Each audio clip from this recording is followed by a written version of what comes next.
morning. Yes. The defendant's not here yet. We're still waiting. Okay. Good morning, ladies and gentlemen. I'm informed again that the defendant is not present in next door, so we'll wait a few minutes until Mr. Thompson arrives. We'll stand at ease.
Superior Court's now back in session.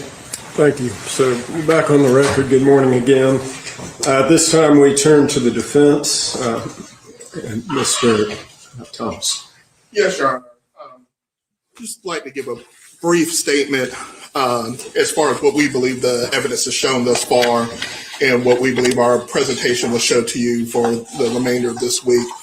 When we came into this, it was Austin and our team's sincere hope that handling this entire process without a trial would be the at least start of some closure for it. All parties involved. We understand the magnitude of what Austin was accused of. We understand that it will be an event that everybody that came in this courtroom will remember for the rest of their lives. But did want to say that we were always preparing for trial in this. Obviously, Your Honor has already stated in your presentation at the beginning that we are limited in what the disposition of this case will be. We're going to life without parole or life with some kind of a parole. And it was Austin's decision after Ms. Manette, myself, and Mr. Elmore filed all these motions and made all this preparation and started subpoenaing witnesses to make that call and say, I don't want to do this. He has always been fully owning of what he did that day. He's seen the videos of it, and he understands the ramifications of what he's doing and the ramifications of all these processes and procedures that we've been through for these 2 weeks. So we know all the facts except for why. And we believe our presentation will tell finally that why. The who is not in question, the what is not in question. It has always been the why. You've heard already about a young man that life seemed very ordinary on the surface, 2-parent household, living in a subdivision, HOA, kids playing on the street and all those things. And he lived a normal, ordinary life. He went to school, he got good grades, he excelled at school. He had a brother, like most other families. He played games with his brother. His brother was his best friend. He cannot tell you why his brother became his first victim. He cannot tell you why he wrote that note the way that he did. And he cannot tell you why he ran down the streets of Hedingham terrorizing people that day. But leading up to that, there were no red flags. There was no hatred in his heart. There was no plan, considerations made. This is what I'm going to do. These are the preparations I'm going to make, and this is what I'm going to do on this day. Your Honor, the state has presented witnesses and evidence, especially talking specifically about Dr. Gibson, about this pathway to violence.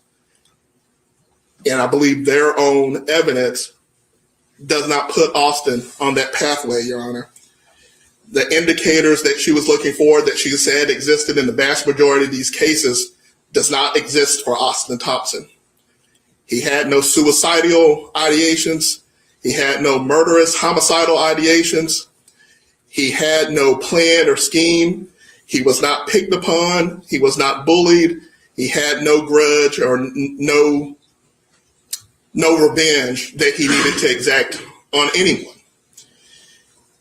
The stats that she presented said the vast majority, I believe at one point it was 9 out of 10, especially when you're talking about these younger adults that do these kind of actions, 9 out of 10 of them talk to someone about it because it's their cry for help.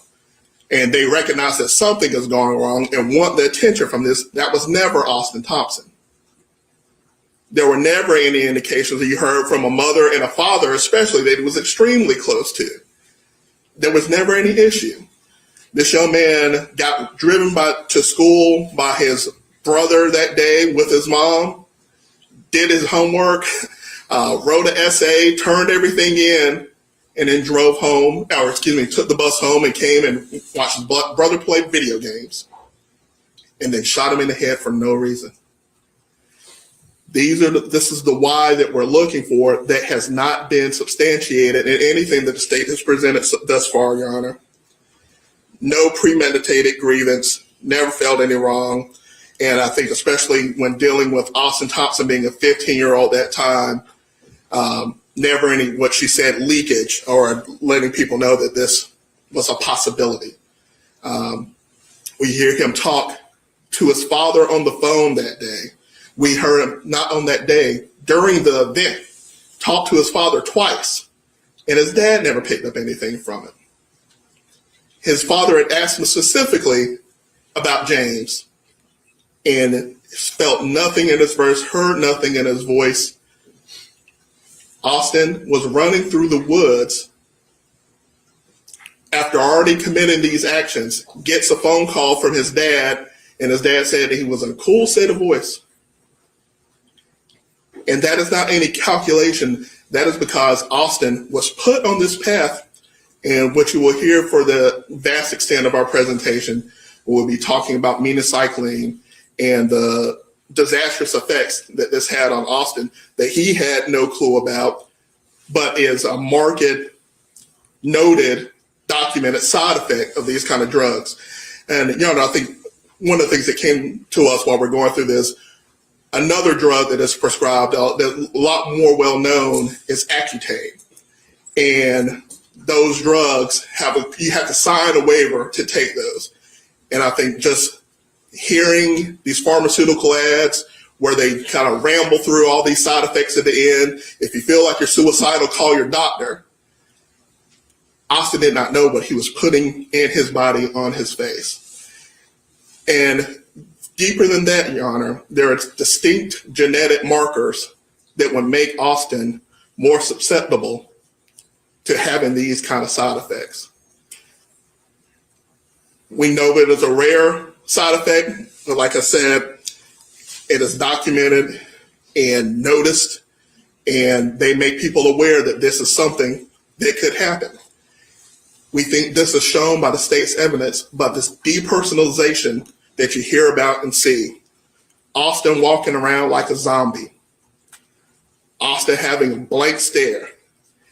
And I'll touch a little bit on the video games, because I think since Mortal Kombat came out in the 90s, violent video games have always been a red herring or a straw man for young men acting out in this way.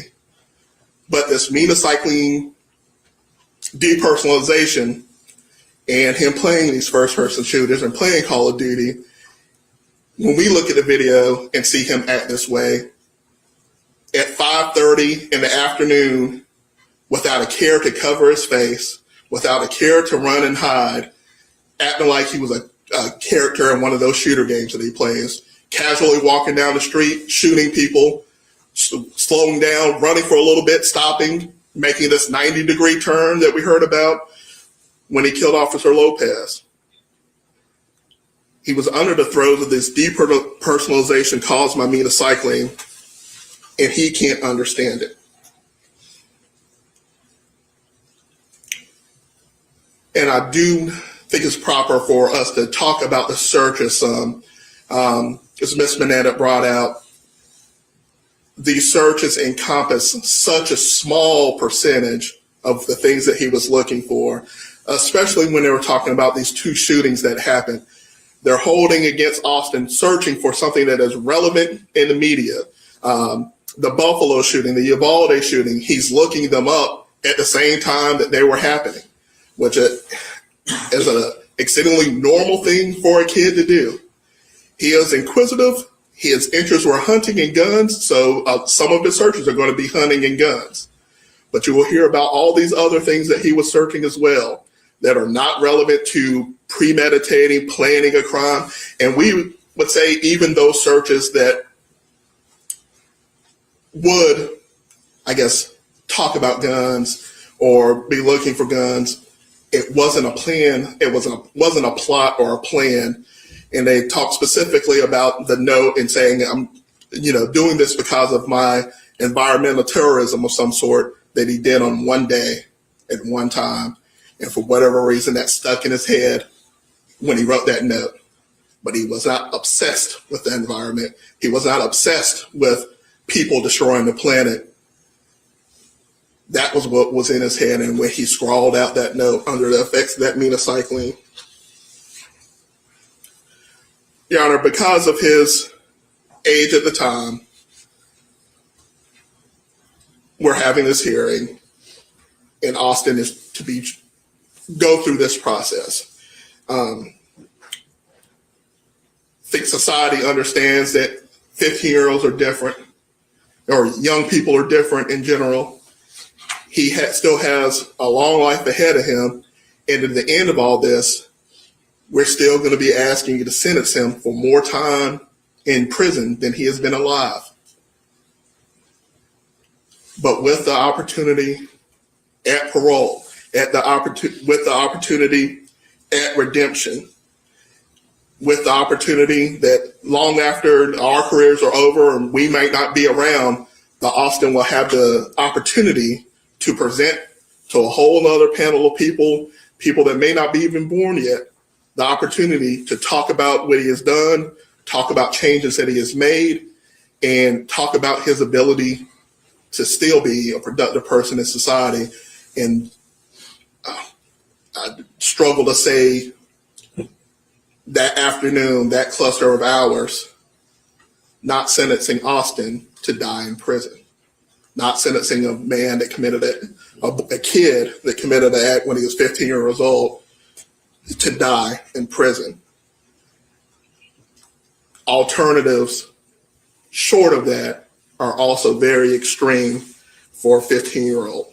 A 15-year-old that still can't tell us why, still does not truly know why, and a 15-year-old that left his brain and a lot of his personality in the shed when he was surrounded by law enforcement.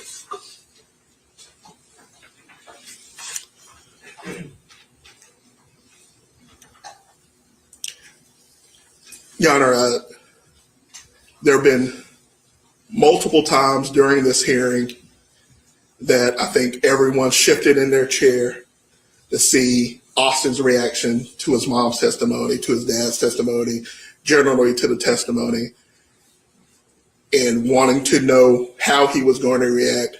We will tell you why he reacted, how he has reacted, how he has, and we'll also tell you that Austin sits here in ways that you cannot see, but shaking and quivering and fully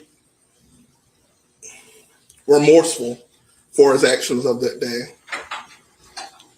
He is not unredeemable. He is not incorrigible.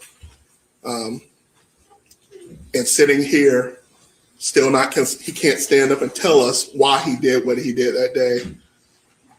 But I know our presentation will give some light to why the events in Hedingham happened the way that they did.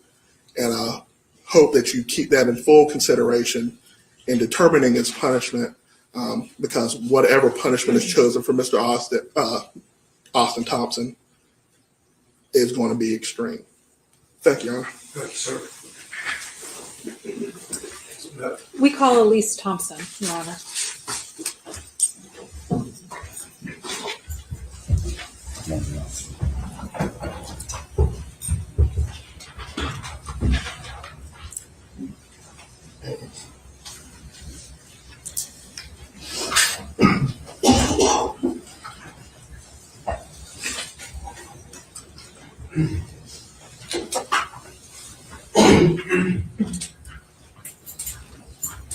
Good morning, Ms. Thompson. Place your left hand on the Bible, raise your right. Face Madam Clerk. Do you solemnly swear the testimony you give the court will be the truth, the whole truth, and nothing but the truth, so help you God? Yes, I do. Thank you, may be seated.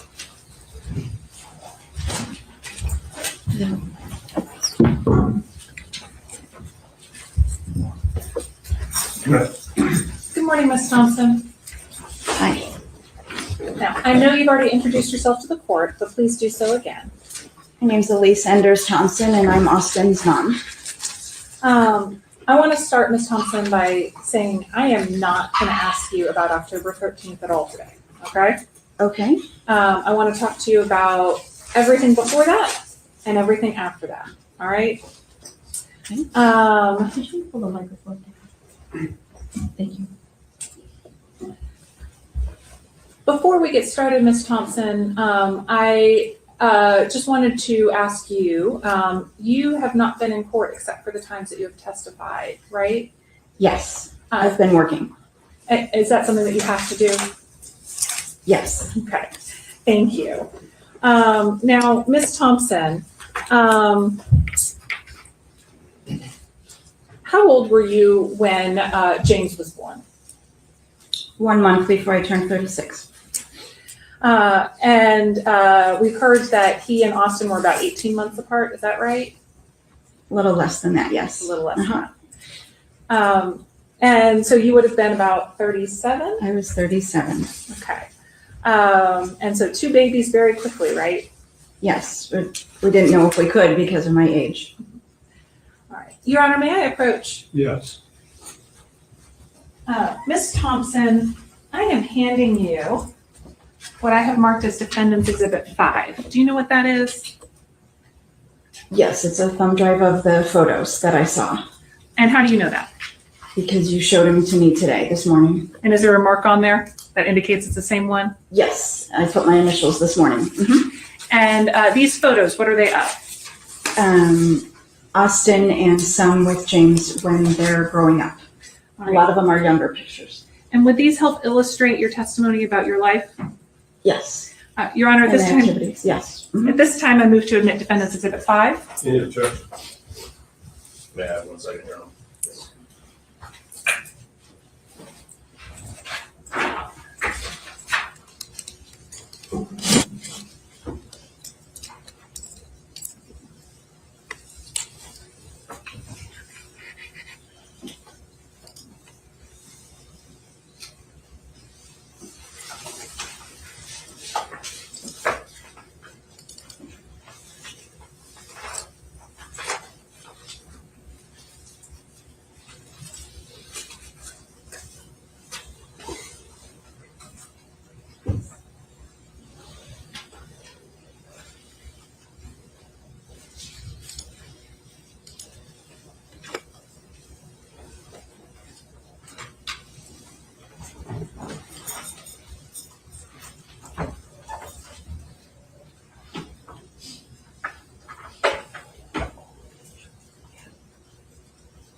I don't want to be heard this time, Your Honor, no objections. Exhibit 5 submitted. Your Honor, may I publish on the screen? Yes. Thank you. Would you like the lights dim? They can stay on, Your Honor. I intend to use this throughout the entire presentation. All right, Ms. Thompson, what are we looking at here? Looking at his newborn picture at Rex Hospital. And I know you said his, and we're talking about Austin, but let's make sure that we're being Okay. clear. So this is Austin? Yes, it's Austin Thompson, and he was born on June 10th, 2007, so it would be that week. And how was, what was it like when you first held him? It's an amazing feeling. It's a feeling of warmth. It's overwhelming. It's happy tears. It's just a whole mix of emotions that's positive. There we go. Is it mine, Your Honor? I don't, Just check the connection on the computer, make sure it's. my computer indicates it's still projecting, because I've got the, All right. Hopefully. all right. We'll cross our fingers and hope it stays. Okay. And, oops, let's turn this on, that would help. Moving to this next slide, what are these pictures of? It looks like right when I had him that we got to hold him. Seems like it's gonna flicker. If we can just, That's I guess, bear with it. I'm so Yeah. sorry. We're gonna call a technician and try to make do until Okay. we can get a solution. Would you like me to keep going? Yes, please. Okay. And so this picture down here on the bottom right, is that you holding Austin? It is. And we're at the hospital. Mm-hmm. And the one in the upper left, is that Alan? That is Alan. Mm-hmm. Okay.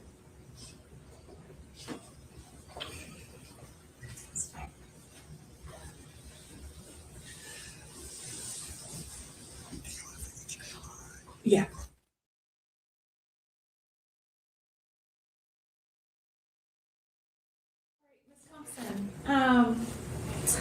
I'm guessing here we're looking at James and Austin, is that right? Yes, you're right. And who's holding them?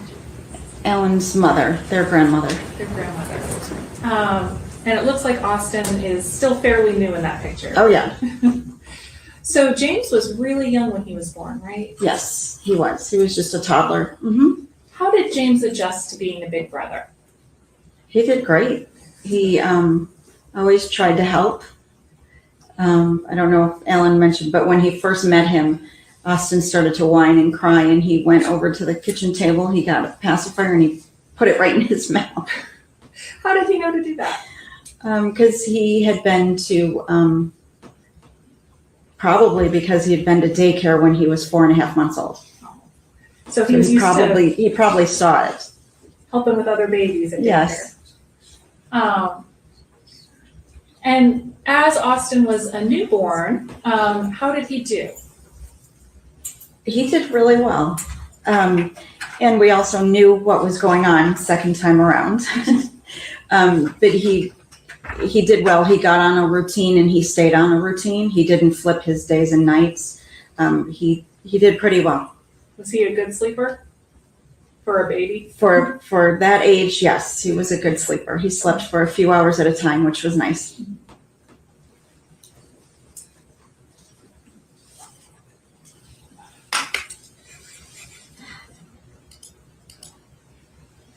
And about how old would he have been in this picture? Oh, I want to just say maybe 2 months, maybe 3 months. Now, when did he start going to childcare, daycare or childcare? I believe 2.5 months. 2.5 months, so right I around that believe- age? Yes. Mm-hmm. How did he do when he started daycare? Oh, he did well. He did well. He was a good baby. He didn't mind a new environment or a new person. Were he and James in the same class, or were they? Yes, they were in the same class.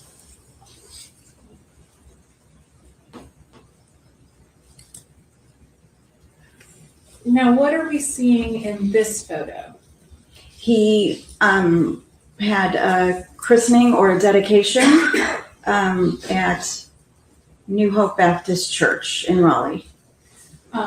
Did your family attend that church? Yes, we did. We got married at that church and we attended that church for at least 7 years or so, if not more. Can you tell me what a baby dedication is? It's just like a christening for an infant, but they don't do the oil or holy water on their head like they do in the Catholic religion. The pastor gives the baby a blessing and then he holds them and he typically walks them up and down the church aisle once so everyone can see the baby and then hand it back. And I see the cake there. Was there some sort of celebration afterwards? Yes, we went to our house and his Alan's family drove in 2 hours and a couple of my girlfriends went and it was just a nice little get together. Now, how old would the boys have been here? Almost 2 years old, if not 2. For James? For James, yes, excuse me. Yes, for James. And so Austin would have been, he's sitting up. So He's sitting up, so I want to say at minimum 7 months if he's sitting up. And the way James is looking at him, it looks like he really enjoys Austin. He did. He always watched out for him too, when they were little especially. So once Austin was a little bit more on the move, how did their relationship grow or change?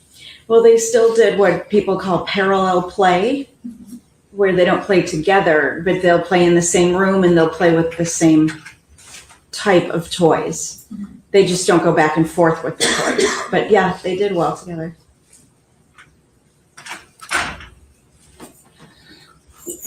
What are we seeing in this picture? We are seeing the messy first birthday cake tradition. Explain that for me.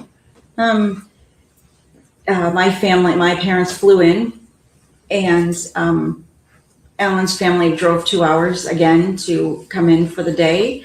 And we had cake and presents and it was fun for him and he made a nice little mess and took a bunch of pictures.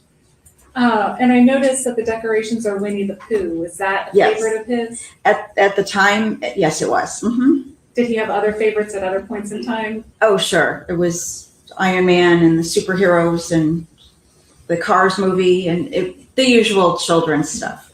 Yes. Now, this is a video, and how old, whoop. See if we'll get this back.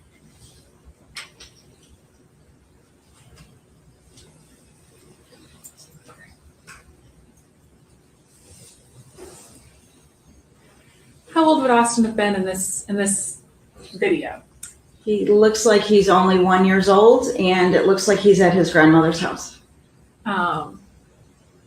And around this time period, did he like to dance? Yeah, he did, just as the little babies do. They'll bend their knees up and down and they'll wave their hands.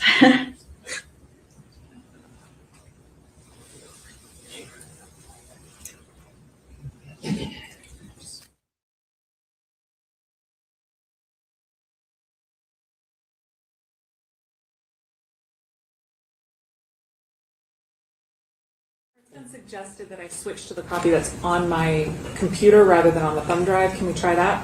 We can try it. The county's audiovisual technician is at the control box, which is outside the courtroom.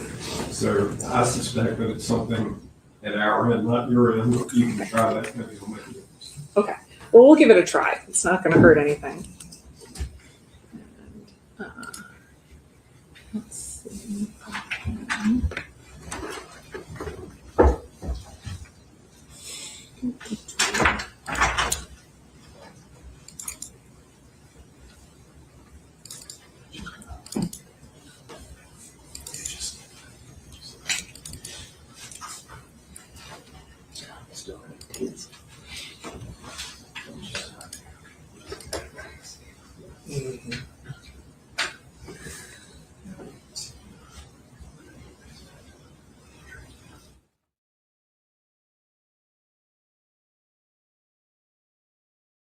Okay.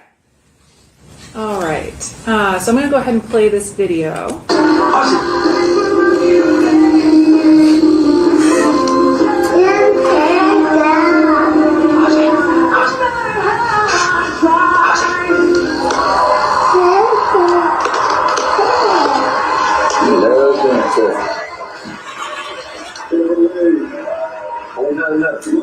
So is that sort of bopping up and down that you were describing? Yes. Mm-hmm.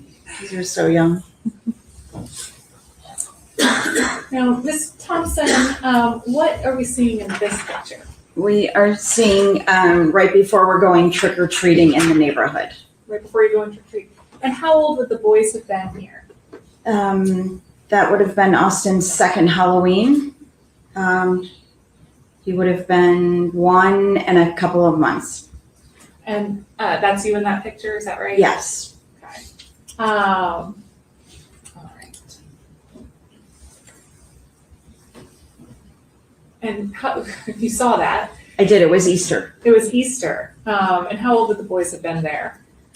I want to say 2.5. Austin would have been around 2.5. And James would have been 3.5. Or 4, going on 4. And that looks like it might have been a professional picture. It is. Mm-hmm. We would take them for professional pictures when they were little. Yeah.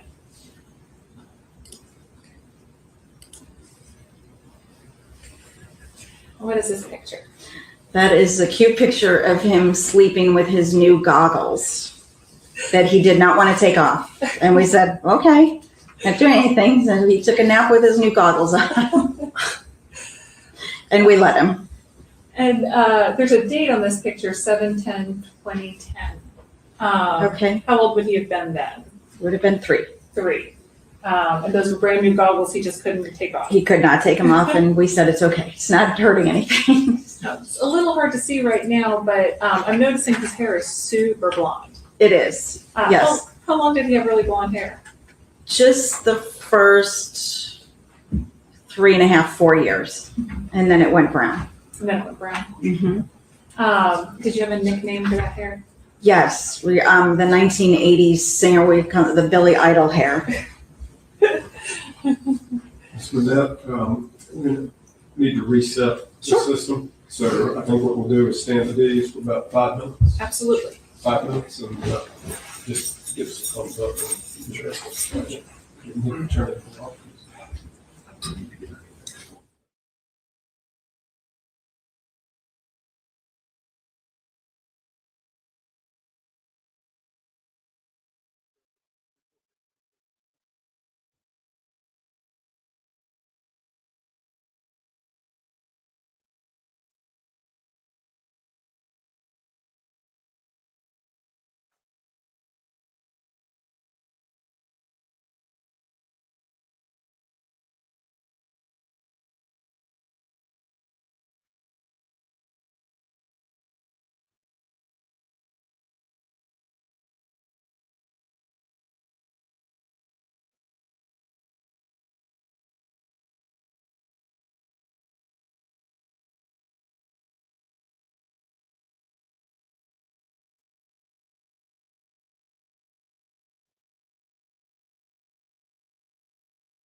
All right, we're back on the record. Apologize for the delay. I want to thank our excellent Wake County services for their time and response. We've come up with at least a temporary solution about the work, so hopefully we won't have any further interruptions.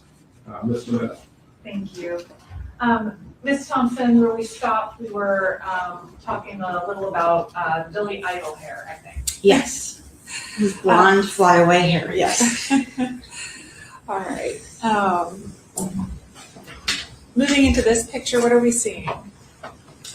We're seeing that Alan and my father went to the PGA tournament, Augusta, I believe, and they came home with those baseball hats and they tried them on for a picture. Did they like the hats? Yes, they did. And we're going to talk about this a little later too, but you mentioned the PGA Tour. Is there something about golf in your family? Yes, Alan, I married a scratch golfer, which meant his handicap was 3 and below, and pros have a handicap of 0. So golf was something that Alan was into? Yes, and then they had the plastic little Fisher-Price golf clubs, and they would play with those. And then later on, my father bought James real golf clubs that were for his size. So is that an interest that Alan and your dad shared? Yes, it was. Mm-hmm. Did either of the boys ever pick that up at all? James did a little bit more than Austin did, but they like to just play around with the ball and sometimes in the sand traps at the driving range. So moving on to,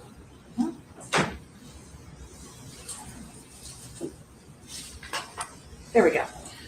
This set of pictures here. What are we looking at in these pictures? That was Halloween again, obviously, and they had gone. That was the first movie we ever took them to, was the Cars movie, and so Austin wanted that, and I found a costume, and James he didn't mind what costume he wore, and he liked that one, so we picked that one up at the store. So he was into it for Austin. Yes. And I noticed the date on the photo is 10/30, so that's the day before Halloween. Right. Is there a reason they're all dressed up that day as opposed to Halloween? Yes, it could have been either for school they wore their costume, as long as they had an open face, and it also could have been that was the trick-or-treating assigned evening for the neighborhood. Moving forward one, this looks like it is the Halloween day. What are we seeing in this photo? We always read them Dr. Seuss books at night.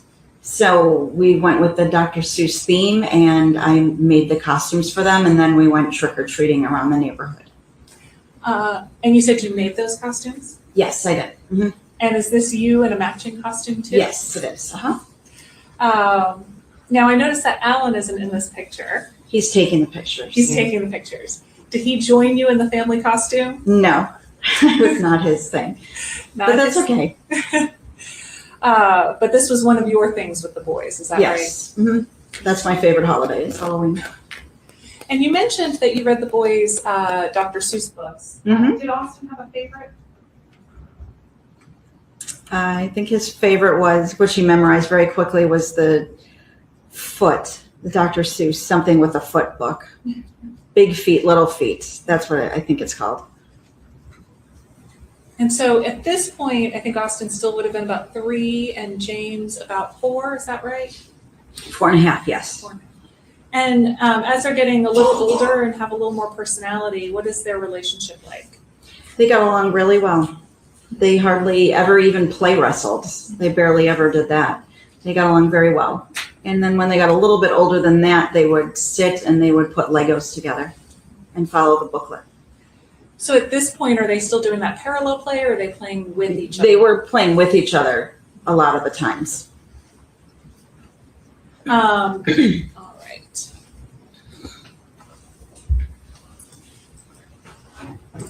I apologize for all the technology issues, but my clicker does not seem to want to work. There we go.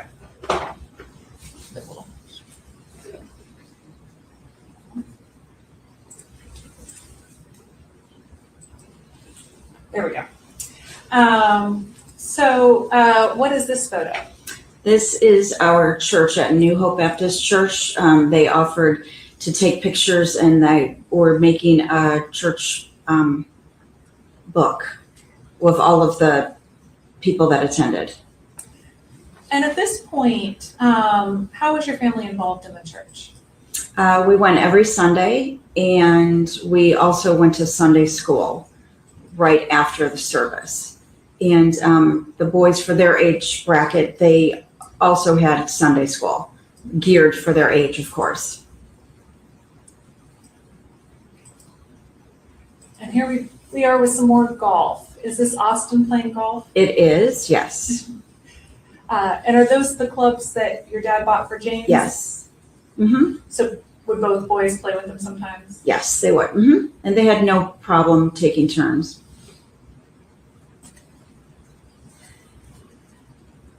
What are we seeing in this photo? We are seeing the one night every year that I did not mind having a huge mess. That is Christmas Eve making cookies. And did you do this every year with the boys? Yes. Even as they got older, into their teen years, did you do this? I think we did, but we scaled off on doing that for the whole evening. But yes, we would go to church service on Christmas Eve, and we'd usually be done earlier. Like, I want to say we would be out of Christmas Eve service by like 6-ish. And then we would pick up something to eat a lot of times, and then we did the cookies at night. Did some of those cookies get left for Santa? Yes, they always agreed to leave 3 or 4 on the plate for Santa. So it was okay. And what is in this photo? They are trying soccer for the first year. And James enjoyed it more than Austin did. So James finished the whole year and Austin did not.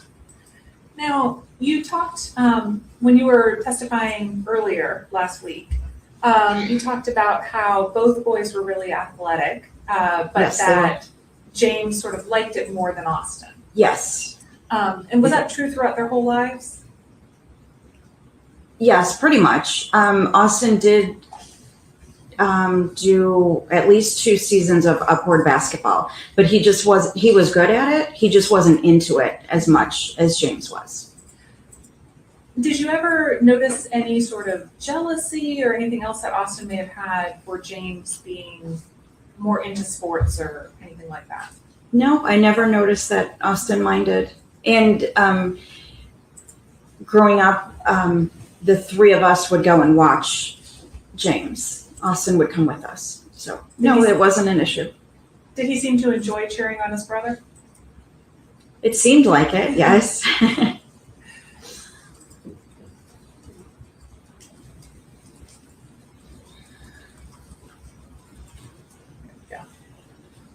And what is this picture? That is them loving to be at the pool every summer. They enjoyed it very much. They really enjoyed playing around in the pool, and then they were on the swim team for a couple of years also, the neighborhood swim team.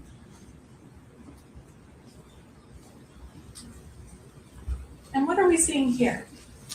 You are seeing Austin sitting on Uncle Travis, Alan's older brother. I believe it was his 50th birthday that we drove in for.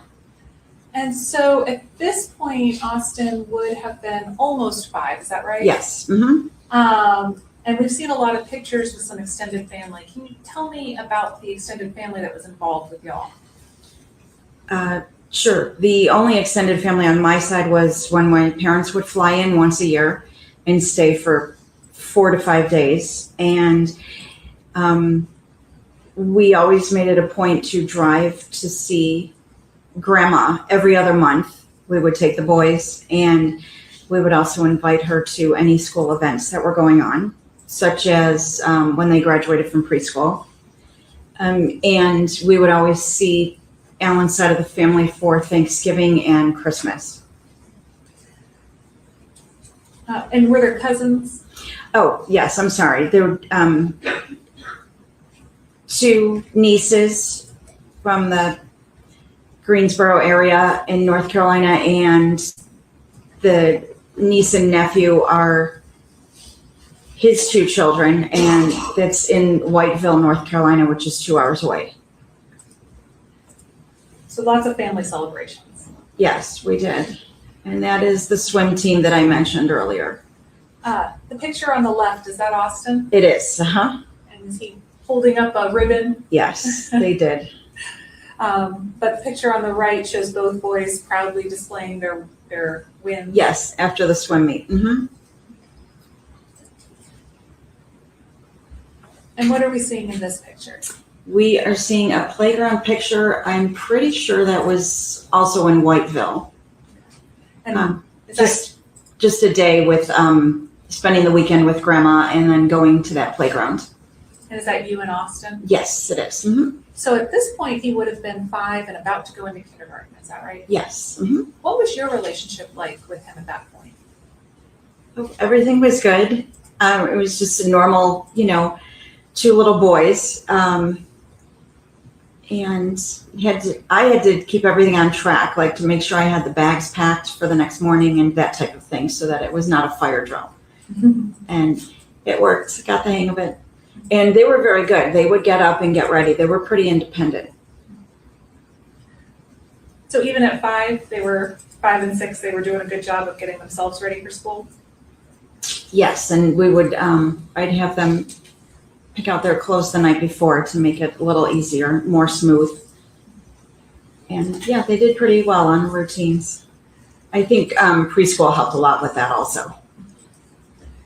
And around this time period, what were Austin's interests? We'd just say regular playing with toys at home and being on the playground and going to the pool. Just normal little kid stuff. And they liked the Noggin channel. What's the Noggin channel? It's a channel just for babies through young children age brackets. Like it wouldn't be SpongeBob or Tom and Jerry cartoons or anything like we would watch when we were kids. It was all geared towards young children. Okay. Now, what are we seeing in this photograph? You are seeing the only male cousin that they have, Brandon, and they are at the beach having fun again. And so in that upper right photograph, is that James and Austin flanking their cousin? Yes, you're right. Mm-hmm. And then on the left, is that Austin trying to show something off that he found? It looks like some type of seashell he's trying to show us. Oh, and this, I don't know if you can see it, but down in the left corner, it says 2012, 2013. Mm-hmm. So was this a school photograph? Yes, it is. It's a school photograph. Mm-hmm. And how old would he have been there? Kindergarten. I'm noticing his hair is all styled. Was that special for that photograph? No, actually they liked, Alan would put gel in their hair and comb it over every morning before school. So both boys? Yes, they started out that way. Yes, every morning. And what is this photograph? This is clearly right around Christmas time, and they're just posing for us. And if I'm not mistaken, we also took casual family photos that day and put it on a Christmas card. And you talked a little earlier about sort of your Christmas tradition with the cookies. Yep. Were there any other big holiday traditions? The only other tradition was that we would always celebrate Christmas at their grandmother's house with Alan's side of the family, obviously, because they lived in North Carolina.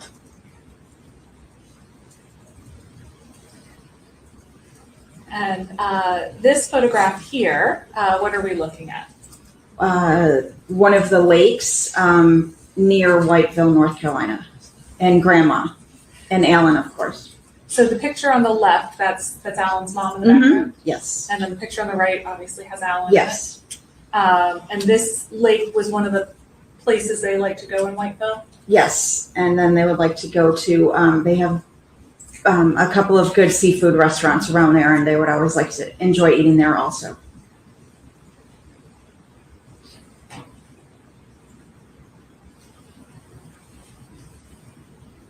One second.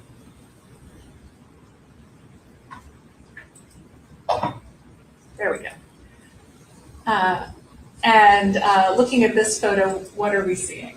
We're seeing the first day of school. It looks like first and second grade. What is James's expression there? I don't know. It's just fun. When we told them, okay, ready? And then that's the face that they made.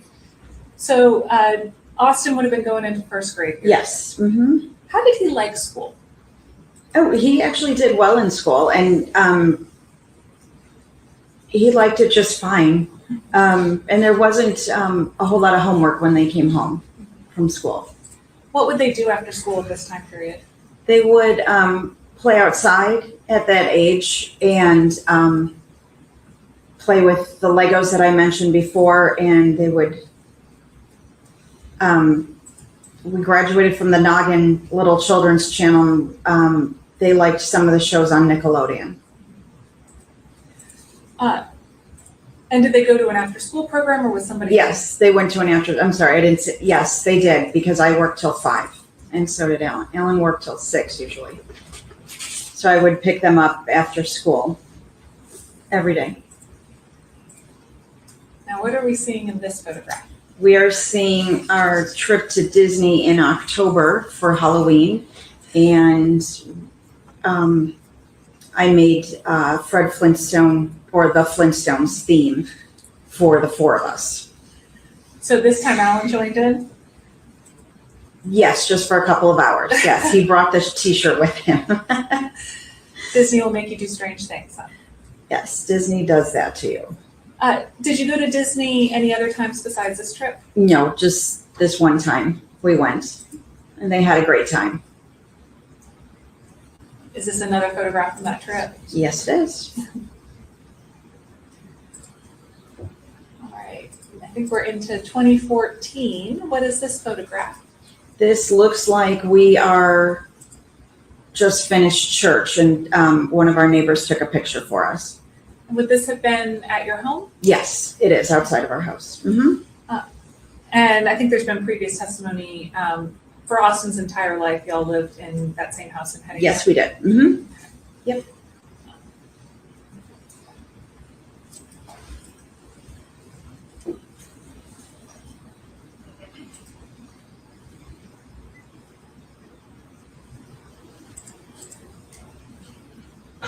There we go. So this is a video, but before we play it, what is happening here?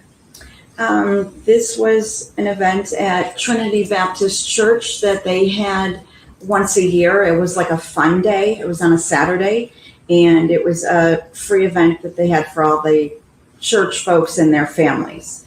And it would be that, and it would be like hot dogs and popcorn and cotton candy type of theme. So this is Trinity Baptist. Did you switch churches at some point? We did when they were a little bit older. And so this was just some sort of carnival that they had there? Yep, they had that once a year.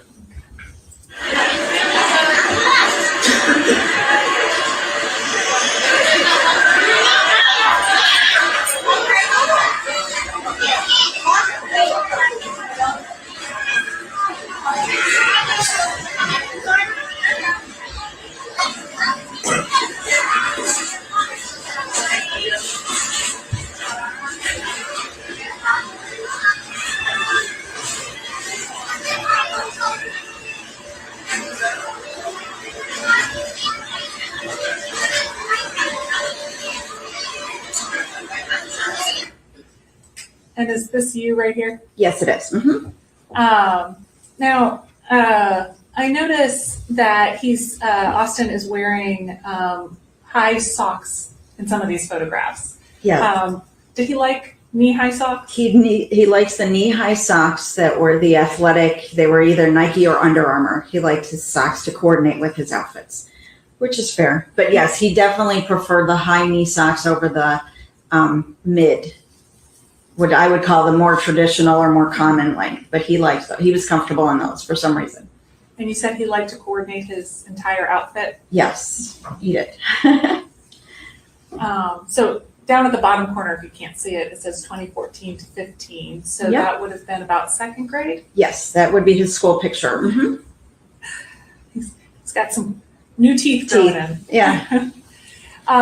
Now, you've mentioned to me before in Austin had to have some dental work at different points. Yes, when he was a toddler, he had a cavity that was in between both of his bottom molars. So he had to be put under for that. That sounds, you've identified that at points as being something that was a more difficult experience than I think expected. Can you tell me a little more about what happened there? We thought that, the dentist thought that they could just give him some type of I'm going to say, I think it was like a laughing gas. And I took the day off of work and I took him to that dentist, but she tried to do it and tried to play a movie at the same time, but he wasn't reacting. He was getting more of an angry response for that. And the dentist said that that's pretty normal or pretty common reaction for children that don't do well with laughing gas, that it makes them angry. So we had to go to a specialty pediatric dentist that actually put him under completely to have his 2 cavities filled on his bottom tooth. Did those experiences or any other dental experiences you have cause any reaction with him? Did he struggle? No, he didn't. He just had one where his older, I don't know, I want to say maybe middle school-ish, that I took him to get a dental cleaning and the hygienist accidentally slipped and did a small cut on his gum, which of course would shock anyone. But then it was fine. He just had a regular cleaning.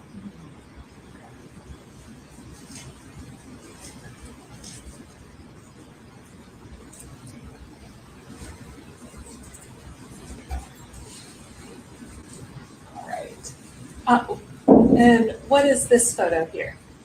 That looks like Easter. And we're in our yard for that. And is that you with the 2 boys? Yes, uh-huh. So at this point, we're getting into Austin being almost 8, and Yep. James would have been 9.5. at this point.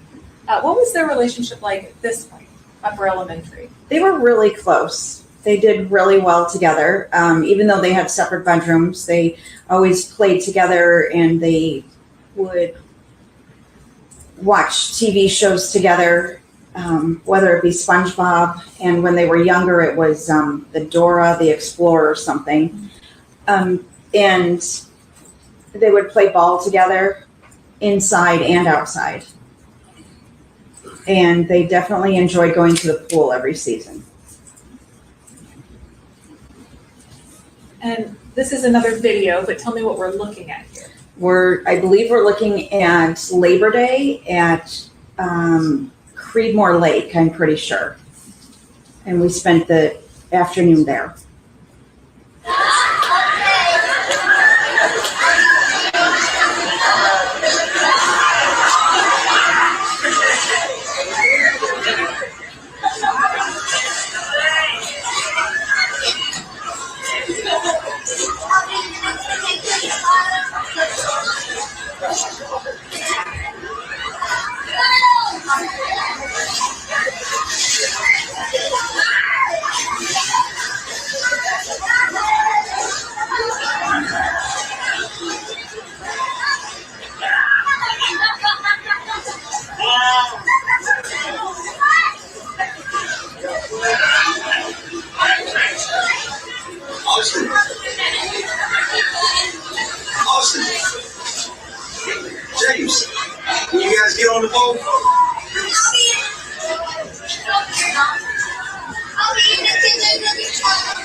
in that video, is that the boys enjoying the water? Yes, they always enjoyed being in the water, as you could see.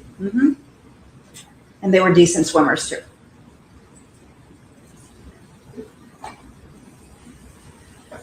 Now, what are we seeing in this photograph here? We are seeing them going on of one of their hunting outings, and I believe that is a couple hours away from Raleigh. Okay. And so we've got, this is Alan right here, Yes. and then James, and then Austin. Yep. And so we're looking at 2017, so Austin would have been about 9.5 there, is that right? Yes. And James would have just turned 11. Yes. So Alan has testified about how he would take the boys hunting. Yes. Tell me a little about this hobby. They got into it about that age, and they would go squirrel, dove, and turkey hunting during season. And those were the three that I remember off the top of my head. And were you aware of any gun safety instruction or anything else that went on as part of this? Yes, we all sat down. I remember on a living room couch one afternoon, and Alan going through how to always keep the safety on, and that we never keep the ammunition in the gun. It's always a separate location, or if we keep it in the box, we never load it. And that they only load it and are while Alan is present, and it was usually just for the hunting trip itself. When I say hunting trip, I mean Saturday and Sunday. And at this point, we're talking about the boys being a little younger, but Yes. Did any way that they ever interacted with the guns or with hunting cause you any concern? No, it did not. Not at all. We told them, Alan told them about the safety of it, and that you respect guns, and they're not a toy. You just go hunting with it. Of the two boys, did one take to hunting more than the other? Austin preferred hunting over James. Yes. And as the years progressed, did all three of them continue to hunt? No, as they got older, it was mostly Alan and Austin. And then James and I would be home for the weekend, and we would go to like adventure landing or some type of putt-putt activity while they were gone Saturday and Sunday. Would you say that hunting was something that Austin and Alan bonded over? Yes. Yes, they enjoyed it. I believe there's also been testimony about fishing. Was that another activity that Alan did with the boys? Yes. James enjoyed it more because Austin got a little bit seasick.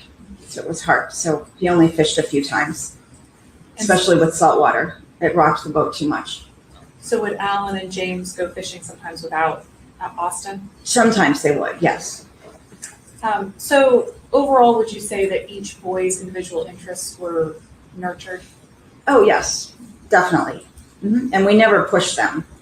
As I mentioned, Austin only did a couple seasons of upward basketball, and we didn't push him to say, you have to do it next year or any of that. We let them go at the pace that they wanted to.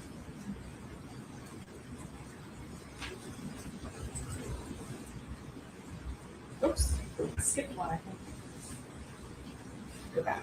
There we go. Now, what is this picture? That is Austin taking a selfie of all of us, and it looks like we're on our way to church. And I'm still noticing that gelled hair. Yes, they definitely liked the gel in the hair and to comb it over, yep. And then eventually they did that themselves. And this one has the year 1819 at the bottom. So doing the math, that would have been his sixth grade, Sixth. correct? Yeah, sixth grade at Riverbend Middle School. And so we're getting into 2018 and 2019, so we're just shy of the pandemic. And he's in sixth grade. What were his primary interests at this point?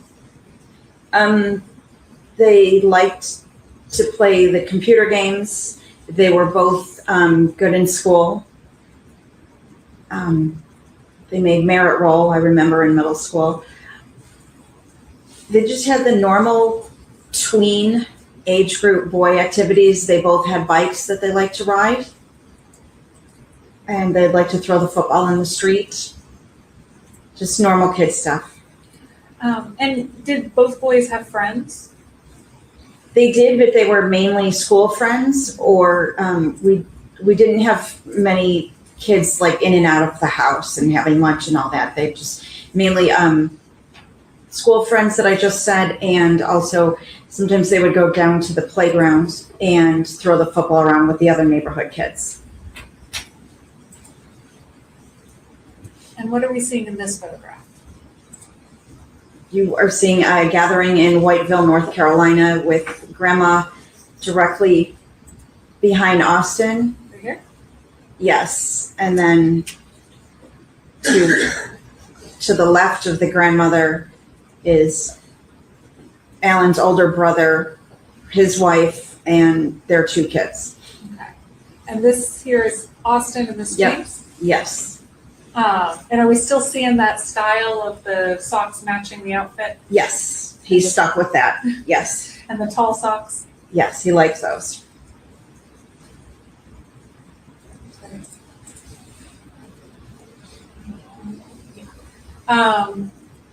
So this photograph, tell me what we're seeing in this one.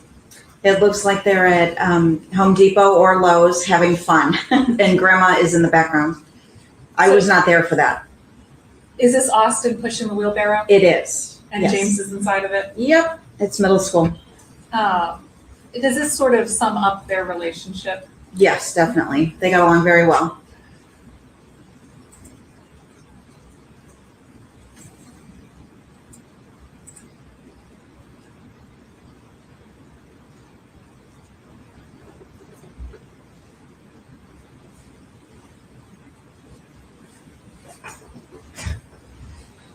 All right, and what are we seeing in this photograph?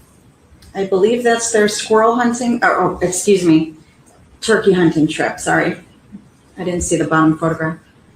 I imagine that during COVID, hunting was one of the few activities that didn't stop. Right. It was, and yes, because you're outdoors and you didn't have to have a mask every time. Yep. It was a nice break to get outdoors and do something else. While we are here, let's talk for a minute about COVID. Sure. Tell me how the COVID pandemic affected your family. The pandemic affected us by, at my job, I believe I had to start working from home around April of the pandemic, and the boys, their school stopped also, and they had to do online school in the same time frame. And I remember they always got up, they always did their work, they were very responsible, and Alan started to be a handyman because his company was closing because of COVID. And I was at the kitchen table Monday through Friday from 8 to 5 taking calls. And after the boys were done with their online school, they would take turns playing the video game, which was right within earshot of where I was working. And they were always acted respectful, and they didn't yell or make any noise while I was working. And then we would normally eat dinner together. We, I think as a society, have heard a lot of stories of people being really affected by the social isolation of COVID. Did you notice any concerning sort of responses that the boys had to being home all the time? No, I didn't notice anything. They seemed to handle it pretty well. And then they would also, as I mentioned earlier, they would go outside. Sometimes the 3 of them, sometimes just James and Austin go outside and throw the football just to get some air, because you are inside all the time in front of a computer going to school. And for some people, being kind of cooped up with the same people all the time led to negative interactions. Was that anything that happened to y'all? Surprisingly, no. Surprisingly, it just was an even keel the whole year and a half or so that it lasted. So we did pretty good for that. Now, what are we seeing in this photograph? They are on one of their trips, and I'm not sure if that is Tennessee or the mountains. I'm not sure which one it is. And so we've got the Alan, James, and Austin. Mm-hmm. Yep. They had fun with their weekends together. Would Alan take them out of town frequently? Yes, I'd say he took them a couple times a year for a long holiday weekend to the mountains. They enjoyed it. I couldn't do all the curves and the driving since after I had the boys, I have a little bit of vertigo, which is not a lot of fun if anybody's ever had it. You get very nauseated very quickly. And so I'm noticing here that Austin has braces. Yes, they both did. Mm-hmm. Both of the Yep. boys went through braces. Yes, they both went through braces. Now that we're getting into Austin being about 14, Mhm. and James would have been about 15. Yep. Tell me what their relationship was like at that stage. They actually were still they got along very well, and they started doing more chores in the sense of they would take turns. Their task was to load the dishwasher after dinner, and they did, and they didn't fight about it at all. They would just take turns, either 1 week on, 1 week off, or every other day, depending on what they wanted. And they definitely enjoyed playing their video games. Now, we're looking at right before Austin would have started high school, right? Mm-hmm. Yes. And how does that transition into high school for Austin?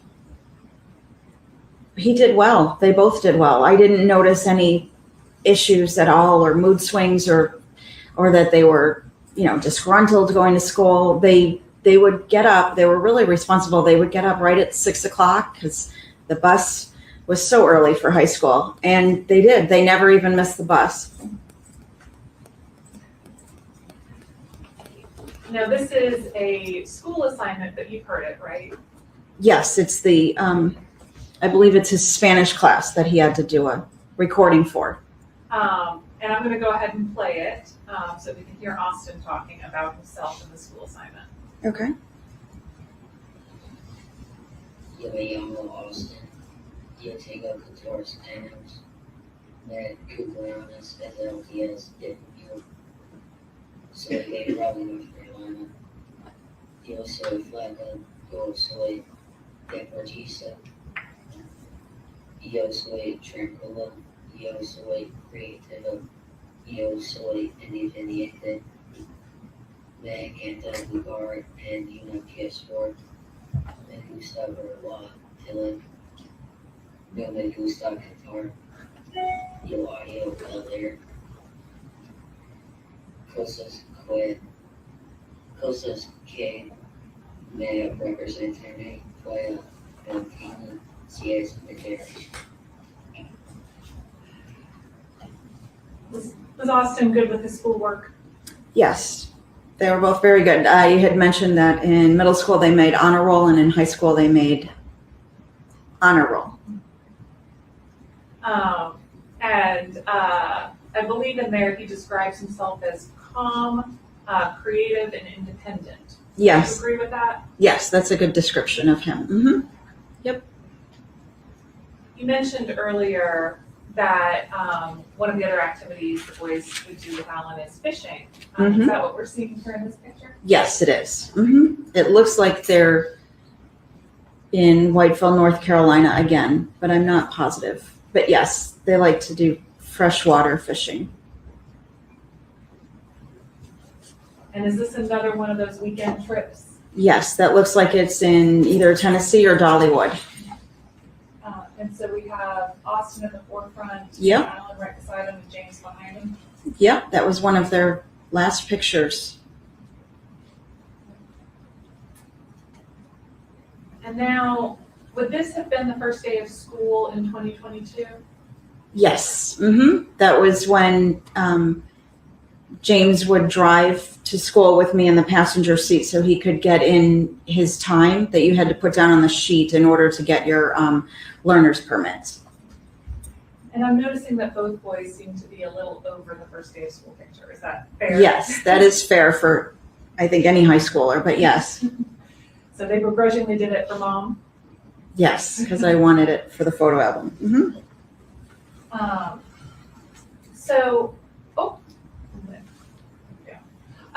So Ms. Thompson, I want to sort of pause here and talk about a medication that Austin was on for about a year before all of this happened. So you mentioned last week that both boys had been on acne medication. Yes, they were. Tell me what your memory is of Austin and acne medication. I remember that he took it on time, once a day, and we would keep it in the bathroom because it was an easy reminder. And neither one of them had bad acne, but they had acne a little bit. So the medication, I don't remember the name of it, but it did clear up their skin. And I didn't notice any changes in his mood from taking the medication. Do you know if he and James were on the same medication or different medications? I believe they were on the same one.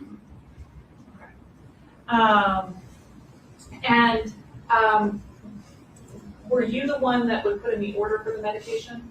Yes, I would call it in. I would not pick it up. And this photograph, does this look like something that you might have taken with your phone to remind yourself of what to call in? Oh, Yes, that's definitely something I would have done because you go through the automated system and you have to read off that RX number. And can we see the name of the medication?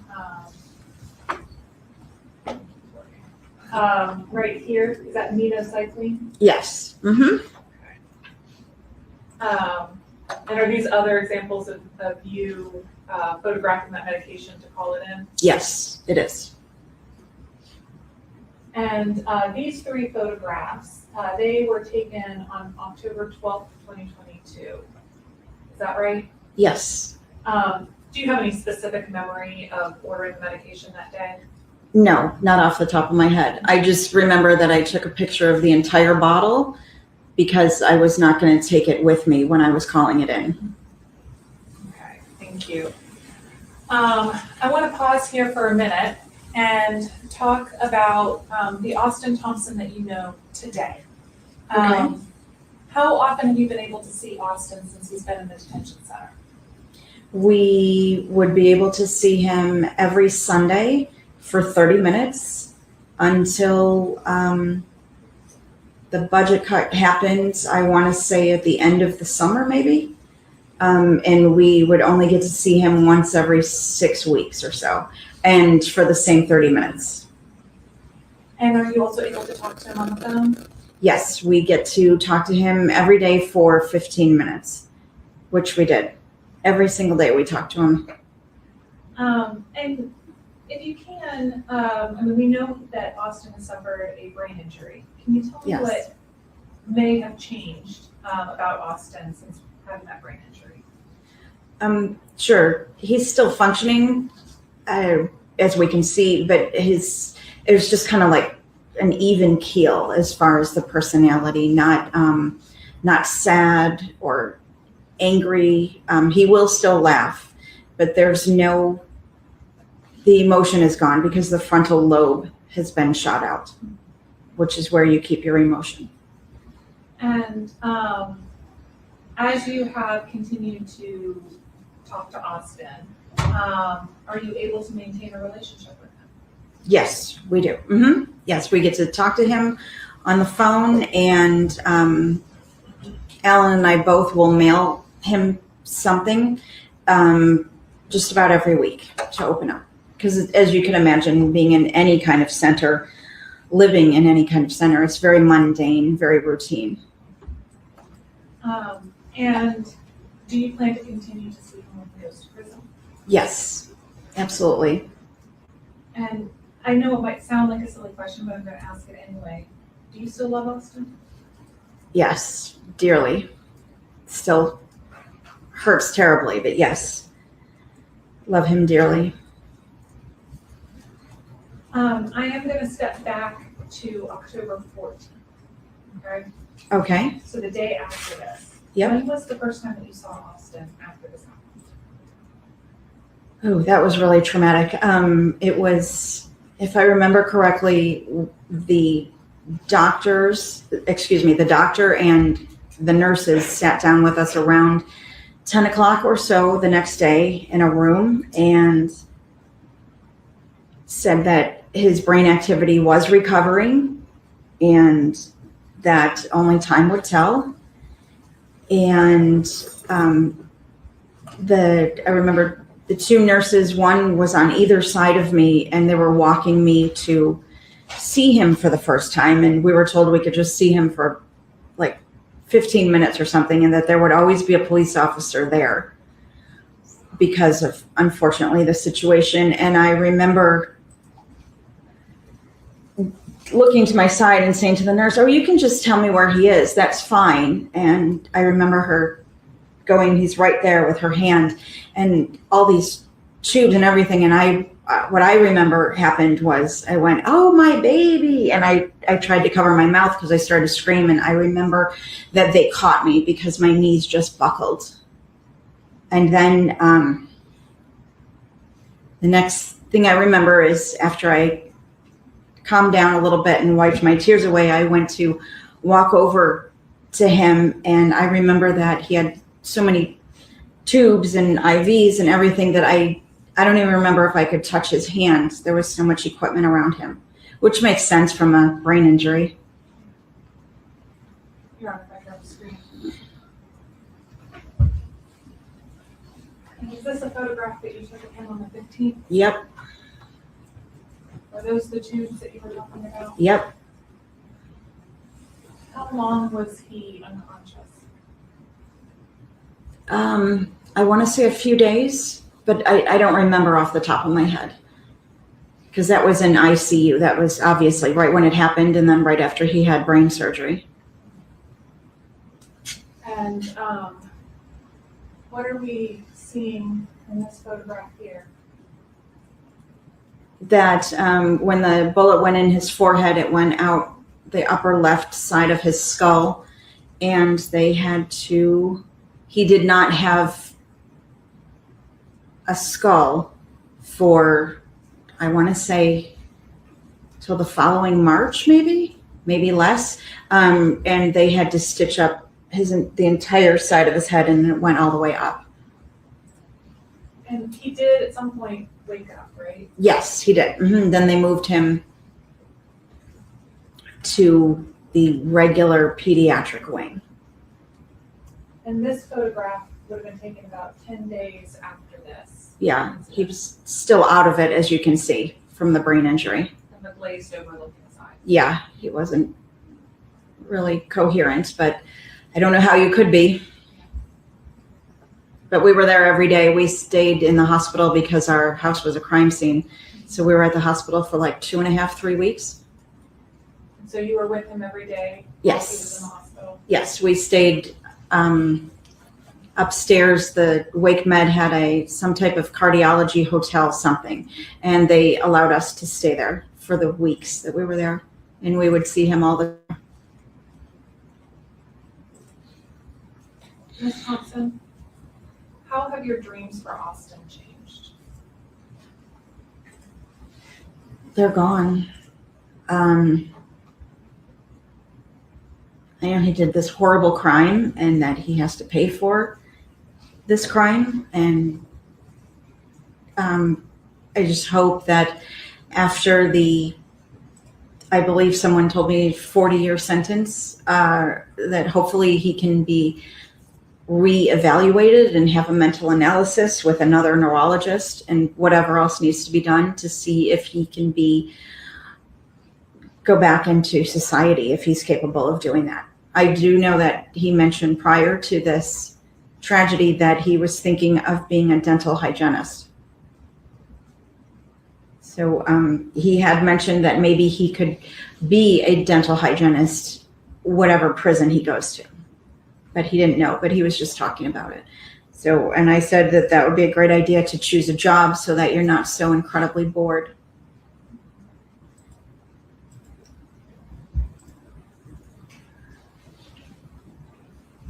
I don't don't have anything further, Your Honor. Cross-examination. Yes, Your Honor. Briefly. Good morning, Ms. Thompson. Hello. Thank you for being back with us and for the information that you shared for the court. I just want to touch on a couple of things that you kind of talked to Austin's lawyer about. And one of them is that you spent a lot of time with him while he was in the hospital, right? Yes, we did. Mhm.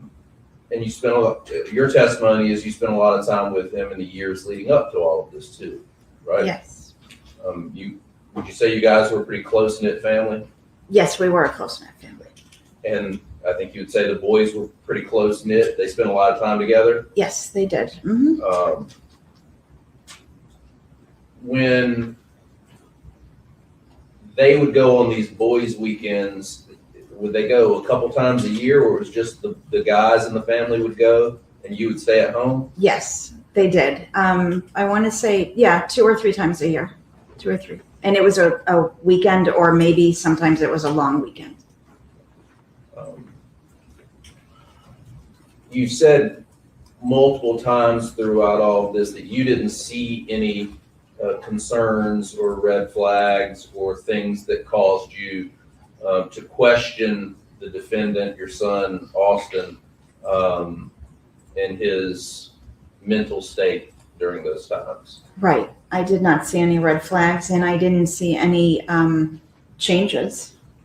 Right. And he kind of interacted with you the same way for the months and weeks and days leading up to the day of the attacks, right? Yes, that's right. At some point, you've all kind of talked about the differences between James and Austin. I mean, they're 2 different people, and Of course, yes. children have different personalities to some degree, right? Yes. And would it be fair to say that James was the more outgoing and personable of the 2 sons? Yes. Would it also be fair to say that Austin, and I think you did say this, was the quieter of the 2? Yes, he was. Hmm. You said that he would warm up to people, but he was kind of like you. It would take Like him me. a little while Hmm. to actually get to know you and then show you his personality. Yes. Okay. Mhm.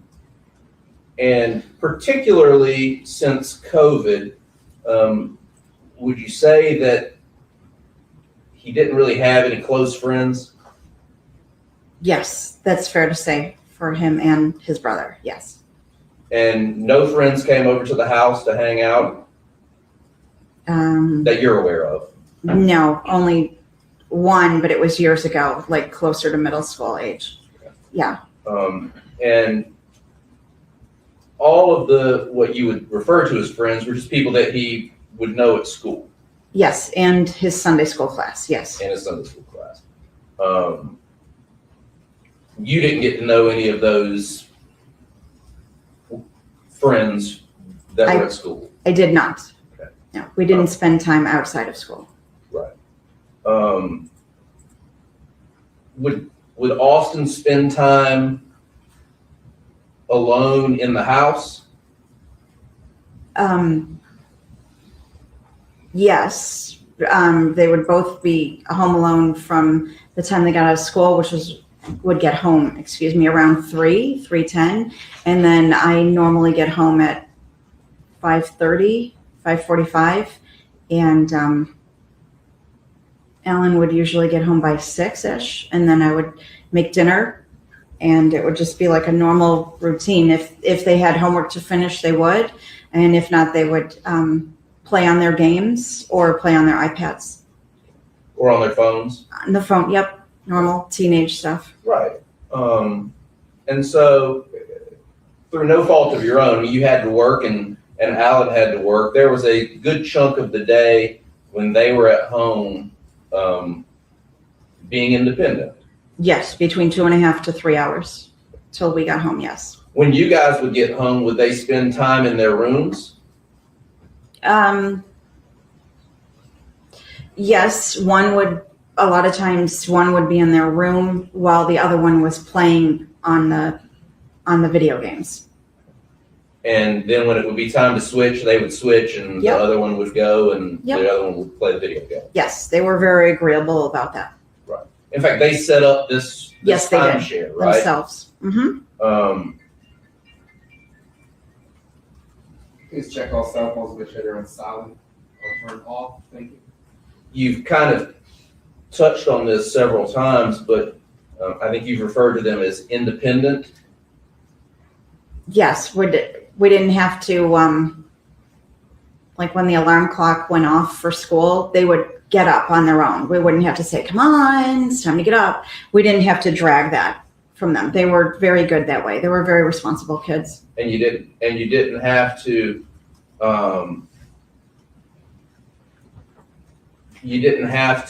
get on them about doing their schoolwork. They did that themselves. They did that by themselves. They're pretty mature for their age, would you say? Yeah, I would say that they were, and they were, yes, we didn't have to hound them or anything to finish their assignment.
I did not.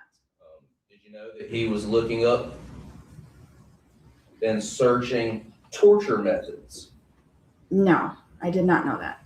and pictures of people who had been tortured? You didn't know that either, did you? No, I did not. And so is it fair to say that there is was a portion of Austin's life that you were not aware of? Yes, that's fair to say. And that may be normal, Yeah, right? as a teenager. Right. And you were doing the best that you could to raise both of them, right? Sure, yes. And I think you said on multiple occasions that you love Austin still, right? Yes, I do. And you spent a lot of time with him when he was in the hospital, as any mother should, right? Yes, I did. And when you were there, you took some photos of his injuries. Mm-hmm. And you've been there with him every step of the way that you were allowed to since then, correct? Yes, that's true. And you intend to continue that, is that fair? Yes, I want to stay in his life. And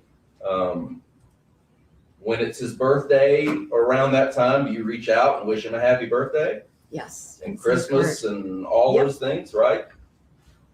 You get to participate in those portions of his life still, Yes. and you will continue to do so no matter what the sentence here is, correct? Yes, I will. Mm-hmm.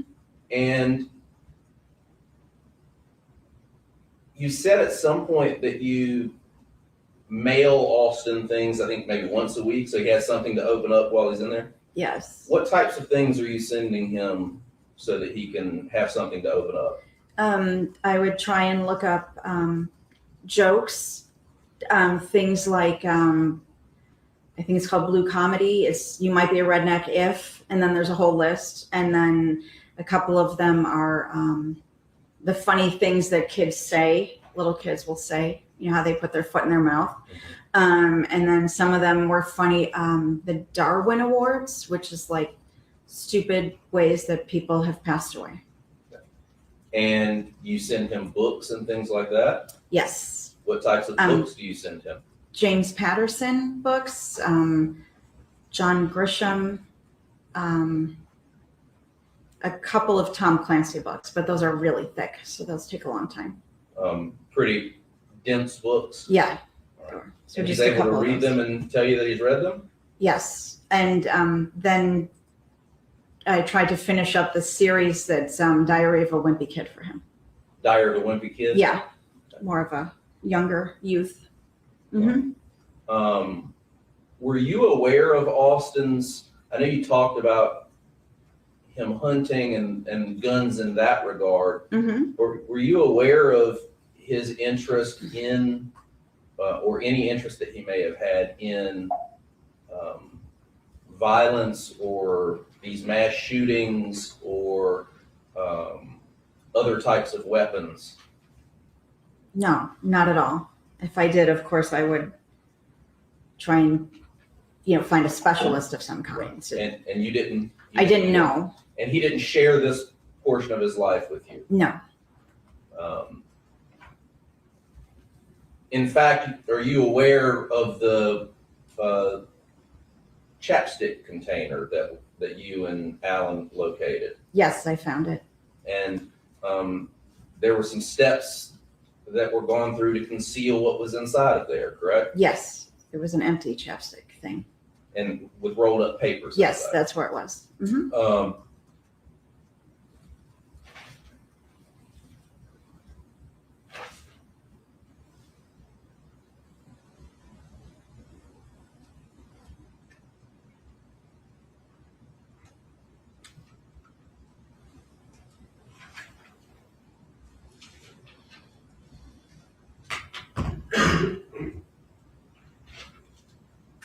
May I have one moment, Your Honor? Yes, sir.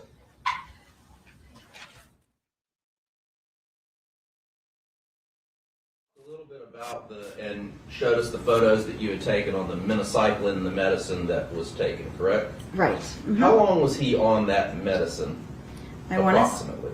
I want to say almost a year. I'm pretty sure. And I think you even testified on direct that you saw no changes in him other than his skin clearing up. Yes, you're right. And so at the time of this attack, the defendant had already been on that medicine for over at least almost a year. Yes. And did he ever complain to you about feeling out of it as a result of taking that medicine? No. Did you No. ever see anything that indicated to you that he looks out of it now that he's taken this medicine? No, Or I didn't see anything. kind of on autopilot doing something and you're like, hey, what are you doing? And him say, oh, I don't know why I did that. No, we didn't have any of that symptoms. Right.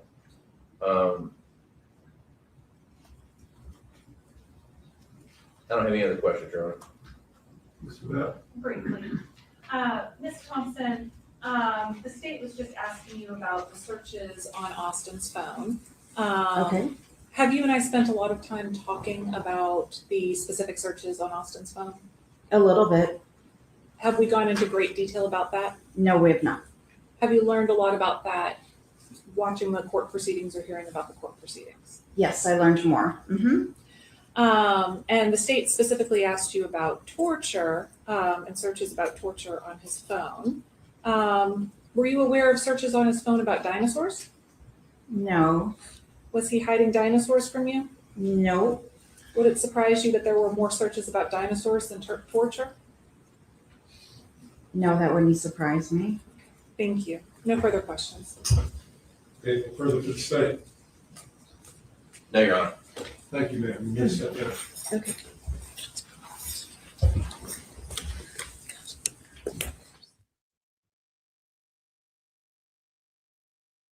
George Corbin.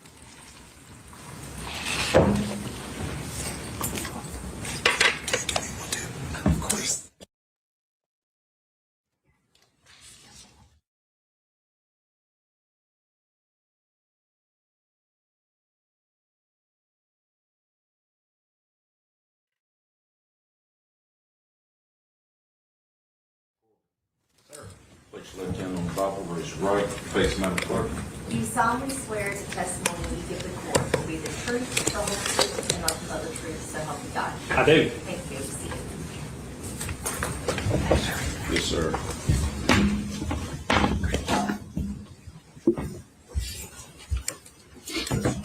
Thank you, Your Honor. Dr. Corbin, go ahead and get yourself settled in there. Yes, sir. And whenever you're settled, could you please introduce yourself to the court?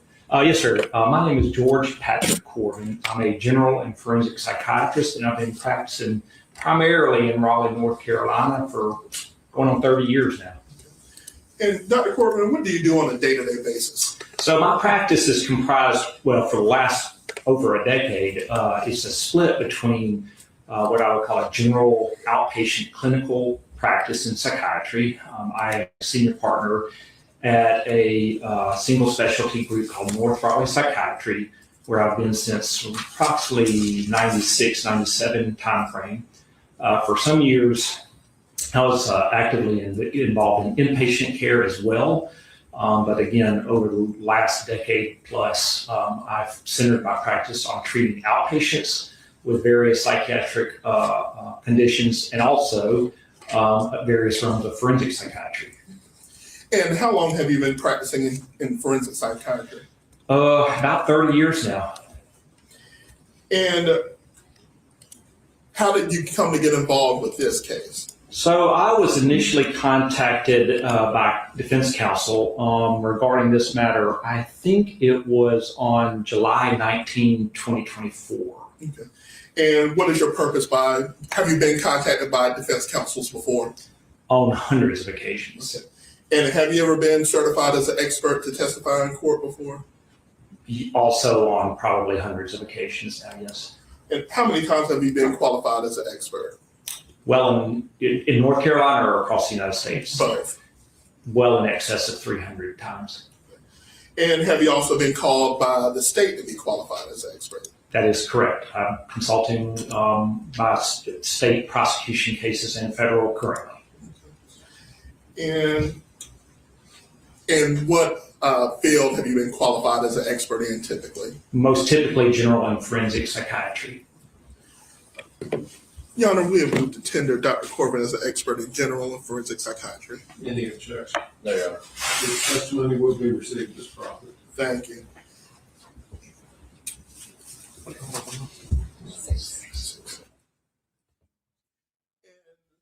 Dr. Corbin, we'll get into this some, but I do want to go ahead and mark. Did you prepare a report in preparation for this case and your work on this case? Yes, sir, I did. And do you have it up there with you? I do have a copy with me, yes, sir. I've marked defense exhibit number 6. May I approach? Yes. Thank you. And then does that look like a fair, accurate representation of the report that you prepared in this case? It does. It's an 18-page summary, and it's dated October 14, 2025. And this report was turned over to the state as well, as far as you know? Well, it wasn't turned over directly by me, but I Yes. am of the understanding that that has occurred, yes. Because that's required of us to call you in as expert, we have to turn over your report to the state. Yes, sir. Your Honor, we move to admit defense exhibit 6. Any objection there? It's allowed. So, Dr. Corbin, just to start at the beginning with you, when you're contacted by defense counsel, what is your job? Where do you start? Well, regardless of who is attempting to involve my services as a forensic psychiatrist, whether it be in a civil matter, criminal matter, prosecution, or defense, one of the first steps is to get a little bit of an understanding of what the questions are, right? Because in working in in criminal forensic matters, there are lots of different kinds of questions that can be asked. And sometimes I can't answer them, right? For various reasons. So the first step is to understand why I'm getting the call. What are the questions that are being asked, and what information will be available in order to answer those questions. And had you heard about this case, this matter, before you had gotten involved in working on the case? I don't distinctly remember hearing about it, but I live in Raleigh, so I probably heard about it, yes. And so once you get contacted by us or whoever to work on the case, where do you start? So after I understand what the issues are, what the questions are, then I start. A lot of the process of completing a forensic psychiatric evaluation is not that different than what I do if I see a new patient in my office. I start gathering information, in this case, to help answer the questions that will hopefully be able to be of assistance to not just you or them, but to the trier of fact, to the actual disposition of a case, right, as an expert witness. And so I start gathering that sort of information, as I have done in many cases over the years, and that being medical records, background records, educational records, mental health records if they exist, discovery materials or the investigative records in a case. That can be videos, audio, obviously written reports, interviews of witnesses, and things of that matter. So, and I'm probably leaving a lot of stuff out, but I call it generally collateral information, things to help develop an understanding of, in this case, what the charges are, what occurred, but even more importantly, who the defendant is from a psychiatric perspective. And when you met with Austin or started working on this case and talking to Austin, who was Austin as you started working with him? Well, if I understand the question, when I saw him, yes. Well, so this is one of the things, I'll just say at the outset, this has been one of the more unusual forensic evaluations I've ever completed. Why right? so? Because the individual that I was able to assess subsequent to his arrest in this matter is not the same psychiatric human being as he was before this, because of the self-inflicted traumatic brain injury, but specifically because of the nature of that traumatic brain injury.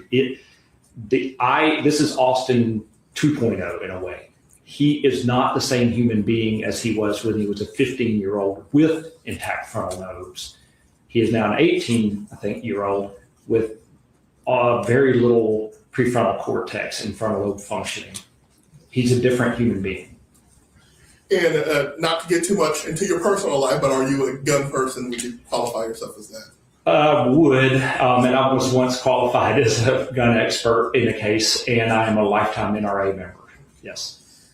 And so are you aware of the effect and nature of shotgun, buckshot pellets, and have you seen those kind of wounds and worked with people that suffer those wounds in your work? So I have, although I will say that for individuals who sustain a point of injury, such as your client sustained with double-aught buckshot from a 12-gauge shotgun, I haven't seen many of those people alive after the fact. Double-aught buck is a large gauge pellet in a 12-gauge shell. It is distinctly different in terms of the injuries it sustains as opposed to like birdshot, right? Which are more closely aligned to like small BBs. It is a catastrophic. It's a very powerful blast. I'll just leave it at that. Fair to say that it's a medical miracle that Austin even survived that shot? I think that most of the medical folks involved in this did not expect him to survive. And I'm personally kind of shocked that he, not only that he survived, but that he has recovered to the extent that he has. And we will work up to that and through that. Can you talk to us about when Austin was injured, your first meeting with him, what his condition was and what his, I guess, medical state was? So when I first actually examined him, that was on November 4, 2024. So it was a long while after he had shot himself. It was a long while after he'd left the hospital. And I examined him during a contact visit at the Cumberland Regional Juvenile Detention Facility, I think is what it's called. And he presented, I'll just give you a brief overview. His mental state, it was very cooperative, genial, childlike. He's still a very young person, but sort of almost flighty, very over-inclusive in talking about things. So I would ask him a question and he would sort of give me the nth details of it and then digress into sort of related subjects. And, I'd have to nudge him back to the top of the conversation, but very talkative, very compliant, very pleasant, very restricted range of emotional sort of expression. Although he does have a sort of innate sense of humor, he will laugh at things that are funny. He will sometimes laugh at things that aren't particularly humorous, but it's just his way of being. So I would say he's a likable individual in his current condition. Very placid, calm. There's not a lot of upset. He will tell you what he thinks about things. He doesn't really hold back. But at the same time, he's sort of concrete in his way of looking at things. Not surprising given the injury he sustained. He has some evidence of what we call word finding difficulties at times. There are patchy deficits in his memory, particularly as I'm sure we'll be discussing around the time that he shot himself. But he's just very talkative and over-inclusive and digressive, but very nice actually to talk to.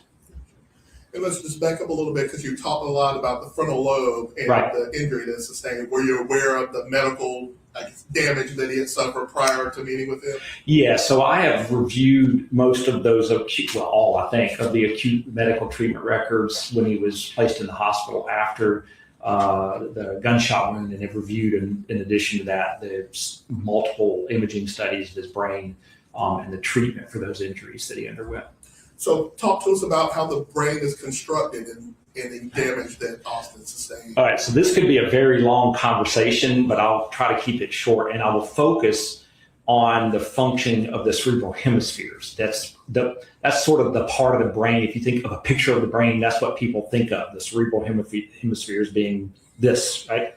And so moving posteriorly to anteriorly, we understand that the brain's cerebral hemispheres have very specific functions that everybody alive, their brains are sort of organized functionally in the same way. So for example, the very posterior aspect of the brain, we call it occipital lobes. And I'll oversimplify this a little bit, but the occipital lobes primarily are involved in visual, sort of eyesight related subjects. So an injury there can cause visual defects. And we can even sort of predict what kind of defect that you will have based on which side and where that injury might occur along those pathways. And then moving forward, we have in addition to that, we have the temporal lobes, which are here, and the parietal lobes, which are a little further back. So we go occipital, and then there's parietal, which in general sense we think of in terms of sensory input. So when we feel things, those parts of the brain are involved in that. And then as we move forward to the temporal lobes, we think in terms of speech, memory, things of that regard, right? And then we get to the frontal lobes, which are a very unique thing in terms of what makes us human and sets us apart from other mammals, right? The frontal lobes, and in particularly the prefrontal cortex, and let me explain that real quick. So the frontal lobes are where you would think they would be. The prefrontal cortex is a large anterior segment of what we consider to be the frontal lobes. I sometimes will offhand refer to the frontal lobes of the brain as the forensic lobes of the brain, because the questions that come before forensic psychiatrists so commonly are centered on aspects of a person's functioning that have to do with frontal lobes. And those are things, what we call them executive functioning. And it is things such as judgment, impulse control, the ability to discern and make sense of our environment. So right now, there's a lot of stuff I'm looking at in this courtroom, right? There's a camera over here, these guys, but I'm trying to disregard that and pay attention to you and the judge, right?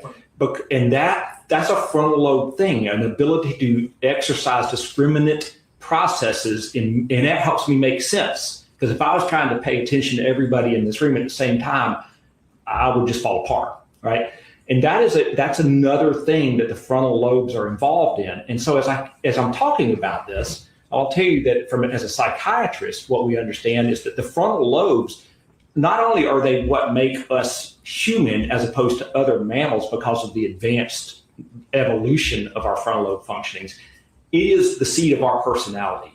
So who we are as human beings and who we are as an unique human being is largely defined by the functioning of that part of the brain.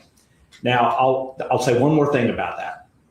The gray matter, which is the top of the sort of outer coverings of the cerebral hemispheres, is where the processing occurs. And then the white matter are axons that is, I think of in terms of being the wiring between all these different parts of the brain, and a lot of parts of the brain I haven't talked about, that puts all of that input together so that if my occipital lobes are seeing all this stuff, it's communicating in a way with the frontal lobes so that I know what to pay attention to, what's important at any given time, and it helps me focus somewhat, right? And so at any rate, there's a lot of other parts, midbrain structures and brainstem that we might talk about moving forward, but the frontal lobes are where, to answer your direct question, his damage to the frontal lobes was catastrophic. So, And when you say catastrophic, in a nutshell, like what do you mean by that? He removed them. And so, to extrapolate that, are you saying he removed the part of his brain that held his personality? Much of it, yes. It is not a scientifically reasonable proposition that somebody could sustain a frontal lobe dissection of that, resection of that degree, and not be changed as a human being forever by that process. It's not a scientifically valid proposition. And it's not the only area of his brain that was injured, but it was the part that was destroyed. And so how, with all that and that traumatic brain injury of him taking a buckshot shotgun shell at close range right to his head, how is he able to function at this point? So I will tell you this. I think a lot of people have been surprised at the degree to which his functioning has recovered, right? So he started out so impaired and so injured that we really didn't know whether he would survive. And I think it's a testament to how a young individual can sustain tremendous injuries, not just central nervous system injuries, and have a better course of recovery than somebody older like me, right, might have. So the fact of the matter is he has other impacts to his brain from that gunshot wound, but with excellent medical care. And I've got to say, I was very impressed looking through those thousands of pages of records that they were even able to keep him alive, right?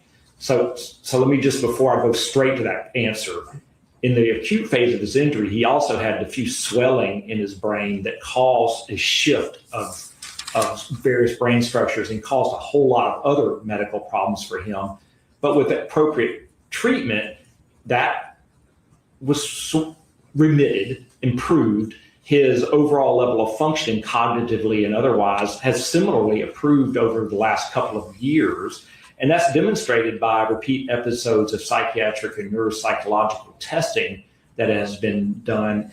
So I don't know that there's a great answer to how he has been able to recover to the extent he is, other than that it is impressive the medical care he received And it is amazing to me constantly what insults a young person can take and just survive that would kill somebody older. And so is it fair to say that if you, or put it on me, if I had suffered that same traumatic brain injury, that my recovery would not be as distinct as Austin's has been able to be?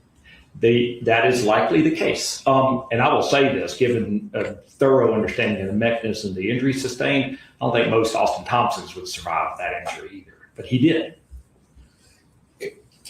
And with him being 15 years old and having a young brain, is there any difference in his brain in that able to rewire, and don't let me put words in your mouth, but be able to readjust?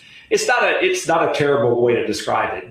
There's a plasticity of a young person's brain such that it's still in the process of developing, right? In the first place, we now understand, particularly with regard to frontal lobe functioning, that an individual's brain isn't fully developed until they're in their mid-20s anyway.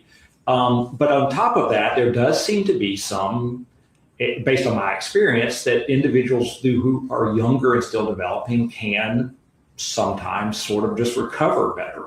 And as we get older and older and older, we know that we recover less readily from all kinds of illnesses and injuries. In your report, I'm gonna just go through some of I'll just ask you, and you can tell us what that are. Tell us what your diagnosis was and what his injuries were. A large acute compressed left-sided subdural hematoma. What is that?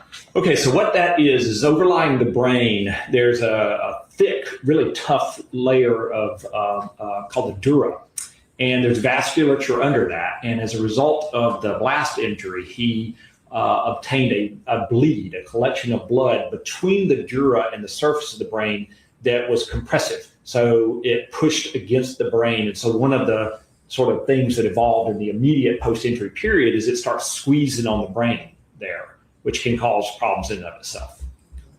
And what is a midline shift? So the cerebral hemispheres, there is a divide between them. There's a right and left hemisphere. And I won't bore you with the connections and everything between them. But what happens in a midline shift is that if you get a mass effect on one side, it can push everything across, which is not good for the brain. That's not something you want to see. So a midline shift is there's a mass occupying lesion or swelling or some process that's causing, it's an enclosed space, and so it's causing things to squeeze over across the midline. What is a large right frontal open comminuted depressed skull fracture? So that's the point of injury. And a comminuted fracture, a comminuted skull fracture, simply means that the blast fractured the skull itself into 3 or more pieces. That's the comminuted part, as opposed to just a break. So 3 or more pieces and pushed them inward, also exerting a mass effect on the surface of the brain. And can you still see remnants of that injury on Austin today? Oh, well, you don't need an MRI scanner. You can see him on his head. So he has a visible, I'm sure everybody in the courtroom has seen, he's got a midline visible defect in the injury where that area where the injury was sustained. And it essentially, closer to him, looks like a big divot or dent in his head. That is correct. And what is an electroencephalogram? Electroencephalography is EEG is what a neurologist typically will do to assess for brain functioning, electrical activity in the brain. And as is the case with MRIs and structural imaging, there are ways that folks can interpret EEGs to tell us how well or not well an individual's brain is electrically functioning, which is at its core the only thing we need it to do correctly, right? It needs to send electrical impulses. And so that is a way for us to get a bit of a read on what's going on in someone's brain. And partial effacement of basilar cisterns. All right, so the basilar cisterns are part of a system of places, voids almost, not holes, but areas where there's not otherwise brain tissue in the brain that have cerebrospinal fluid in them. If you sustain an injury to the brain that causes swelling, or there's something that has a mass effect pressing on the brain, it can cause those cisterns, it is a cistern, it's what it is, it's a cistern, to collapse, to squeeze down. So it's another imaging impact of swelling or mass occupying lesions on the brain. And you define cistern by saying it's a cistern. Yeah. What is a cistern? Like a collection of fluid, a holder of fluid.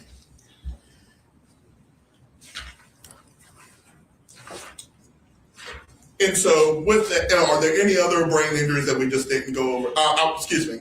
I'm sure there are multiple other brain injuries that were suffered by Austin during this event, but anything in particular that you would think Sure. important for this testimony right now? So real quick, the EEG demonstrated that he had more global diffuse brain impaired functioning for a time after his injury. Is called encephalopathy. He had diffuse background slowing on the EEG, which is sort of an indicator of that. He had clinical indicators of that as well.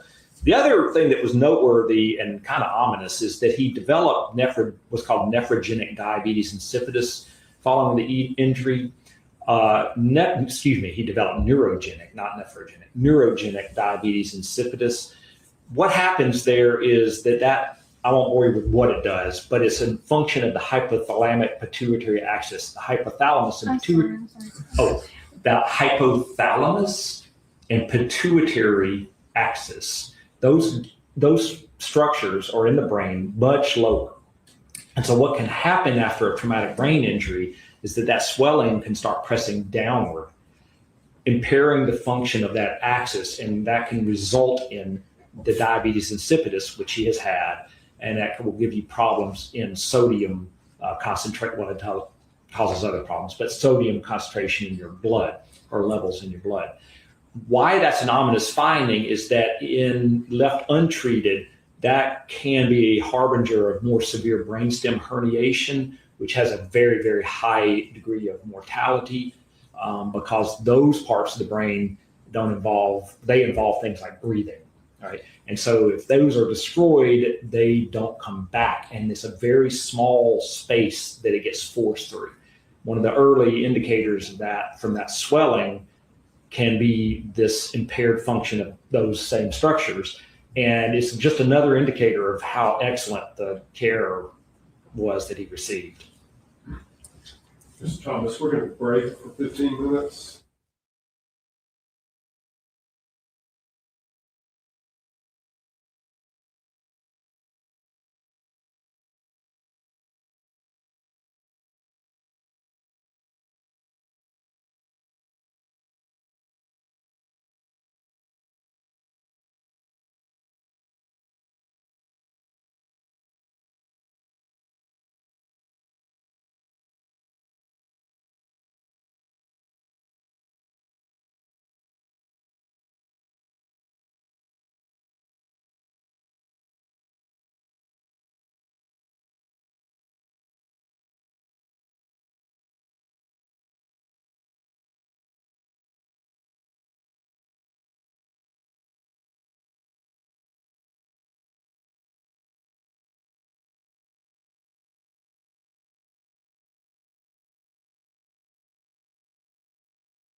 Yes, Your Honor. Thank you, Your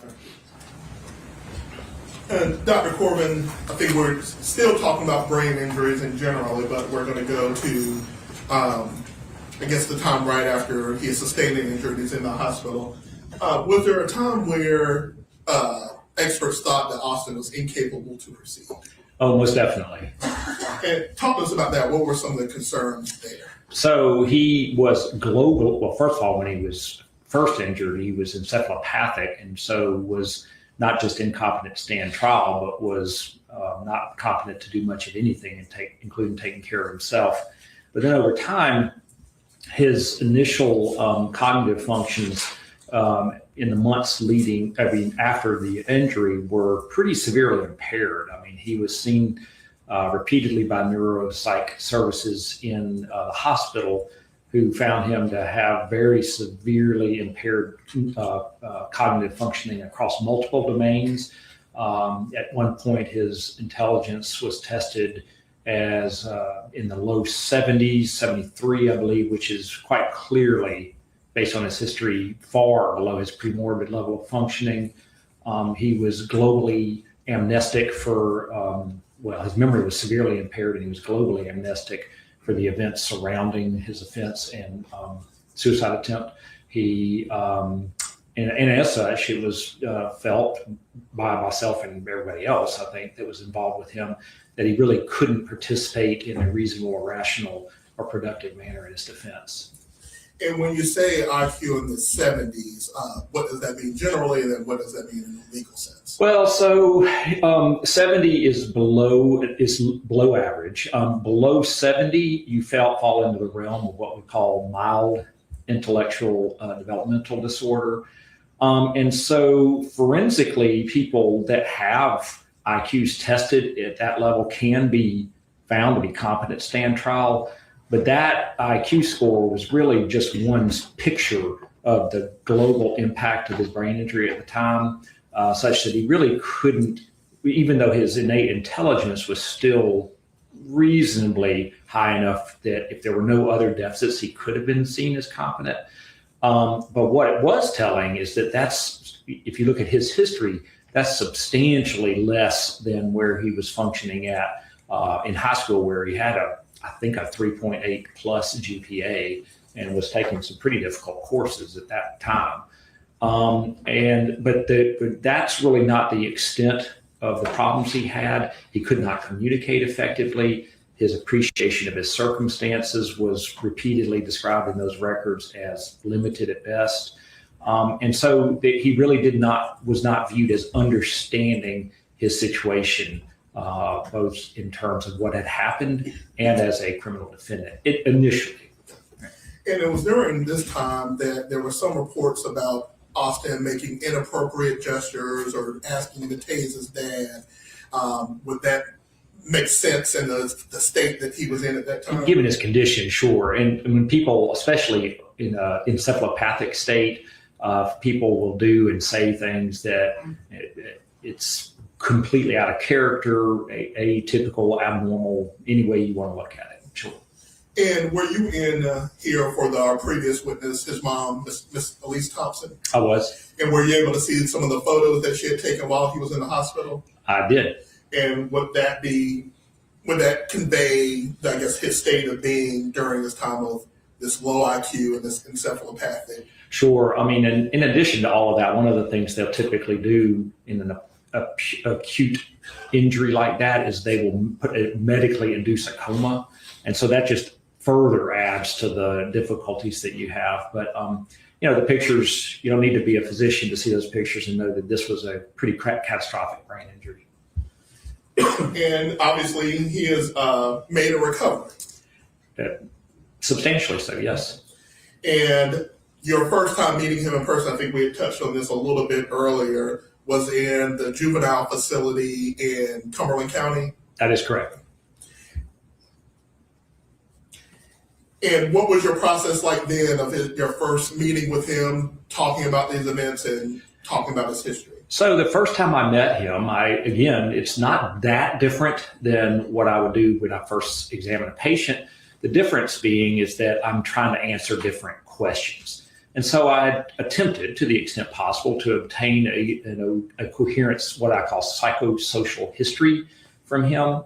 I will say that there are substantial reasons to believe that he might be sort of an inaccurate historian with regard to certain aspects of that history, largely driven by the fact that he cannot explain certain things and has no memory of certain other things whatsoever. And even then, to the extent that he has some memories of what occurred that day, there are concerns that those memories may be secondarily obtained through a process called provoked confabulation. But at any rate, I get him to tell me who he is, tell me where he went to school, tell me about his family, tell me what he knows of his medical history. Is there any mental health history, any substance use history? Things that that probably everybody in this room has had some doctor ask them when they went to see them. And then, but of course, you also are attempting to gather their understanding of the reason they're in custody, what happened, but more so, why did it happen, right? And before we go too much further on that, can you slow down and just tell us what that provoked confabulation, what is that? Sure. So what happens is that, well, in his history, for some time after he woke up from this injury, he had no real independent recollection of what had occurred. Over time, he has come to have fairly detailed recollection of what the events were that occurred. But during that same period of time, he had been reviewing discovery materials describing what occurred in detail on numerous occasions, for example, with defense counsel. And the phrase I like to use is the brain abhors a void. It does not like holes in memory. And so there is a process called confabulation whereby an individual will, without their understanding of the process, they're not aware of this occurring, but come to hold memories as if they are their own memories, right? When in fact, they are memories that they've come to have because of what they learned subsequent to an event, right? In provoked confabulation, that can occur because they are presented data about what occurred during a period of time when perhaps for any number of reasons, including shooting yourself in the head, you might not independently recall that information. And so over time, he has come to have those memories. And I'm not saying the memories are accurate or not accurate. They closely match, I think, the sequence of events described that I've reviewed in the same discovery that y'all have reviewed. And but that doesn't mean they're his memories. Does that mean he's lying about those memories? Absolutely not. The process is not an individual who experiences confabulation is unaware of the process. They do not make it happen. They do not invite it to happen. They don't know that it happens. It just happens. And has Austin ever been able to tell you the why? So no, and that is to some extent what is the most difficult part of this forensic assessment is that while he has never challenged the conclusion that he did these events, he has never, at least in his time with me, said, I didn't do this. He has similarly never been able to explain what he was feeling, what he was thinking, why he would do these things at all. And from the thousands of pages of materials I've looked at, I don't think he has said that to anybody else either. And so what would be your, I guess, response to people if they were to say, well, he's telling you he doesn't remember this event, doesn't remember this, what happened, but he remembers his mom, he remembers going to school, he retained some amount of information. Yeah, not all amnesia is the same. So he has historical information, memories, and he continues to form new memories of what is happening. But that's different than having memories that, say, would occur when you have a big open hole in your head, or, for example, if someone were to dissociate and depersonalize and experience a period of derealization and depersonalization, they don't remember that, right? They may learn what happened, But that doesn't mean that he doesn't remember where he went to school or that he can't read James Patterson books. I mean, of course he can do those things. But to the extent that there are certainly good medical reasons to contemplate that someone in his situation may not accurately remember what occurred on that day, the day of these events. Even if they remember going to school and doing schoolwork and then coming home? Absolutely. What does malingering mean?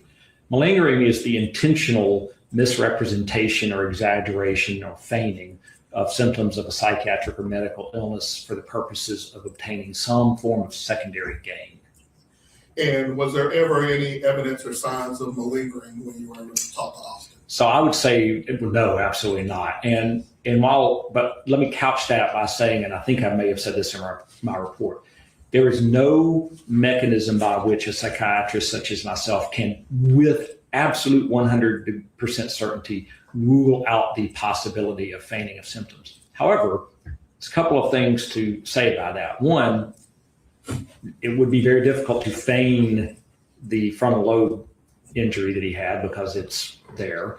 The impacts of that are well recognized and nearly universal. But also, there's really not much in the way of a secondary gain process here. I think the court is aware that over the advice of counsel, your client, once determined to be competent to make the decision, decided to plead guilty specifically, and he told me this, specifically because he did not want to put the families through the pain of going through these events again. He can't explain them, but he does not deny that it was him. And so there's given his acceptance of responsibility by pleading guilty, a similarly situated individual would not anticipate gaining much. Sustained. Just talk specifically about, I guess, not a similar situation, just what Austin had told you and where we ended up. Given his discussion with me about why he wanted to plead as he did, there's no purpose. Objection. You will find that he didn't malinger to you. Oh, I don't think he's malingering me, right? I'll allow that testimony. Get into speculations. Yes, sir. All right. And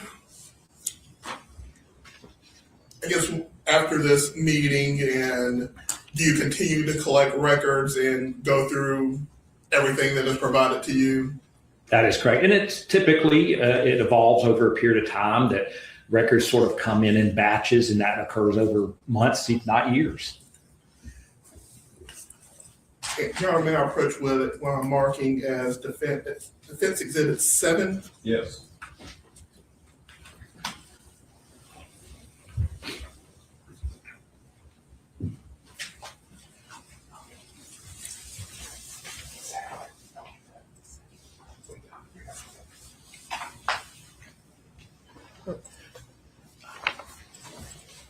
Take a look at that, Dr. Corbin, and then whenever you familiarize yourself with it, let me know what you're looking at. I am very much aware of this report. It is the, I believe, second evaluative report from a forensic psychologist named Samantha Sedlak, and it's dated October 10, 2025. And did you rely on this report in coming to the findings that you had in your own report? Yes, sir. And this fairly accurately represent the report that was turned over to you from Dr. Sedlak? Yes, sir. Your Honor, we would move to admit defense exhibit number 7. Any objection? No. It's allowed. And Dr. Corbin, I guess just generally, what are the findings in that report and how was it useful to you in making your determinations? So what I found from this report is this was not her first assessment of your client. And what she determined was that there was a general path of continued recovery. His overall intellectual capacity had gone from in the 70s to upwards of the low 90s, which is still likely lower than his premorbid functioning, in my view. but it's also clearly greatly improved. And on that subject, I'm aware that he has finished his high school education while in custody and earned his diploma there.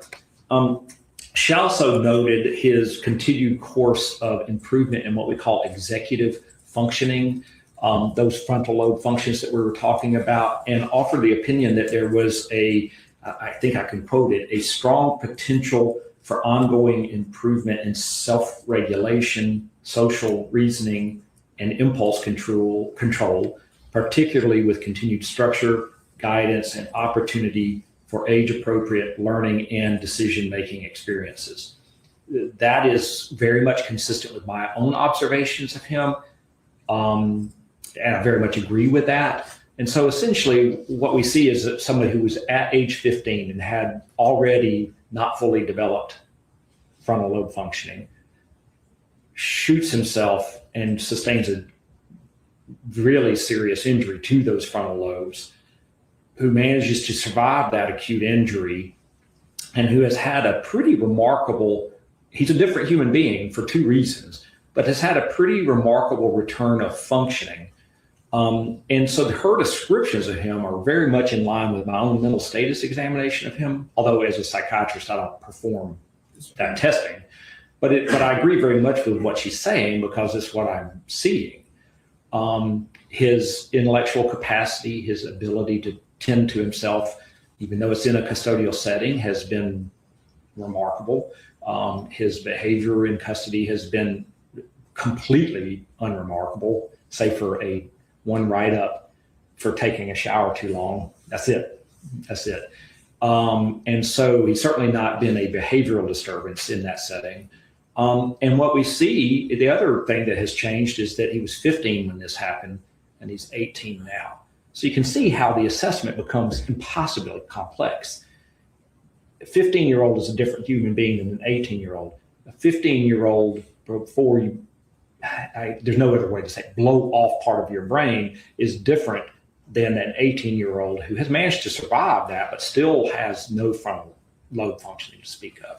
So my personal examination is not really, in many respects, of the individual who he was at 15 on October 13.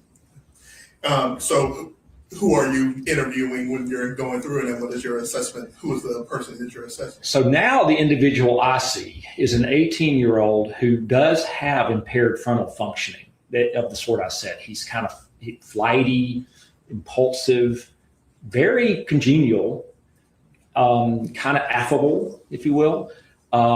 Does exhibit evidence of the brain injury in terms of some word finding difficulties and the continued memory deficits. And at the same time, it's still Austin Thompson, but he interacts in a way that's very much less than what you would anticipate from an 18-year-old had he not done that. He's kind of childlike.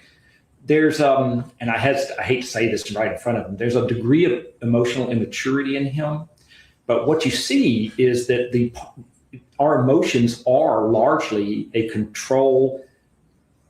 I'm trying not to comment on what he's doing right now, but his emotions are the result of processing in our frontal lobes. He does not have that. And so he can react to emotional circumstances and display affect that has got nothing to do with how he actually interiorly feels inside. I'm saying these things about him, and he's sort of it looks like he's telling jokes to Coke. I don't know what's going on, but it's not the affect you would anticipate. That is a direct impact of the brain injury.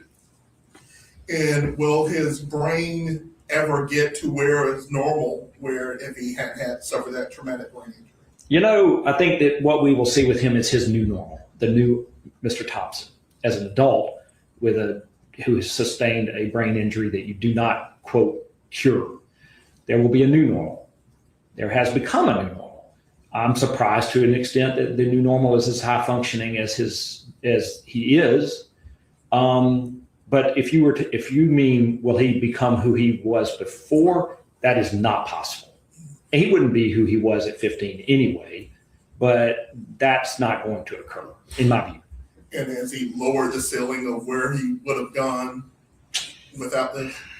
Perhaps in some respects. impaired frontal lobe functioning, it changes our personality. So what makes it difficult to ascertain the answer to that is I don't know who he would have become as an adult human without the injury, right? And switch up gears with you a little bit, Dr. Corbin. And going through his familial history and things like that, did you ever see, I guess, what is the point of going through his family history? Well, there's really two reasons to do that. One is the observation that many psychiatric illnesses that we're looking for have recognized and definable genetic components, right?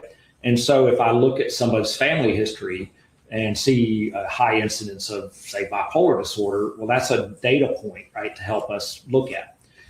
The other thing is that if an individual has in their family folks that have suffered from psychiatric illness, well, of course, that can impact the way that they grow up. Say, for example, if someone is raised by a parent who struggles with a psychological difficulty, then that can impact the nature of their relationship and their own developmental trajectory. Or it can have no impact, but it's still a data point. And looking at his familial history, did you see anything that stood, we keep on saying this word red flag, but stood out to you as anything other than a normal upbringing? Not particularly. I will say this. I mean, I am aware that James had a history of treatment for ADD. And I'm also aware that mom had a history with both children of postpartum depression and was treated for that condition. And postpartum depression can be a pretty serious thing. And postpartum depression can impact how the parenting skills and the style of parenting and the degree of attachment between their children and the parent, in fact, in a small number of instances, can result in criminal conduct, right? A parent killing a child because of symptoms of postpartum psychosis. So she had this history, and that's a data point that matters. However, I will tell you that as I've looked through the material and heard her testimony and looked at the family history, I think she's powered right through it in terms of parenting. The kids both clearly, I think it's worth, my assessment is that they both gravitated more towards dad and the stuff they did with dad. But that family was pretty well functioning, despite her struggles with postpartum illness. And is that abnormal for, same-sex child or different-sex child to gravitate towards one parent more than another? No, it's typically the case. And does it mean that a person, one of the mom is hated just because they hang out with dad more? No, despite writings to the contrary, I'm pretty convinced that at no point before or after October 13, 2022, Austin loved both of his. Sustained. You didn't, in your interviews, you didn't see any conflict within the family that will lead you to pop out as a red flag for you? No, and of course I know what he told me, but no, then what he told me is consistent with what I've heard from other sources of information. And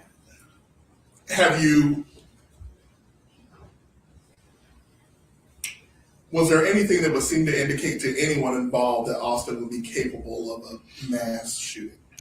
From what I've looked at, and it's a lot that I've looked at, I have not identified anybody who had identified or raised concerns that there were any red flags. In fact, the contrary is true. Not just family, but other folks as well. All would say, didn't see this coming, would not see this coming. And, when you look at the typology of mass homicides, that is exceptionally uncommon. It is almost universally the case that individuals before these events, and this is, I should say, far from the first mass homicide case I've been involved in, unfortunately, right? Far from the first. And, go ahead. Did you review, materials turned over by the state from Dr. Gibson talking about the path to violence in dealing with mass shootings? I did. I did not observe her testimony, but I am familiar with her work, yes. Okay. So tell me more about mass shooters and things that you stand out as red flags and cases that you've dealt with in your personal experience. So to the extent that there's a typology, if you will, a way to describe the, quote, typical mass homicide, Well, one of the things I was just starting to mention, it is almost universally the case, if not universally the case statistically, that such individuals are on the radar of other individuals at being at risk. They may not be thinking in terms of them committing a mass homicide, but that there are concerns because of a deviation from their premorbid functioning, that people are worried about them. Similarly, in a large number of these instances, the now defendant would also have reached out to somebody almost in an effort to gain an alliance for some perceived path of revenge, if you will. And so in these instances, it is typically observable that they become motivated by this escalating path of preoccupation with some perceived injustice. They're seeking revenge for something, and sometimes it's psychotically driven. But there's a reason for it. There's never a good reason for it, but there's a reason there, and it's usually observable that other individuals see that person becoming increasingly preoccupied with that motivation. And I know you said you didn't watch Dr. Gibson's testimony, but you're saying some very similar things about a perceived injustice, a perceived slight, bullying. Did you see any of that in any of the documents that you went through? So if we look at the underlying factors that seem to precipitate most of these events, there are none there, right? There's not the they don't feel marginalized, ostracized, bullied, anger, sense of rejection, paranoid psychosis, seeking revenge. None of those things were present. And I think Dr. Gibson, may possibly agree with it, that in her findings, 100% of the time, there was some third party that would reach out and say, have concerns for a defendant or a prospective shooter. So while I don't know if I can attest to the 100%, I can tell you I've been involved in a couple of dozen mass homicides over the years. And in those instances, except for one or two that involved a very, very different organic process, there were third parties who had voiced concern. Involved in one right now where it's very much many people were trying to get somebody to intervene, and then multiple people were killed. So while I don't know that I would say 100%, I'm not sure that I've ever been involved in a, quote, typical mass homicide where there weren't not only post-event red flags observed, but pre-event red flags observed, almost always. And Dr. Gibson had also talked some about, especially when dealing with youthful offenders, their need to tell someone or write something to someone. Has that been your finding experience as well? So I have not done as many of these cases involving youth, but from my own research, which is considerable, that appears to be the case. So I would agree with her as well on that. And there was nothing that you found that often have these diaries or writings or journals or anything like that? No, and I'm sure we'll talk about all of the hundreds of, all of these thousands of searches, but when I look at the entirety of the context of what his digital footprint is and his life at the time, it's a big dead end. It's a red herring. It's not wide. In my opinion.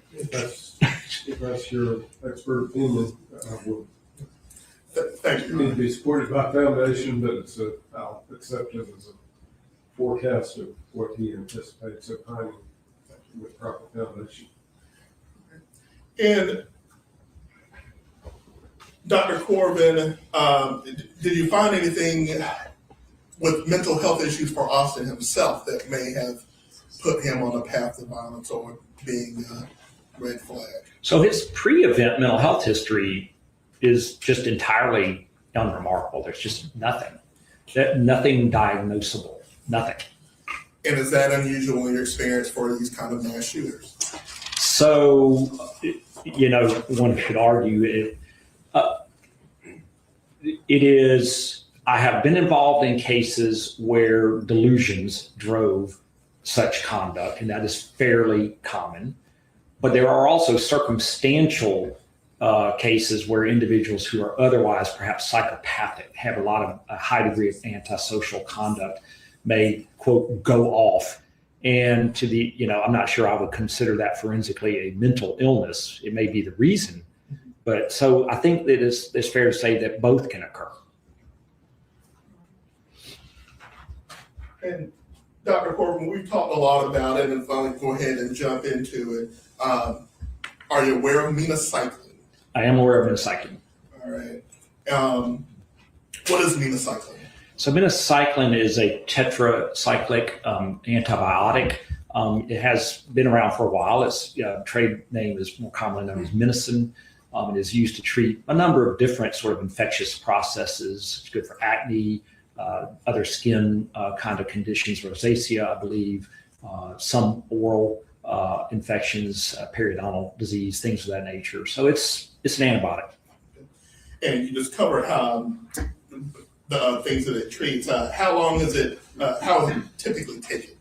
Well, it depends on the course of treatment. It's not remarkably. I mean, I'm not a dermatologist, but my medical training is that it's not typical that you remain on an antibiotic like that for years at a time. So. And are you aware of any side effects of minocycline? So sure. I mean, it can have some of the more common side effects that you might encounter with other antibiotics, but in this case, minocycline has multiple. There's research and case reports of it inducing psychiatric side effects up to and including periods of depersonalization and derealization, which would be a sort of a sudden onset of a dissociative episode where one's can engage in conduct but not really be there. They're there, but they're not there. They're awake and doing things, but it's almost like they're playing out or living out a dream. And so they're doing things in a very organized and, in this case, horrible manner. But at the same time, the reality of it is not there. That connection intrapsychically is severed. And I guess, how did you come, like when you got notice that Austin was on minocycline, what were your initial thoughts with that? I didn't really care. I mean, it's all important information, but while that side effect has clearly been demonstrated, it's not common either. Okay. So I just sort of, because at that point, I was still very much in search of the why, the reason. And more typically, there's no good reason, but more typically there is a reason. There's one of those themes that we talked about. It's almost always the case, right? But as those things started falling off the wayside more and more, and I had to sort of circle back and look at minicin again. And then I started getting discovery material that was like, whoa, hold up. What did they describe him as? And that kind of thing put it right back on the differential. Like, rare things happen rarely, but they happen. And there became more information that ruled out the typical stuff that you see in mass homicides, and more that you see in instances of not just from menacing, Ambien, primary psychiatric process where individuals will suddenly experience a sharp divide, a fall away from their complete awareness of the reality or circumstances, but continue to engage in seemingly purposeful conduct up to and including interacting with other individuals. And you had mentioned seeing that in discovery that kind of caused you pause. Could you talk to us about that and the things that you saw in discovery that made you? Yes, sir. So it was fairly late in the process that I began getting descriptions from individuals who witnessed him in the neighborhood of Pettingham on that day of these events. And it has not been my experience that in a typical, I hate to use the term, but in a typical mass homicide of the sorts that I've worked on over the years, that witnesses describe those folks as seeming as if they were in a trance, that they look eerie, that they look like a zombie, that they're walking around in a slow, nonchalant way with their head down. Well, they did look like a little kid. And so you get, that's the sort of thing you hear from people who see people in a parassociative state, right? Not in a typically motivated mass homicide, not in somebody who is mad at the world, seeking revenge, this, that, and the other. That's not the description you see. Is it dispositive of any finding? It is not, but it's very suggestive. And you've reviewed other videos and I guess Ring doorbell cameras and other surveillance cameras that captured Austin during this event? Yes. And are you familiar with, I guess people are saying the trailer park video where Austin seems to be talking to someone? Yes, I have seen that video, yes. Talk to us some about that and how that affected your opinion, if it did. Well, the descriptions in the videos or images of him, including that video, they're sort of consistent with each other in that he just seems like he's just taking a walk through the neighborhood. And so in that video you mentioned, he's observed there. I don't know if the court's seen it or not yet. Oh, okay. So you're aware that he's just in a semi-calm way holding a long gun and speaking seemingly off camera to someone, pointing out that there's an active shooter behind him or somewhere off camera the other direction. I don't know who that was he was talking to. I'm not sure there was somebody there he was talking to. Sustained. Sorry. But it's very unusual, right? And you never received anything in discovery about this person that he was allegedly talking to ever getting a report from them?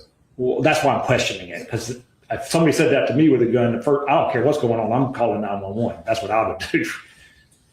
And what about his manner of gait and just walking around and the time of day and things like that? Just five something in the afternoon, calm, no distress observable, doesn't seem particularly even hurried for the most part. Again, it's just very atypical in these situations.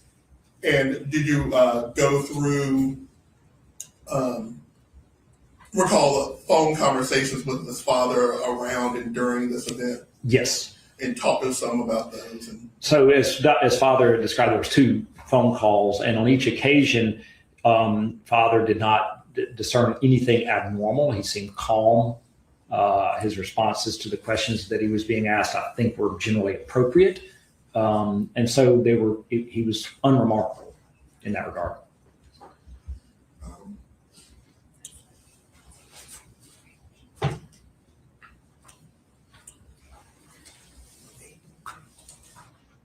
Your Honor, if I may approach what has been marked as Defense Exhibit 8. Yes.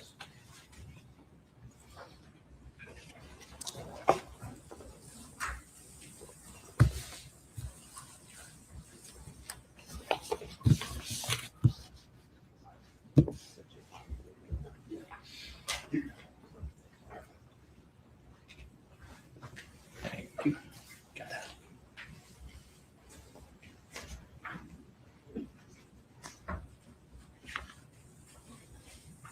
And what I've marked as Defense Exhibit 8, what are you looking at, Dr. Corbin? So this is a progress note from Southern Dermatology, and I think the date of service is March 23, 2020. And are you aware of how long minocycline is typically just supposed to be taken? I see a lot of, and I've looked this up, a lot of variability in that, but not typically a year or more at a time for this indication, right? And if you're looking at page 2 of, we move to admit Defense Exhibit 8. Any objection? No, Your Honor, it's allowed. Thank you. Looking at page number 2, tell us about the kind of counseling that a person will receive on minocycline. So what they've written here is that they counsel them on the more common side effects. It can be associated with photosensitivity, discoloration of teeth and skin. So they tell them try to avoid sunlight and you should wear protective clothing and sunscreen. Headache, vision changes, and that's about it. And those are the things that you would most typically encounter. but you had noted that in your experience that one of these rare side effects is this depersonalization. It's all over the literature. Yes, it can occur. And just break down to us your scientific or medical understanding of what depersonalization is. So depersonalization is sort of a symptom of dissociation in which a person begins to or loses the ability to recognize their own reality. So think of it as like being in a dream. And if you can remember your dreams, you get it, but you don't get it, right? It's like you lose contact with the reality of you. Derealization is a little easier to contemplate because then you perceive yourself, but your circumstances are, well, derealized. They are not real. And so we use certain classes of drugs to induce such a state, a dissociative anesthetic, because you don't necessarily want to remember the reality of a colonoscopy, for example. But it can occur when we don't want it to occur too. The example probably a lot of people have heard of is with Ambien. The reaction, more common with Ambien, is similar to what can occur with medicine in that you can see individuals who are acting without a conscious understanding of the reality of what is occurring. And I keep saying it's like they are in a dream, but they're doing the dream. And if you've seen, I have a video from a case, it's pretty remarkable, of a fellow who had an Ambien reaction and was going through his house and he was trying to pour himself a drink and poured a drink right through his hand. He was doing things, but when you paid a closer attention, he was not doing them all very well. And but otherwise, it was sort of purposeful appearing. The same class of drugs. People have gotten calls the next day saying, "You called me in the middle of the night. We had this long conversation about this, that, and the other," and they just don't remember it. And what would your response be for people, and this they may ask anyway, but he's been taking this medication. He has been taking it for a year.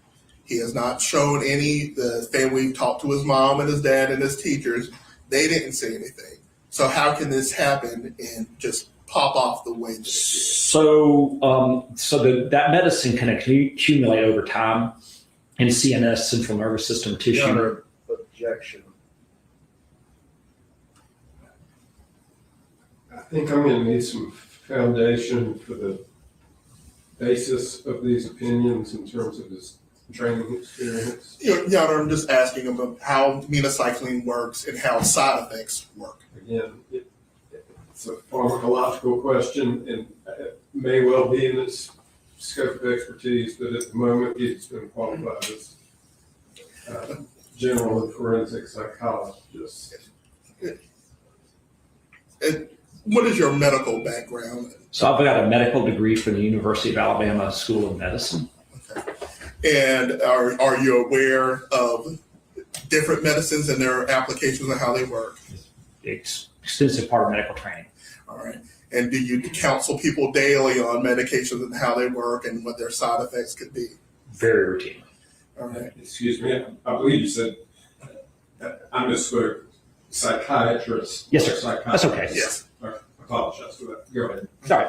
All right. So, can you speak about the side effects of this? I'll allow it and consider the objection. I'll give it the weight that's appropriate. But Sure. On what I hear and the factual and the Yes. foundational basis for it. Yes, sir. Go ahead. Well, essentially, let me just cut to the chase. In these medications, you can be on the medication for an extended period of time and then have it happen. And it can happen suddenly. Ambien's a perfect example. I have cases where people have been on it for a long period of time and then they have a dissociation. And when it happens, it can happen suddenly and acutely, right? And so these kind of dissociative instances are not uncommon, or I guess they're uncommon in the fact that they occur, but it is a known thing that happens. Yeah, and there's some pharmacodynamic reasons to think that it might be more likely to happen after you've been on it for a time, but it can happen early, middle, or late. Objection to that. Overruled. And Dr. Corbin, how would it work that, the two brothers could be taking the same medication and it happened to one and not happen to the other? Well, they're not the same people. It's just, I don't even know that there is a answer to that. Some people have a reaction, some people don't. And by the way, most people don't. And you said it's a rare instance that this kind of depersonalization can happen. It is, and it's why at first I really wasn't, it was on the radar, but not at the center of the radar. But you've gone through the other possibilities of how this can happen and you don't see any other red flags. It's sort of the way that we arrive at medical decisions, right? That we have the list of possibilities as we understand them, and as things fall off and information that emerges that makes another even less likely event more likely in this situation, then it remains on the differential, and that's what happened. At first I was fairly confident that a sort of typical motivating factor would emerge. It did not. And some evidence then began to emerge that made it more likely that there was a dissociative element at play. And how might depersonalization be expressed differently by 15-year-olds than it would be for them? Well, so I think that I'm going to say this more globally, that any adverse effects, psychiatrically, psychologically, kind of adverse impacts are going to be less well tolerated and less well managed in a 15-year-old than a 25 or a 30-year-old, because a 15-year-old is by their very nature already, they're not an adult. And so they're not as well equipped to cope with appropriately such instances. Now, that being said, in instances where a side effect kind of comes on suddenly all at once and is not recognized by the individual experiencing the side effect, there's not a whole heck of a lot you can do if there's no warning. So.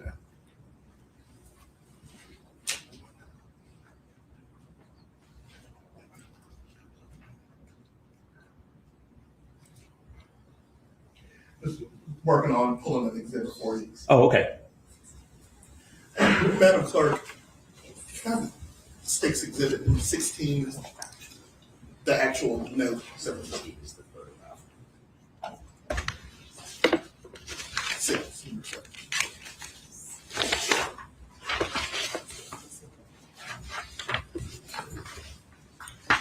And Dr. Corbin, I'll ask you while Madam Clerk is pulling that for us. I'll go ahead and continue with you. There's been a lot of talk about friendships and Austin having friends or not having friends. Talk to me about that in your,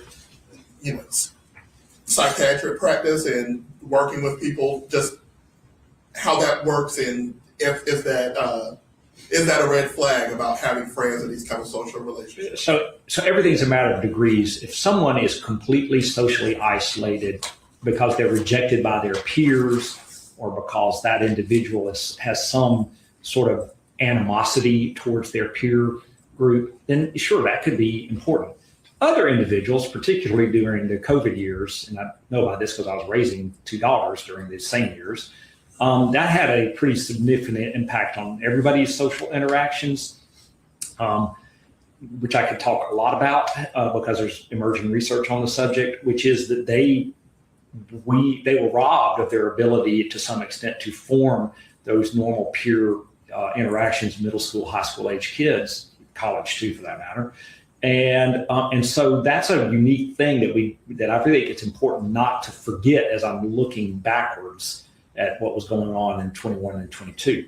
The other thing is that I'll call it a little bit of a psychological autopsy of pre-injury Austin Thompson, is that he was and still is an inquisitive, curious, kind of flighty guy, but who lived a little bit in his own head, just flying from one point of interest to the next.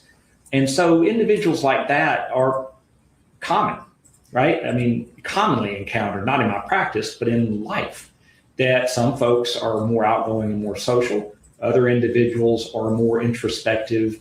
They think a lot. They study a lot. They tend to make good grades. those are not red flags. That's just people being different. So. And so you just said that nothing of that was stood out as a red flag to you. No, because it's just who he was.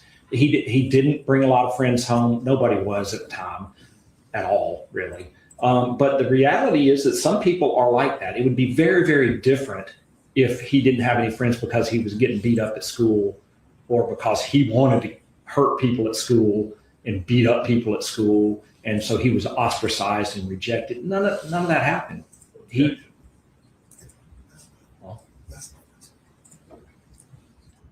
Based on your review of records, I'll allow it.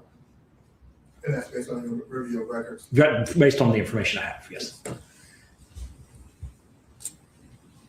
And is it normal or becoming normal that people have these friend relationships that are conducted through electronically or through phones and social media and things of that nature? Yeah, as a psychiatrist, I hate it, but it's common.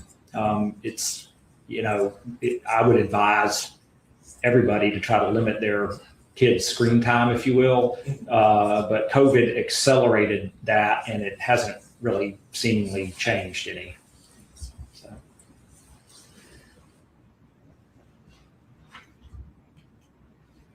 And did you see the photos of the inside of the Thompson residence? Do you recall going through those? At some point I have, yes. Were you aware of just the state of the house and the amount of guns and ammunition? Oh, that I'm aware of, yes. Okay. Talk to us some about that.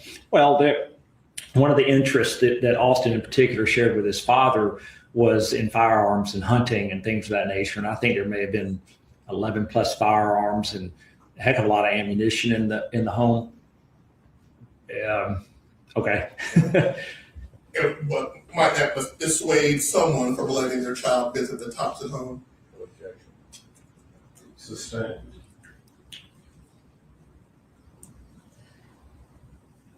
Were there any red flags in Austin sharing a hobby with his dad and the amount of hunting that he did?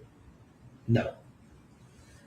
Do you find that typical for a father and son relationship to have that kind of outings, I guess? Certainly not unheard of. It is not an unusual thing for teenage boys to have all kinds of interest in firearms, fireworks, hunting, fishing, you name it. It's just not a red flag. The context matters, but in the context of my assessment of Mr. Thompson, it does not matter. And I know we've talked a lot about video games and things of that point. I guess generally talk to us about generational differences between kids playing video games and being in their room and talking to people online. So, when I was a kid, that wasn't a thing. I mean, Pong was as good as it got, right?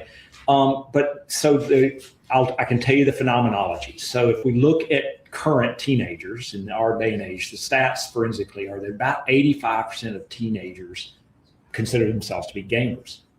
If you break that down a little bit, about 60% of teenage males play video games on a more or less a daily basis.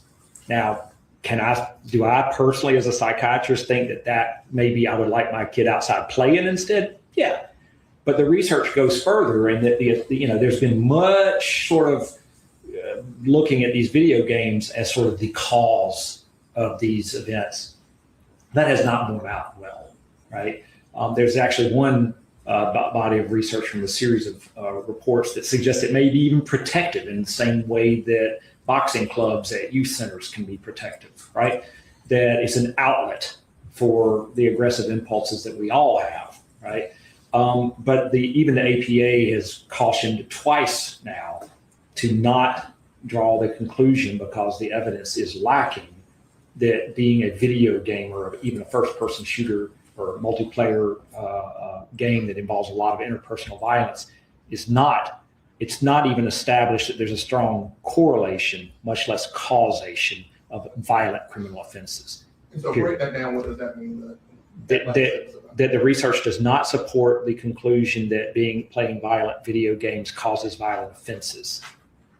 And for someone that we've heard may not be athletically inclined like Austin, is it normal for a teenage boy to indulge in video games? I think it's normal. Well, regardless of whether I like it or not, if we define normal as it's very common, then yes.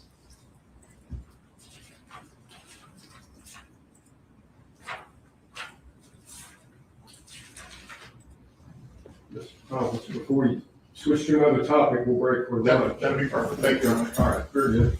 We'll break until 2:30.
dark and stormy night. The storm was electrical. No rain. Too bad, because we could use some.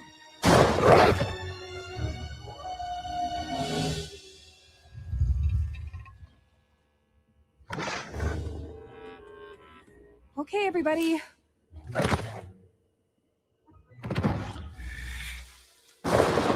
Joke's over. Come on out. Ian, is that you? I'm pretty vulnerable out here. I'm just a doe, a deer, a female deer, out in the woods, all alone. Where are you going, you simple ass? To check on that noise. I want to make sure it isn't a scary monster. Only a buffoon in a horror movie, and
So again, My name's Elise Enders Thompson, and I'm Austin's mom.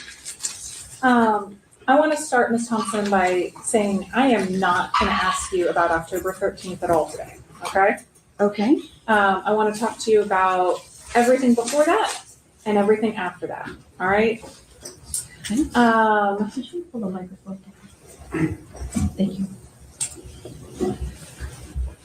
Before we get started, Ms. Thompson, I just wanted to ask you, you have not been in court except for the times that you have testified, right? Yes, I've been working. Is that something that you have to do? Yes. Okay, thank you. Now, Ms. Thompson, how old were you when James was born? 1 month before I turned 36. And we've heard that he and Austin were about 18 months apart. Is that right? A little less than that, yes. A little less than that. And so you would have been about 37? I was 37. Okay. And so 2 babies very quickly, right? Yes, but we didn't know if we could because of my age. All right. Your Honor, may I approach? Yes. Ms. Thompson, I am handing you what I have marked as Defendant's Exhibit 5. Do you know what that is? Yes, it's a thumb drive of the photos that I saw And how do you know that? because you showed them to me today, this morning. And is there a mark on there that indicates it's the same one? Yes, I put my initials this morning. Mhm. And these photos, what are they of? Austin and some with James when they're growing up. A lot of them are younger pictures. And would these help illustrate your testimony about your life? Yes. Your Honor, at And this time, activities, yes. Mhm. at this time, I move to admit Defendant's Exhibit 5. Yeah, Judge. May I have 1 second, Your Honor?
I want to be heard this time, Your Honor, no objection. Exhibit 5. is good. Your Honor, may I publish on the screen? Yes. Thank you. Would you like the lights dim? They can stay on, Your Honor. I intend to use this throughout the entire presentation. All right, Ms. Thompson, what are we looking at here? Looking at his newborn picture at Rex Hospital. And I know you said his, and we're talking about Austin, but let's make sure that we're being Okay. clear. So this is Austin? Yes, it's Austin Thompson, and he was born on June 10th, 2007, so it would be that week. And how was, what was it like when you first held him? It's an amazing feeling. It's a feeling of warmth. It's overwhelming. It's happy tears. It's just a whole mix of emotions that's positive. There we go. Is it mine, Your Honor? I don't. Just check the connection on your computer. Make sure it's. My computer indicates it's still projecting because I've got the. All right. Hopefully.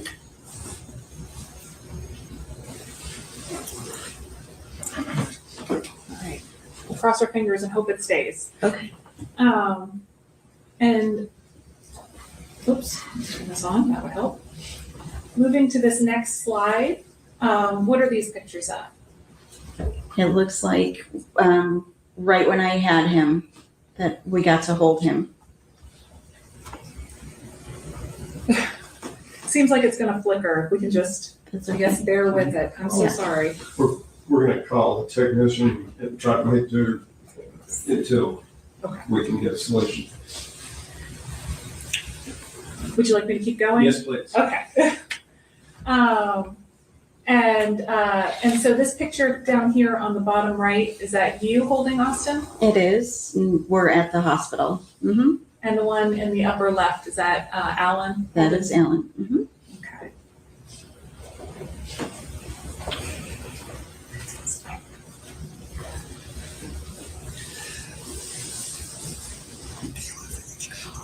Yeah.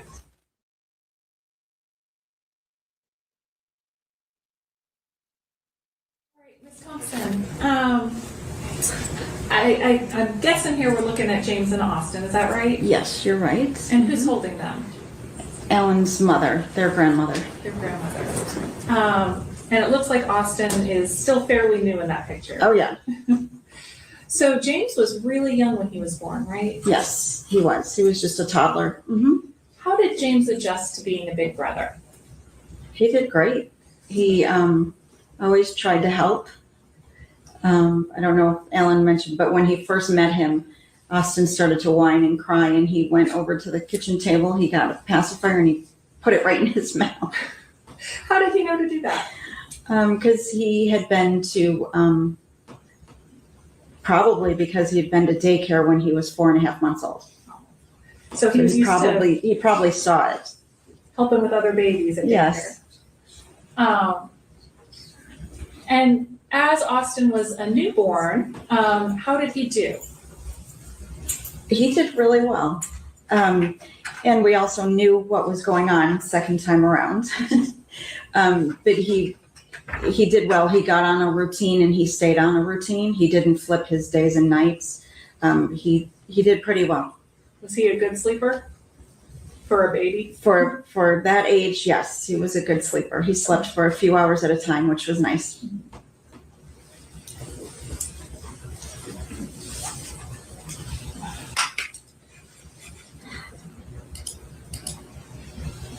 And about how old would he have been in this picture?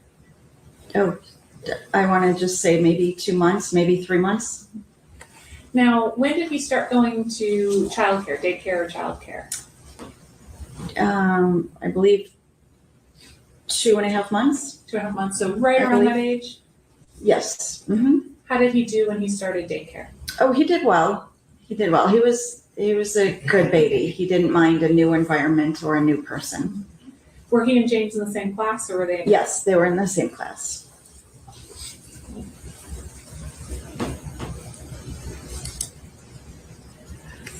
Now, what are we seeing in this photo? He had a christening or a dedication at New Hope Baptist Church in Raleigh. Did your family attend that church? Yes, we did. We got married at that church and we attended that church for at least 7 years or so, if not more. Can you tell me what a baby dedication is? It's just like a christening for an infant, but they don't do the oil or holy water on their head like they do in the Catholic religion. Pastor gives the baby a blessing and then he holds him and he typically walks them up and down the church aisle once so everyone can see the baby and then hand it back. And I see the cake there. Was there some sort of celebration afterwards? Yes, we went to our house and his Alan's family drove in 2 hours and a couple of my girlfriends went and it was just a nice little get together. Okay. Now, how old would the boys have been here? Almost 2 years old, if not 2. For James? For James, yes, excuse me. Yes, for James. And so Austin would have been, I mean, he's sitting up. So He's sitting up, so I want to say at minimum 7 months if he's sitting up. And the way James is looking at him, it looks like he really enjoys Austin. He did. He always watched out for him too, when they were little especially. So once Austin was a little bit more on the move, how did their relationship grow or change?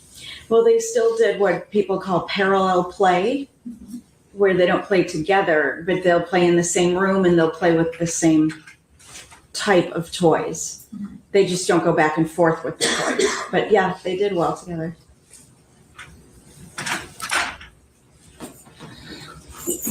What are we seeing in this picture?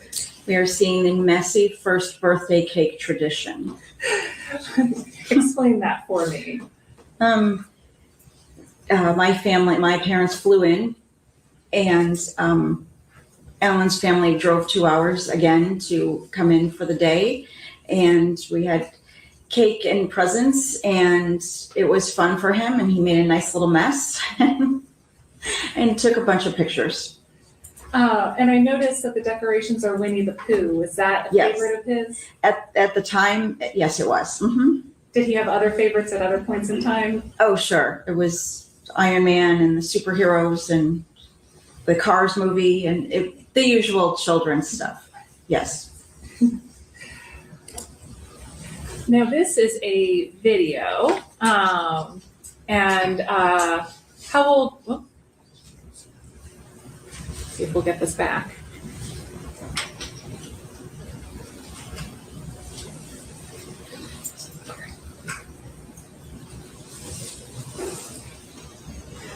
How old would Austin have been in this video?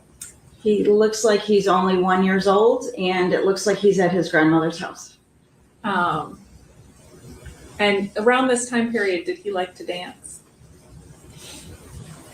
Yeah, he did, just as the little babies do. They'll bend their knees up and down and they'll wave their hands.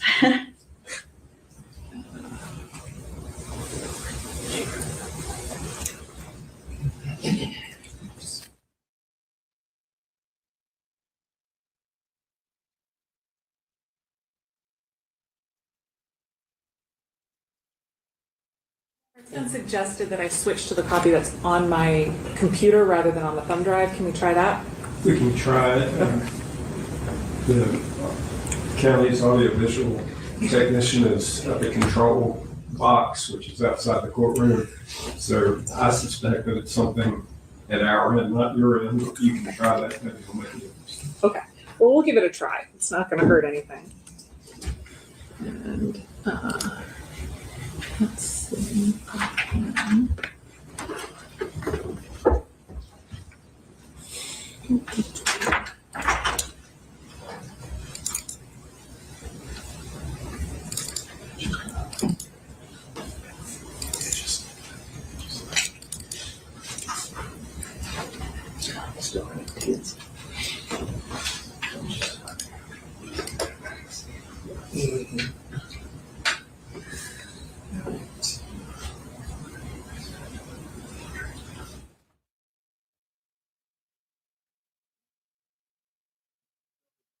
Okay. All right. So I'm going to go ahead and play this video.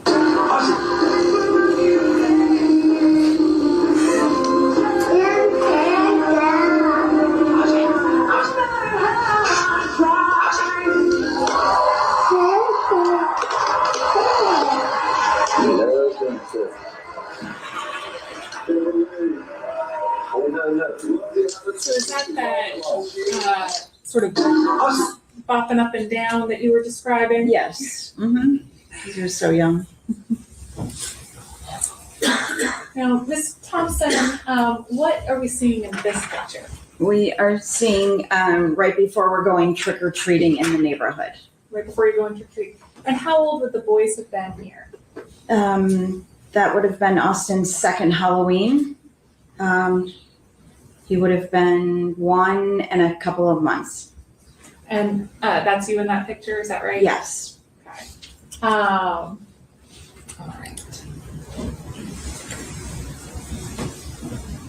And how, you saw that? I did. It was Easter. It was Easter. And how old would the boys have been there?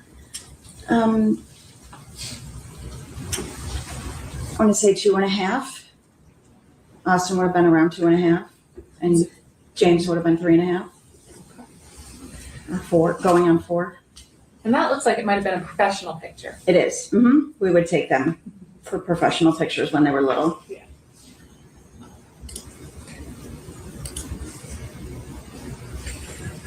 What is this picture?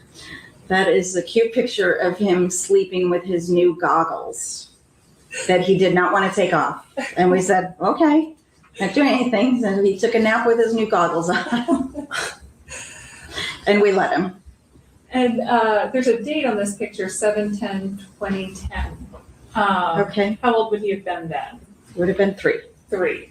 And those were brand new goggles he just couldn't take off. He could not take them off, and we said it's okay. It's not hurting anything. It's a little hard to see right now, but I'm noticing his hair is super blonde. It is. Yes. How long did he have really blonde hair? Just the first 3.5, 4 years, and then it went brown. And then it went brown. Mm-hmm. Did you have a nickname for that hair? Yes, we the 1980s singer. We call it the Billy Idol hair. So with that, we need to reset the system. So I think what we'll do is stand at ease for about 5 minutes. Absolutely. 5 minutes, and just give us a thumbs up and address it. You can turn it off.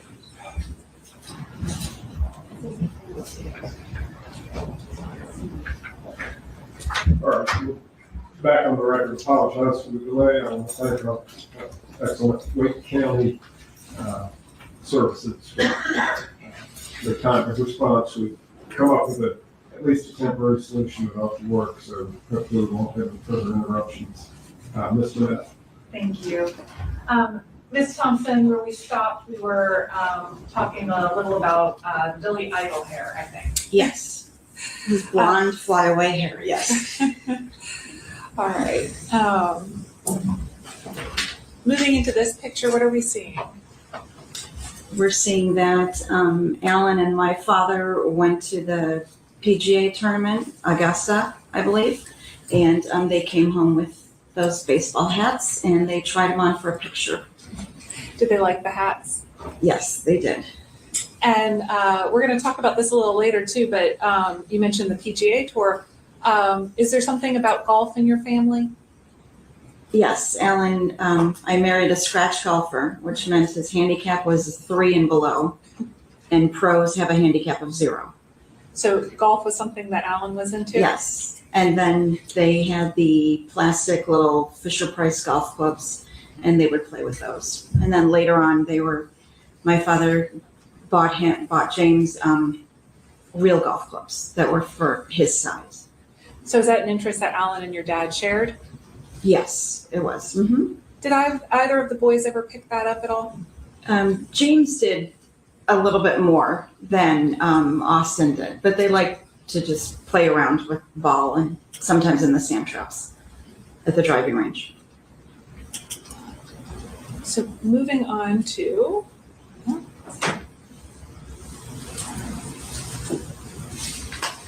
there we go.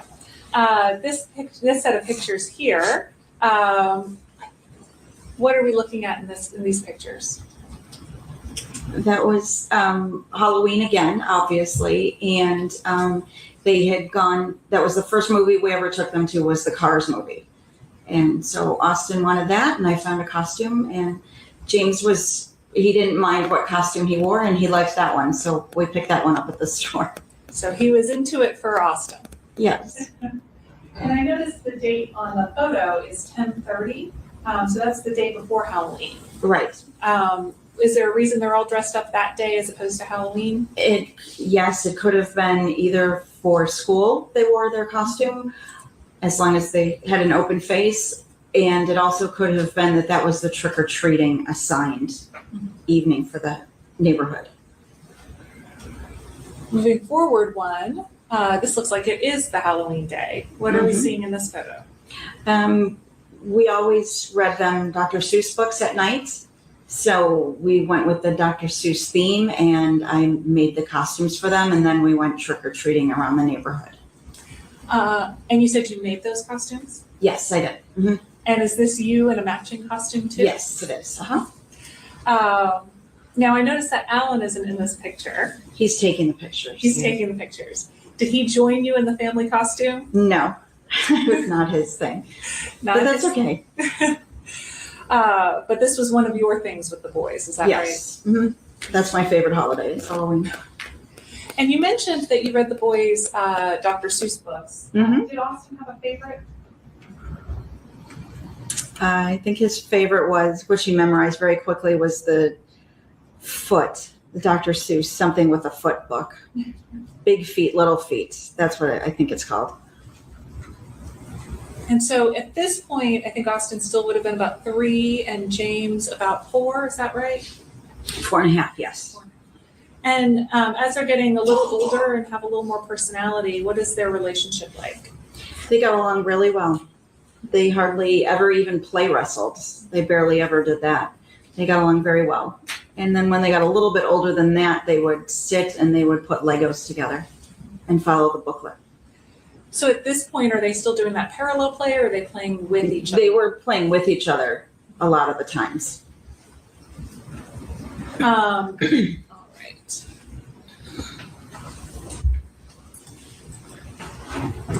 I apologize for all the technology issues, but my clicker does not seem to want to work. There we go.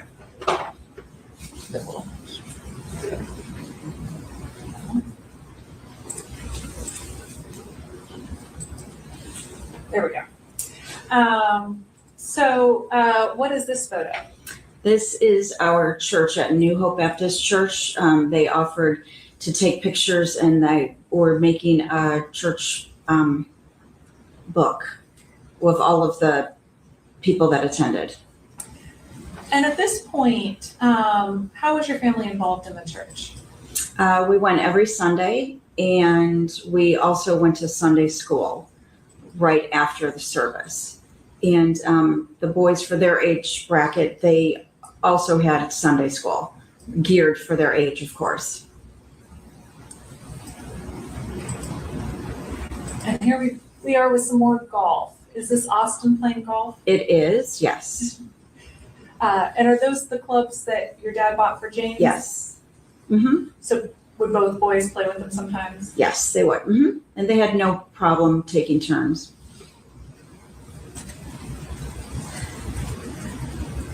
What are we seeing in this photo? We are seeing the one night every year that I did not mind having a huge mess. That is Christmas Eve making cookies. And did you do this every year with the boys? Yes. Even as they got older into their teen years, did you do this? I think we did, but we scaled off on doing that for the whole evening. But yes, we would go to church service on Christmas Eve, and we'd usually be done earlier. Like, I want to say we would be out of Christmas Eve service by like 6-ish. And then we would pick up something to eat a lot of times, and then we did the cookies at night. Did some of those cookies get left for Santa? Yes, they always agreed to leave 3 or 4 on the plate for Santa. It was okay. And what is in this photo? They are trying soccer for the first year. And James enjoyed it more than Austin did. So James finished the whole year and Austin did not. Now, you talked, when you were testifying earlier last week, you talked about how both boys were really athletic, but Yes, they that James sort of liked it more than Austin. Yes. And was that true throughout their whole lives? Yes, pretty much. Austin did do at least 2 seasons of upward basketball, but he was good at it. He just wasn't into it as much as James was. Did you ever notice any sort of jealousy or anything else that Austin may have had for James being more into sports or anything like that? No, I never noticed that Austin minded. And growing up, the 3 of us would go and watch James. Austin would come with us. So no, it wasn't an issue. Did he seem to enjoy cheering on his brother? It seemed like it, yes.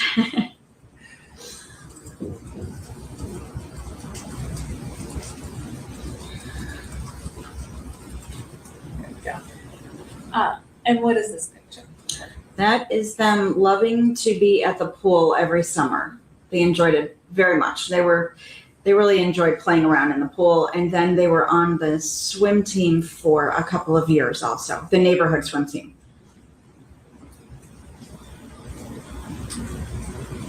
And what are we seeing here? You are seeing Austin sitting on Uncle Travis, Alan's older brother. I believe it was his 50th birthday that we drove in for. And so at this point, Austin would have been almost 5, is that right? Yes. Mm-hmm. And we've seen a lot of pictures with some extended family. Can you tell me about the extended family that was involved with y'all? Sure. The only extended family on my side was when my parents would fly in once a year and stay for 4 to 5 days. And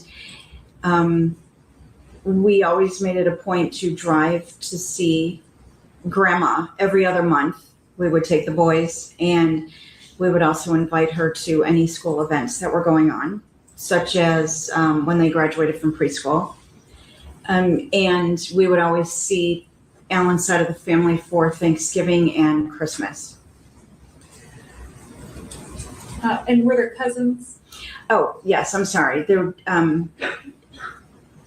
2 nieces from the Greensboro area in North Carolina, and the niece and nephew are his 2 children, and that's in Whiteville, North Carolina, which is 2 hours away. So lots of family celebrations. Yes, we did.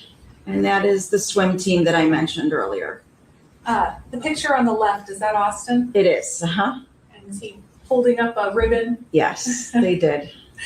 But the picture on the right shows both boys proudly displaying their wins. Yes, after the swim meet. Mm-hmm. And what are we seeing in this picture? We are seeing a playground picture. I'm pretty sure that was also in Whiteville. And Just a day with spending the weekend with Grandma and then going to that playground. And is that you and Austin? Yes, it is. Mm-hmm. So at this point, he would have been 5 and about to go into kindergarten, is that right? Yes. Mm-hmm. What was your relationship like with him at that point? Oh, everything was good. It was just a normal, 2 little boys. And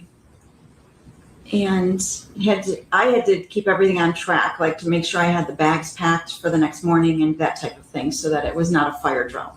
Mm-hmm. And it worked. Got the hang of it.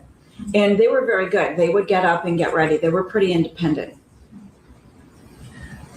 So even at 5, they were 5 and 6, they were doing a good job of getting themselves ready for school? Yes, and we would, I'd have them pick out their clothes the night before to make it a little easier, more smooth. And yeah, they did pretty well on routines. I think preschool helped a lot with that also.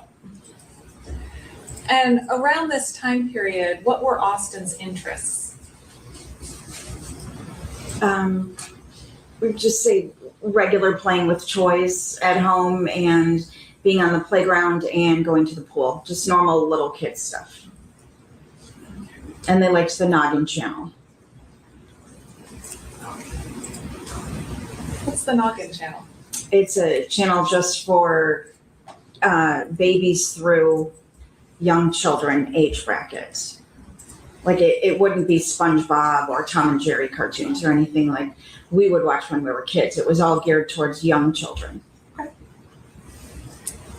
Now, what are we seeing in this photograph? You are seeing the only male cousin that they have, Brandon, and they are at the beach having fun again. And so in that upper right photograph, is that James and Austin flanking their cousin? Yes, you're right. Mm-hmm. And then on the left, is that Austin trying to show something off that he found? It looks like some type of seashell he's trying to show us. Oh, and this, I don't know if you can see it, but down in the left corner, it says 2012, 2013. Mm-hmm. So was this a school photograph? Yes, it is. It's a school photograph. Mm-hmm. And how old would he have been there? Kindergarten. Kindergarten. I'm noticing his hair is all styled. Was that special for that photograph? No, actually, they liked, Alan would put gel in their hair and comb it over every morning before school. So both boys? Yes, they started out that way. Yes, every morning. And what is this photograph? This is clearly right around Christmas time, and they're just posing for us. And if I'm not mistaken, we also took casual family photos that day and put it on a Christmas card. And you talked a little earlier about sort of your Christmas tradition with the cookies. Yep. Were there any other big holiday traditions? The only other tradition was that we would always celebrate Christmas at their grandmother's house with Alan's side of the family, obviously, because they lived in North Carolina.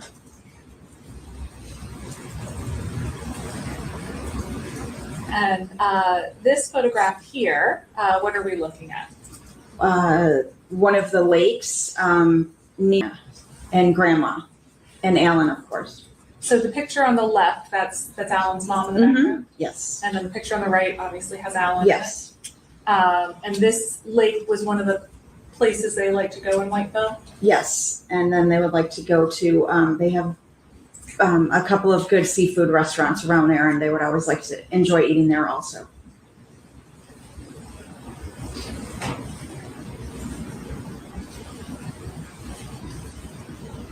One second.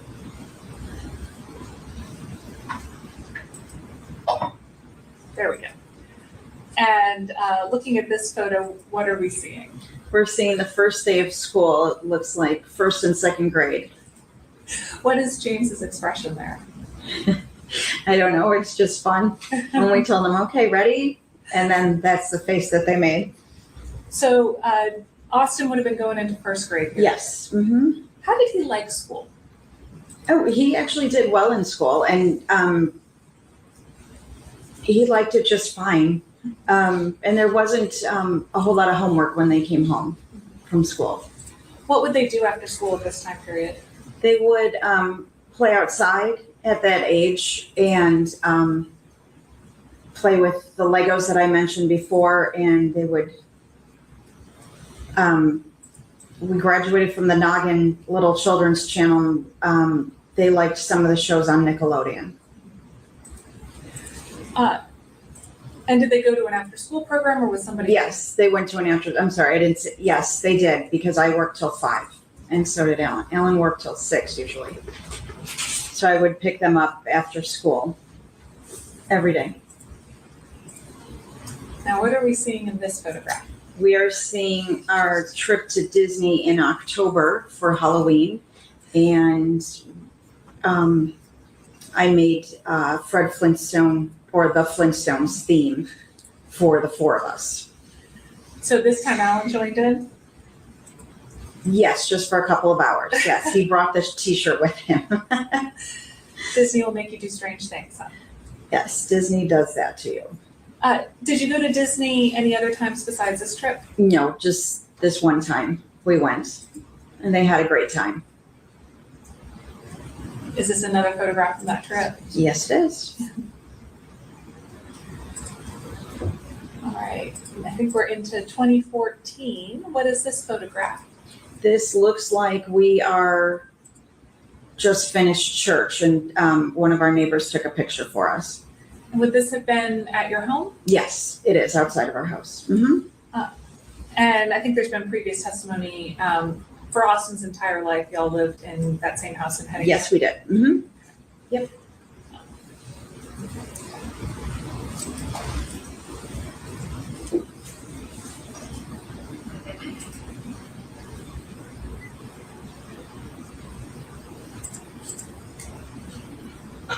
There we go. So this is a video, but before we play it, what is happening here? This was an event at Trinity Baptist Church that they had once a year. It was like a fun day. It was on a Saturday, and it was a free event that they had for all the church folks and their families. And it would be that, and it would be like hot dogs and popcorn and cotton candy type of theme. So this is Trinity Baptist. Did you switch churches at some point? We did when they were a little bit older. Yeah. And so this was just some sort of carnival that they had there? Yep, they had that once a year.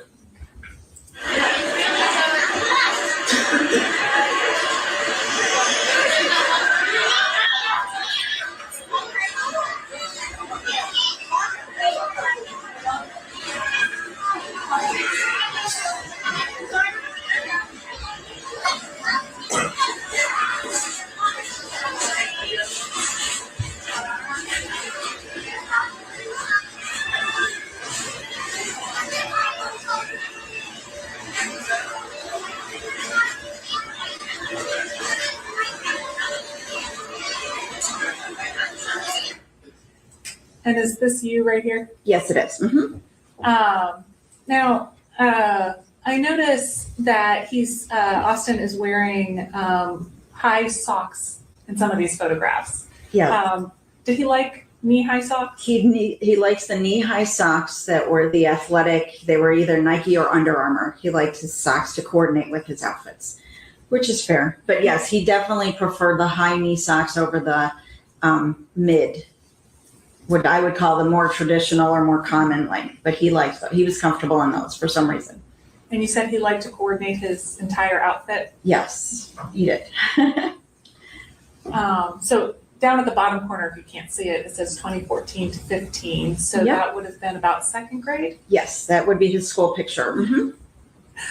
He's got some new teeth growing in. Yeah.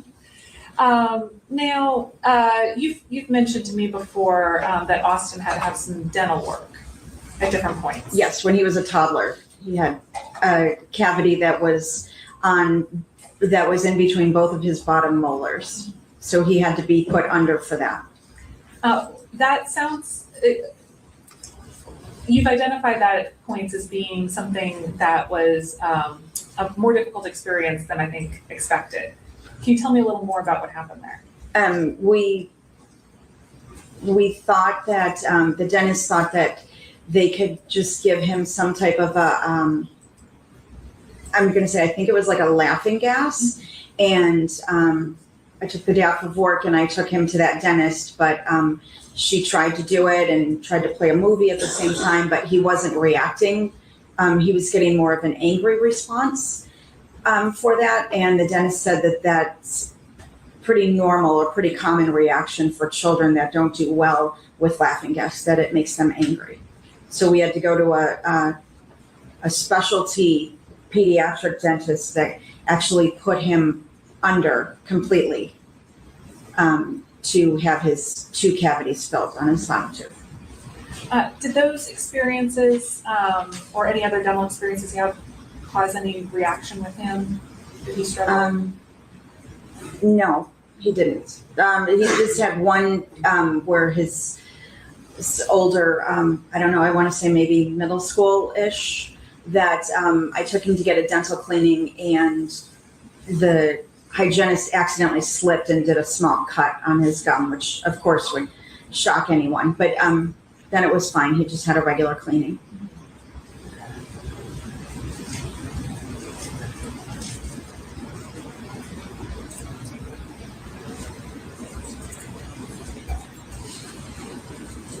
All right. And what is this photo here? That looks like Easter. And we're in our yard for that. And is that you with the 2 boys? Yes, uh-huh. So at this point, we're getting into Austin being almost 8. And Yeah. James would have been 9.5. at this point. What was their relationship like at this point, upper elementary? They were really close. They did really well together. Even though they had separate bedrooms, they always played together and they would watch TV shows together, whether it be SpongeBob, and when they were younger, it was the Dora the Explorer or something. And they would play ball together inside and outside. And they definitely enjoyed going to the pool every season. And this is another video, but tell me what we're looking at here. I believe we're looking at Labor Day at Creedmoor Lake, I'm pretty sure. And we spent the afternoon there.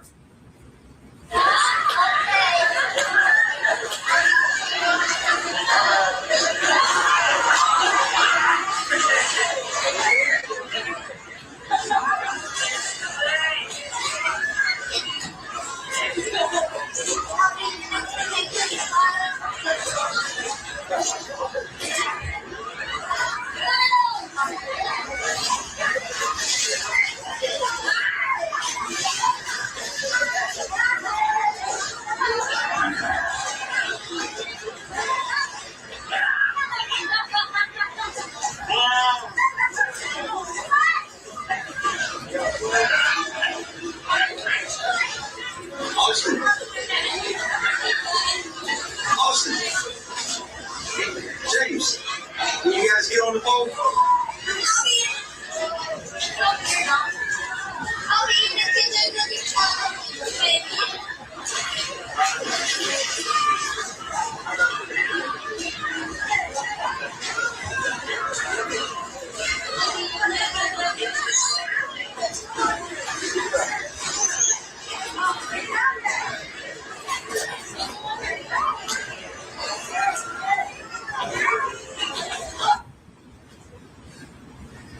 So in that video, was that the boys enjoying the water? Yes, they always enjoyed being in the water, as you could see. And they were decent swimmers too.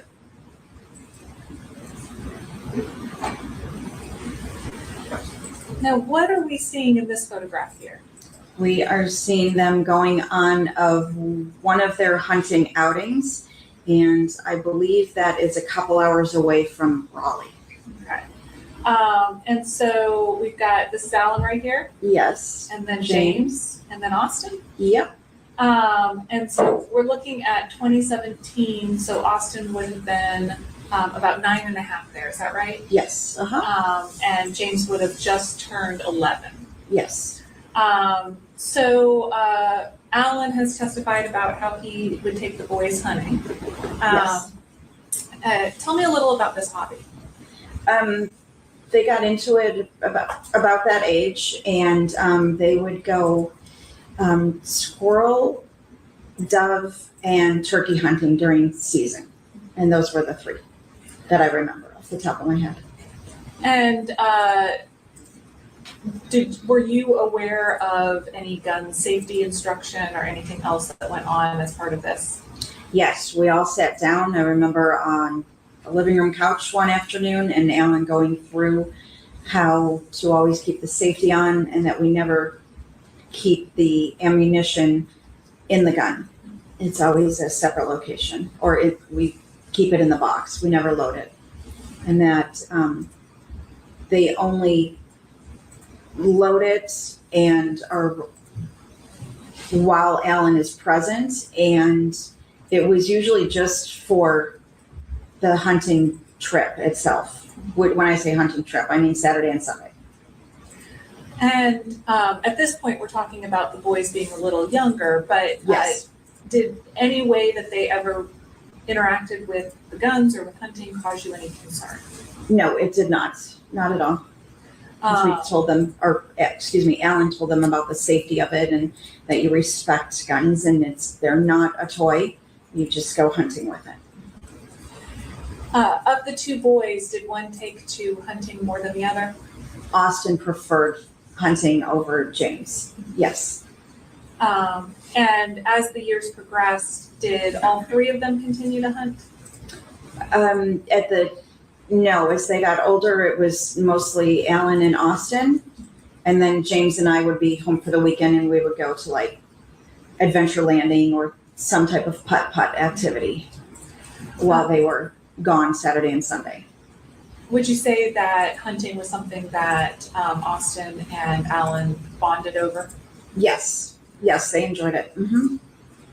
I believe there's also been testimony about fishing. Was that another activity that Alan did with the boys? Yes. James enjoyed it more because Austin got a little bit seasick.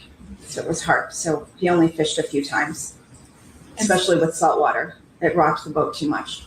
So would Alan and James go fishing sometimes without Austin? Sometimes they would, yes. So overall, would you say that each boy's individual interests were nurtured? Oh, yes, definitely. And we never pushed them. As I mentioned, Austin only did a couple seasons of upward basketball, and we didn't push him to say, you have to do it next year or any of that. We let them go with the pace that they wanted to.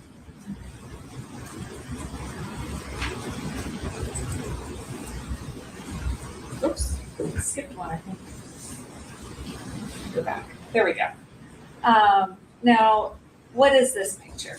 That is Austin taking a selfie of all of us, and it looks like we're on our way to church.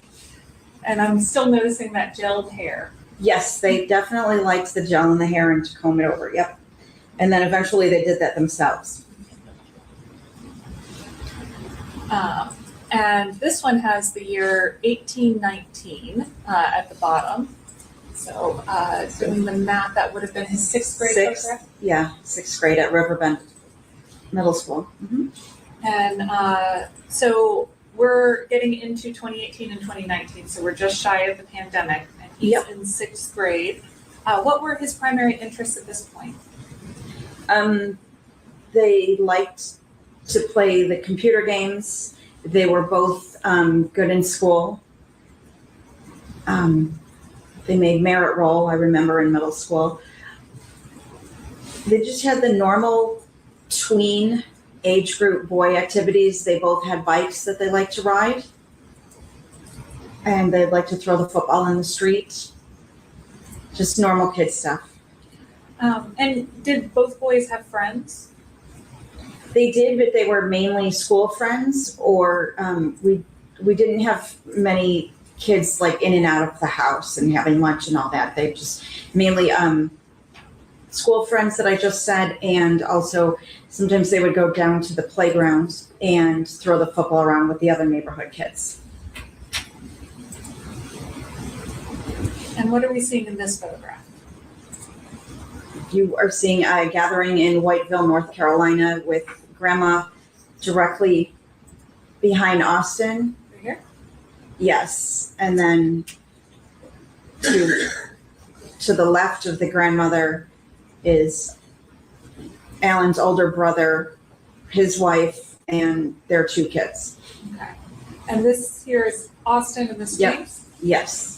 And are we still seeing that style of the socks matching the outfit? Yes, he's stuck with that. Yes. And the tall socks? Yes, he likes those.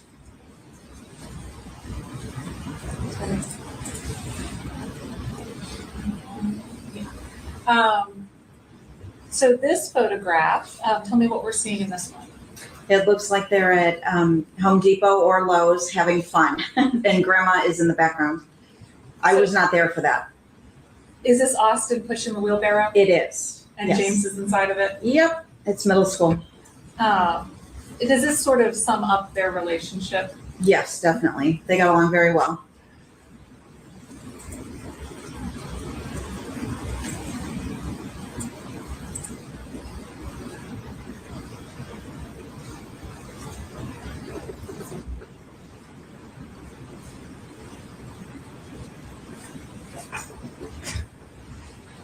All right, and what are we seeing in this photograph? I believe that's their squirrel hunting, turkey hunting trip. Sorry. I didn't see the bottom photograph. I imagine that during COVID, hunting was one of the few activities that didn't stop. Right. It was, and yes, because you're outdoors and you didn't have to have a mask every time. Yep. It was a nice break to get outdoors and do something else. While we are here, let's talk for a minute about COVID. Sure. Tell me how the COVID pandemic affected your family.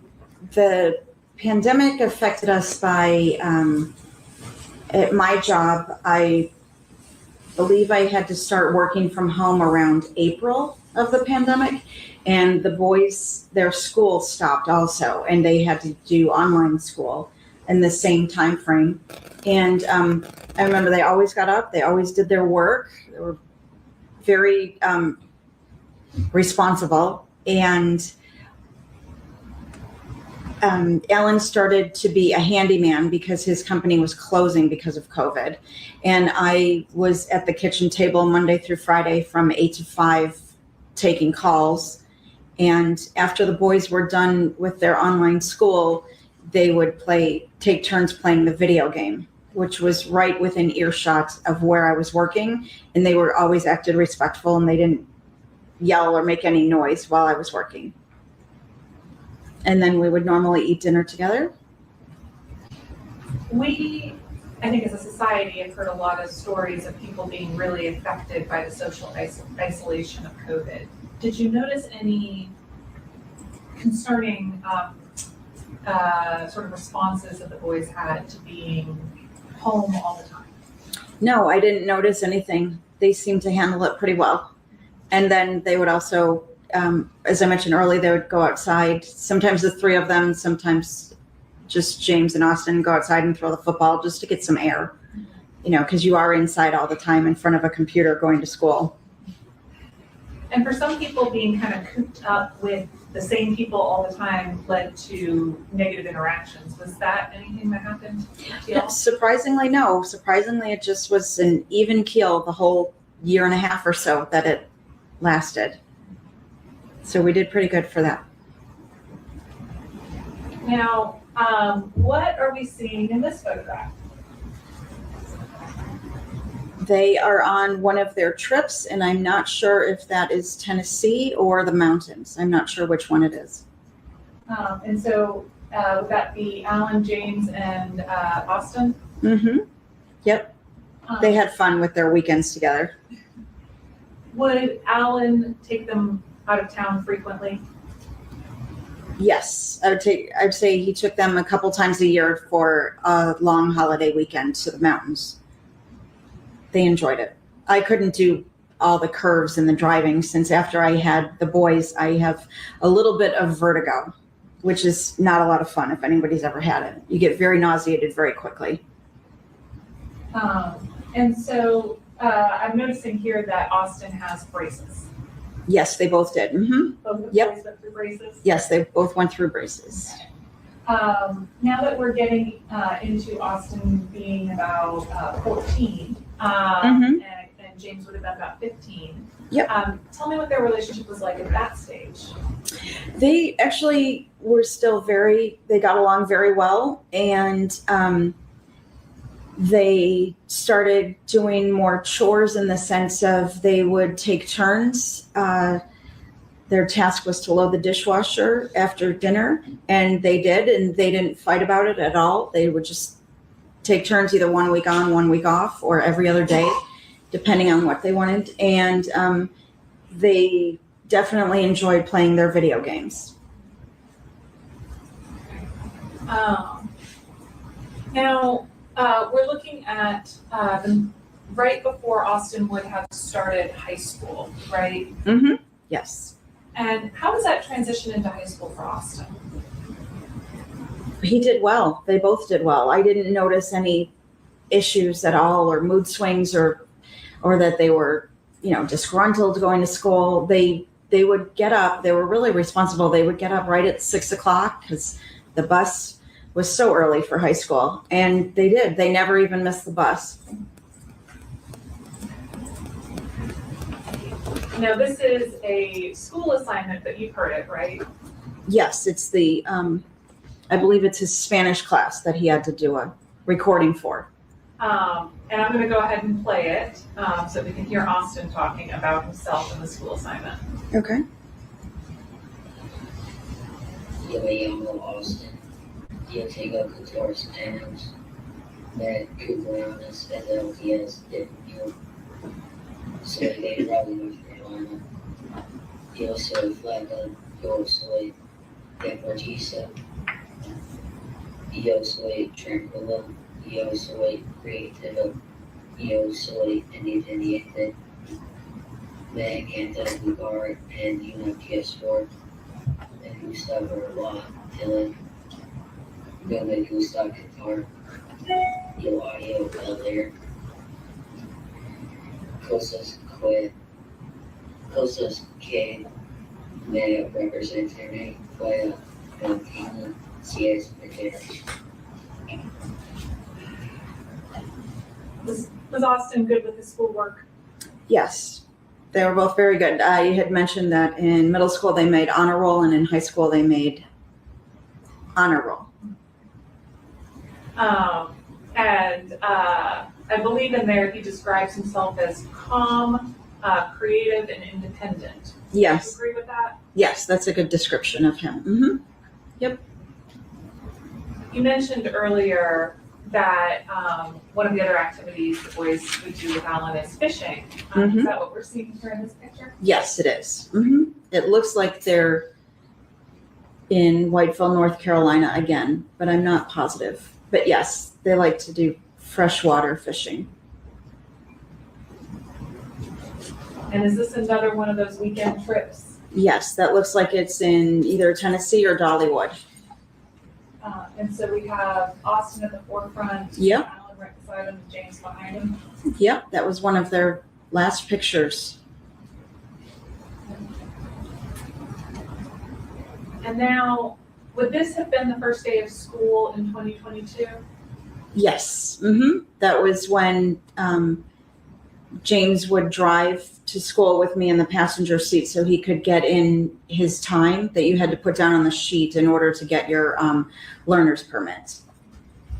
And I'm noticing that both boys seem to be a little over the first day of school picture. Is that fair? Yes, that is fair for, I think, any high schooler, but yes. So they begrudgingly did it for mom?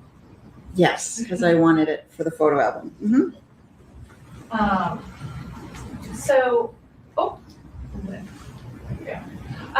So Ms. Thompson, I want to sort of pause here and talk about a medication that Austin was on for about a year before all of this happened.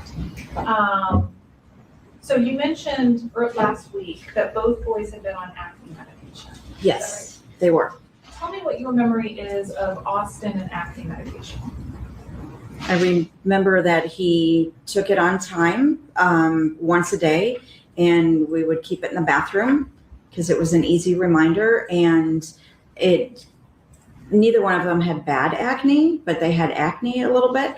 So the medication, I don't remember the name of it, but it did clear up their skin. And I didn't notice any changes in his mood from taking the medication. Do you know if he and James were on the same medication or different medications? I believe they were on the same one.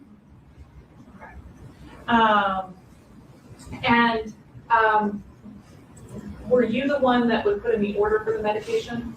Yes, I would call it in. Mm-hmm. I would not pick it up. And this photograph, does this look like something that you might have taken with your phone to remind yourself of what to call in?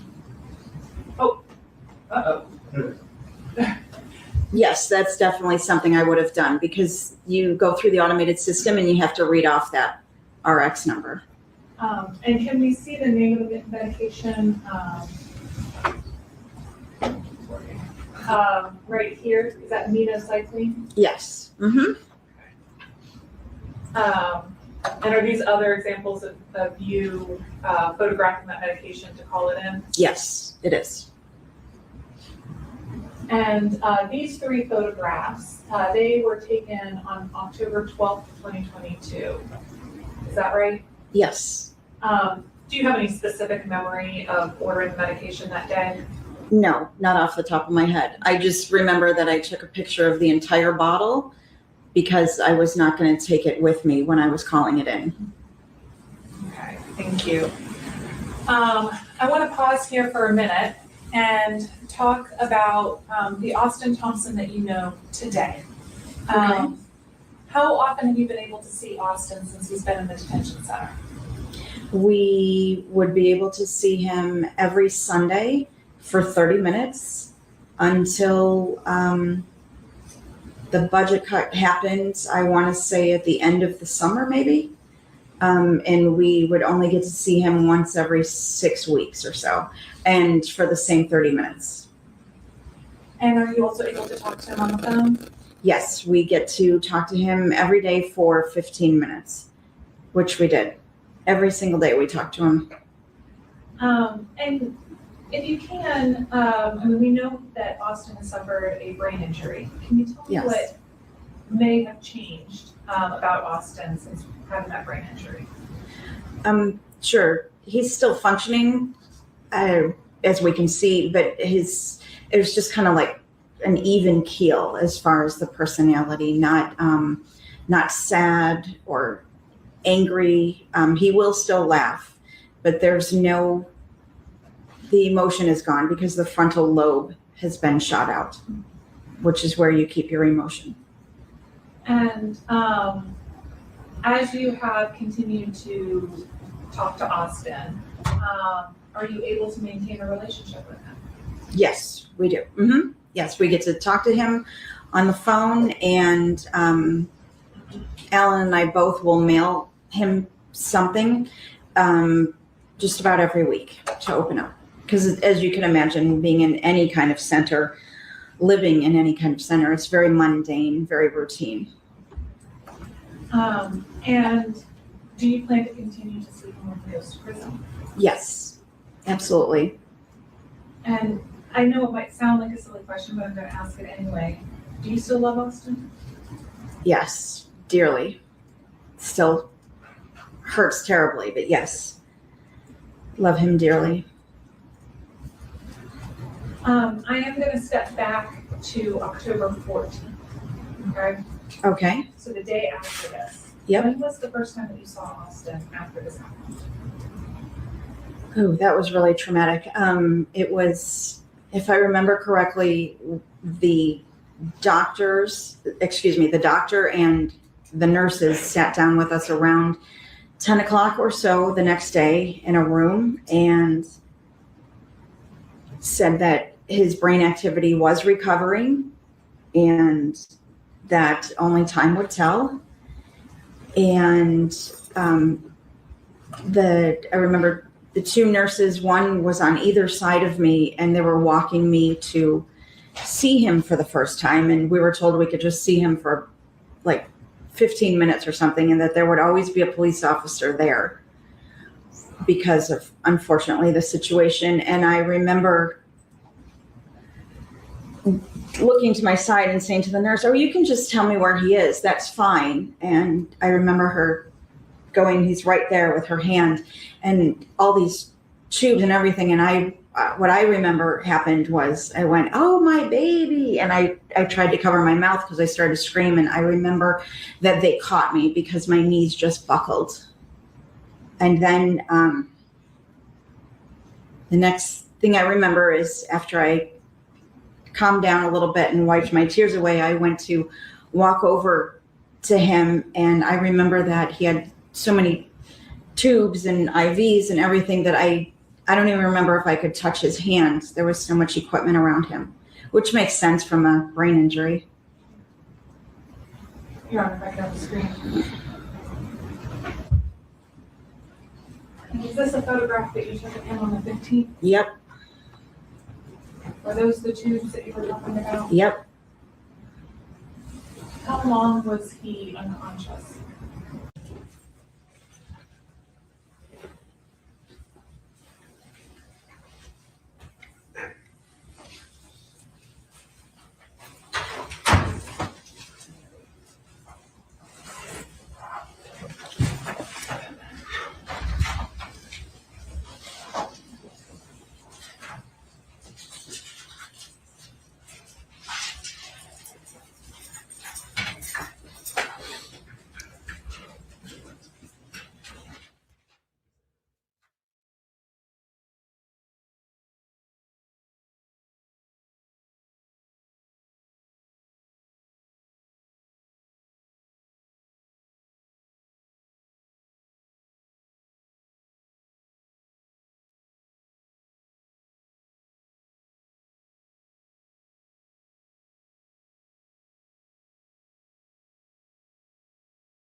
back, ladies and gentlemen. Mr. Thomas, further questions for this witness? Yes, Your Honor. Thank you, Your Honor. Dr. Corbin has got a few more questions for you. You should have, do you have Austin's note in front of you somewhere? I have the copy that I was provided, not the exhibit. But Yes, sir. Yes, sir. And was this note important in forming your thinking and rationale in this matter? It was. And why so? Well, so again, we consider the note in the context of who Mr. Thompson was at the time he wrote this note. And what you see are some, for a fellow who's a high-functioning student, 3.8 GPA, the writing style, the nature of the actual physical writing is unusual, and the content of the letter in terms of his presentation for his reasons for having done so is bizarre. I'll just say bizarre. All right. And we'll just go through it together and just hit some points in his note. What is the first sentence that you see there under Austin, 4:25 p.m., and then the date of that note? Well, it says the reason I did this is because, and then there's like almost an asterisk. I hate humans. They are destroying the planet Earth. And did you run into any instances or interviews where you found that Austin was professing that kind of environmental slant? No, I mean, there may have been one or two times he searched either for school or otherwise about environmental stuff. But in terms of a pattern of some focus, like you might see in what we call enviro-terrorists kind of stuff, no focus, no preoccupation with. In speaking with your client about this, he has no idea why he would have written that. He does not recall ever having been actually concerned about climate change or environmental issues in that nature, and certainly not that humans are destroying the earth, and most specifically not that going on a shooting spree would somehow bring redress to that. Now, I will say that in the course of my career, I have seen mass shooting events occur for reasons less understandable than this. But in those instances, you can see that the defendant or the perpetrator was highly preoccupied with that, and it ekes out in almost all aspects of their life. As the FBI witness, Dr. Gibson said, it's almost universally the case. It's not the case here. So. And you didn't see any ramping up or progression towards this ultimate event, looking at his internet search history towards this humans are destroying Earth or hating people? Oh, certainly not that. Not the kind of trajectory that you would typically see. No trajectory, no pattern, actually. And jump down a couple of, continue to go through the note, I guess. So he then says that he killed his brother, at 4:20, about 5 minutes off. He kept breathing, so he says, I stabbed him. He stopped breathing about 10 to 15 minutes later. He then says he doesn't have a goal, which is interesting because, you would suggest that he's saying, well, I did this because humans are destroying the earth. So there's an internal inconsistency with that. And then he says that he's not suicidal, that death is like sleep, and that's why he does not care if he dies. And then, go ahead. And in these mass shooters, we had Dr. Gibson talk about either suicidal or homicidal ideations. Talk more about your experience with that. So the same despair and discontent, you can call it rage, you can whatever you want to call it, the same sort of emotional sort of patterns that will drive such homicidal conduct also similarly will drive suicidal conduct. And in many instances, as the court probably is already aware, that is in fact what occurs, right? And so what you will typically see are concerns pre-event that someone is, if nothing else, depressed and suicidal because in their mind they are completely tormented, preoccupied, and their life becomes focused around whatever the thing is that drives them to do this. In every typical mass homicide case I've been involved in, and I think for Dr. Gibson as well, from what I've read, that is observable by other folks, not necessarily doctors, but other individuals. They observe a pattern of escalating sort of immersion in whatever it is that's causing them to despair that drives them to this act. And what kind of relevance to the next line there? I was never bullied or anything. You know, well, so I will say this, being bullied is one of the indicators of risk for that. And as you may be aware, your client had a pre-event sort of interest in criminal justice. In fact, it's my understanding from my work on the case that at one time he had considered pursuing something along the line, not maybe police officer, but law enforcement type activities, even forensic work.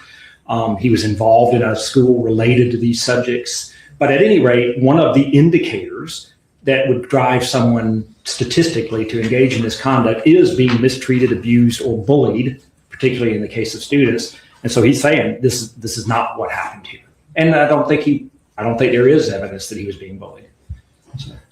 In the next two lines, bye dad, I don't like you, mom. So what relevance are those two lines there? So, he's misspelled, assuming I'm reading the context of this correctly, he's misspelled by wrong. He misspelled the word by.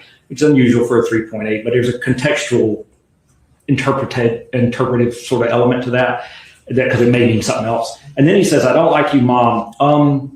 So let me just say that I think the court has already been apprised of the observation that both Austin and James were closer to dad. That's not at all unusual. And that he was less close with mom.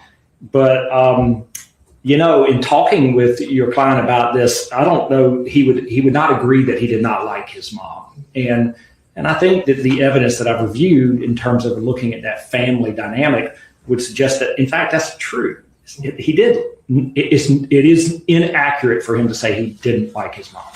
Right? Objection. It's the same. Nothing speaks for itself. And then it says something about every other family member is good. Yes. I mean, it doesn't really give much to the discussion other than that he's saying he likes dad, not mom. Everybody else is good. And then he mentions a couple of folks that he knows and thanks them for taking him hunting. And anything in your getting into information, going through police reports, going through discovery, and I guess things that you also heard in court, was there any kind of animus between him and his brother James? No, and obviously that's something that I would be looking at given the circumstances, but they're just not any. It appears, honestly, that throughout the years that we have information about their relationship, he was probably getting along better with James than I did with my own brother growing up, but certainly not animus between them. I've seen nothing of the sort. And just to hit on the topic of video games again, right quick. They even had a system for sharing the video games since they were both interested in playing. Yeah, it's all of the sort of various sources of information that I have put together. He and James had sort of a system for a lot of stuff that they would share responsibilities. They would share the good stuff. They were going on these trips with dad together. So all of that stuff is it's reassuring in terms of the health of the family. So.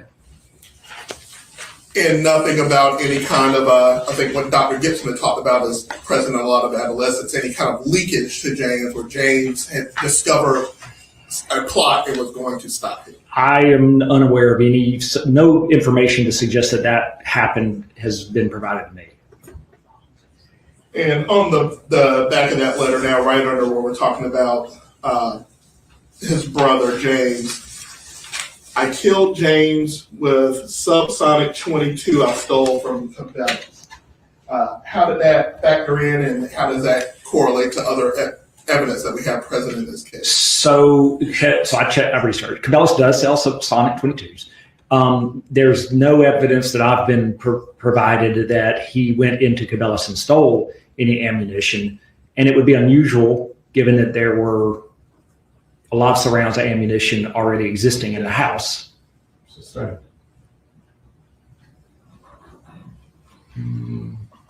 Okay.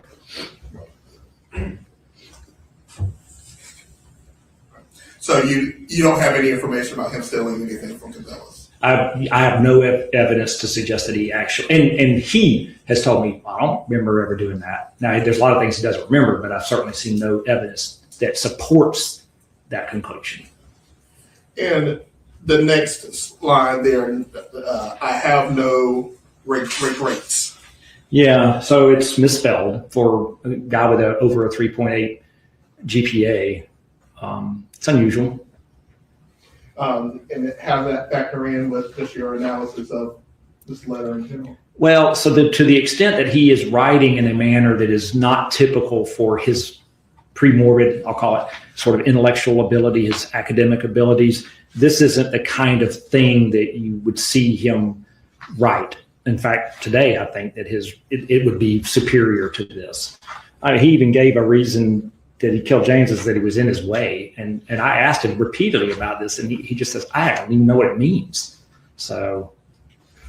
And how does this letter and your analysis of it and all the other available evidence in this case tie into the depersonalization that you talked about? Well, so to the extent that he's providing information that would seemingly support sort of this is the why that is sort of alluded to in this note makes no sense. It doesn't meet with reality. To some extent, it's internally inconsistent. It describes this idea of James getting in the way, and not only was there not animus between them, it's exceedingly, I mean, even if James was, I don't know what he means by in his way, but that's just bizarre. I don't know another way to say it. So it suggests that Mr. Thompson, as I understand it, baseline before this was not at his baseline cognitively and psychiatrically when he wrote that note. Thank you. I'm going to talk a little bit about the internet searches, where you're aware that the police had gotten Austin's phone and gone through that and what they call a phone dump. Oh, yes.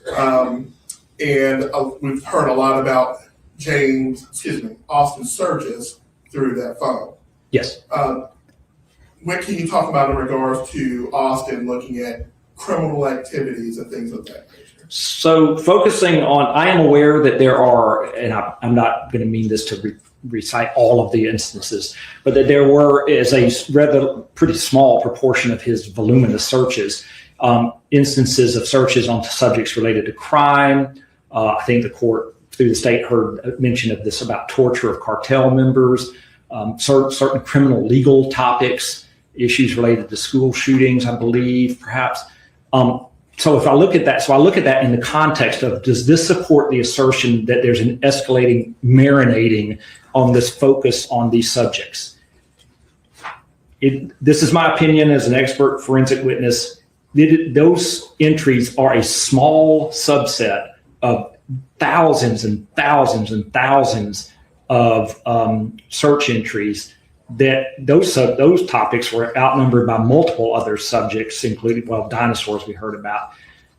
What we look for in the digital footprint in these cases, and I can mention another case to give you an example, but if you look, what you'll see is an escalating preoccupation with that subject, the subject driving the homicidal rage, if you want to use that term, and a diminution of everything else. It takes over their life. In this instance, what we have is a teenage boy who's into guns, a teenage boy who's enrolled in I think a public safety class in school, who wants to take some higher level law enforcement class, but has to do this one first, who at some time in the past had considered, and I think maybe even searched about doing various law enforcement activities, I think even perhaps forensic gun work. And so there's an interest in Austin Thompson that falls into these areas. I'll call it, some of the topics are morbid, a morbid curiosity. So even myself, this is not unusual in teenage boys. So talk about that more and any kind of morbid curiosity in your experience with It's boys specifically. Things in psychiatry really relate to the extent, the degree to which an activity becomes the center of someone's life. It is not at all unusual for teenage males to be interested in guns, to have sort of a morbid curiosity with sort of violence. That when I was growing up, it was the big thing, was Faces of Death. Faces of Death. There was no internet. But let me tell you, all of my friends, and I'll admit myself, would occasionally secretly go out and manage to get one of those videos. They're morbid, they're gross, but there is an inherent curiosity that runs particularly common in males. And to the extent that I've had some limited experience with like reality crime TV shows, having worked on one at one time, those shows, their demographic is primarily middle-aged women. So if those were risk factors for driving homicidal violence, if gaming or preoccupation with crime TV shows, which by the way, many of his Austin Thompson searches were about criminal TV shows, he was interested in those things. That's where, as a forensic examiner, you look at the context of it. Yeah, he was interested in those things. You know what? I kind of was too. Most of my friends were. You look at it in terms of proportionality. There were, I don't know how many thousands, but I know it's tens of thousands. If those searches were a primary component of his digital life, his digital footprint, and you saw a change in the pattern, demonstrable over time, and really a preoccupation with those morbid, violent sort of subjects, then it carries a different connotation. When it's far less than dinosaur searches, it starts taking on less significance. So. Thank you, Doctor. And probably sum up on everything. Look at everything that involved with Austin Thompson, your interviews, you're going through the discovery. Walk us out through your ruling out process and coming to the decisions and opinions that you have here today. So here, I'll sum this up very briefly, which I'm sure everybody will appreciate. So my task, as I understood it in this case, was to try to fill in the why. Basically, why did this individual do, what drove this? So I began the analysis, obviously focusing in on those subjects, those kinds of characteristics of an individual, and those kinds of changes in an individual's life that are typically seen as harbingers of ultimate mass homicides, right? The ostracization, the presence of mental illness, psychosis in particular, suicidal depression, intrafamilial abuse, bullying, psychopathy or antisocial personality, all of those, and I'm leaving off the list. But so I went in, and as I'm looking through the data, I'm saying, well, is this present? Is this present? Is this present? Is there an escalating focus on the drive? Are people observing concerns? Is he leaking concerns? And so those things started falling away from the wayside. Essentially, I wouldn't say taken off of the differential, right? They're still possible, but the evidence for my forensic analysis does not support the presence of, I'll just call it red flag harbingers for this event to have occurred.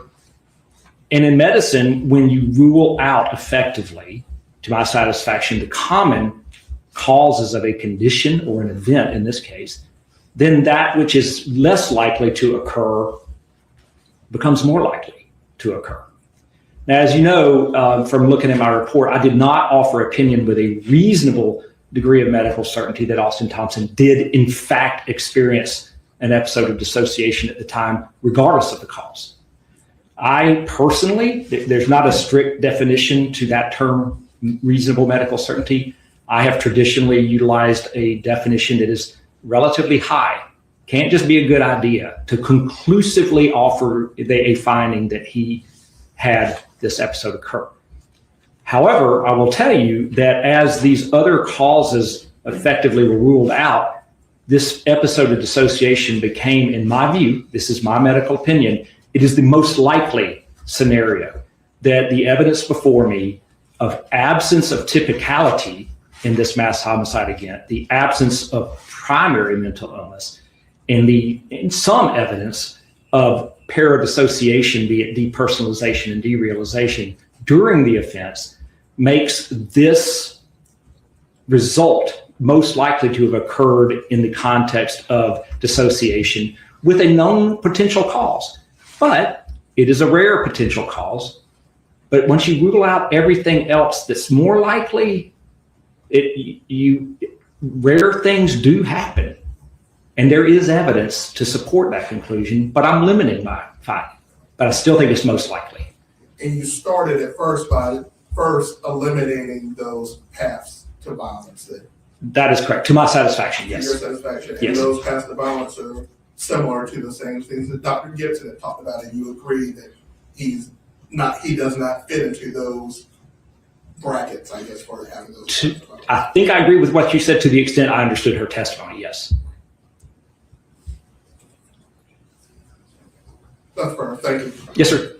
Cross-examination, Mr. LaTroy? Yes, Your Honor, thank you. Doctor, I guess I'll start out at the end, the kind of the last thing that you just said. I mean,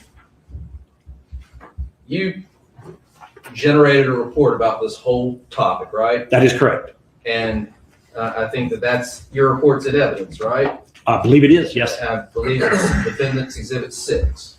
It is. Nowhere in that report do you say what you just told us, right? That is not reasonably medically certain. I say exactly that. You say that this is the most likely cause of what made Austin Thompson do this. What I said, and I was very clear to limit my opinion, is that while I do not have no, I didn't say it was most likely. I said it's the only reason I can come up with, which makes it by definition the most likely reason. I mean, where do you say that it's the only? Just point me to that in your it's the only reason I provided.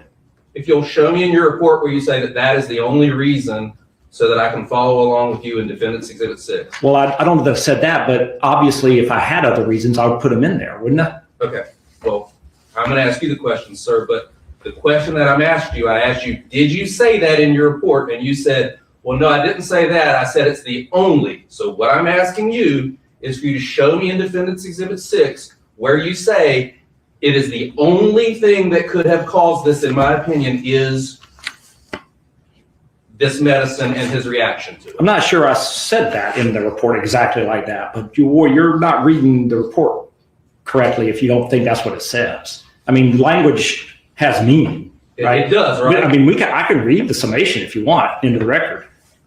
I asked you if you said that in your report. You told me that you said that it was the only. You in fact corrected me and said, no, I say it's the only. No. I'm just asking you where in the report it says that it is the only reasonable explanation. I didn't say that, and I didn't exactly testify to that here. That words matter. What I said is that those other typical reasons were removed to my satisfaction, and I think I specifically said, but it could still be the case. There may be information we don't have. Okay. But I agree with what you said, though. What you said about the language in the report, that's correct. Okay. I'll give you that. Because words matter, right? Words matter. All right. And in fact, And I stand by all of mine, every last one. Okay. And in fact, you said that you ruled out everything else that could have been the cause. To my satisfaction. Right. And so the likely outcome of that is that there could have been something else that was the cause of this, right? Oh, I agree with that entirely. Yeah. Right. Because when you boil it all down to the nuts and bolts of this whole thing, you don't know why he did what he did, correct? I said I don't know why.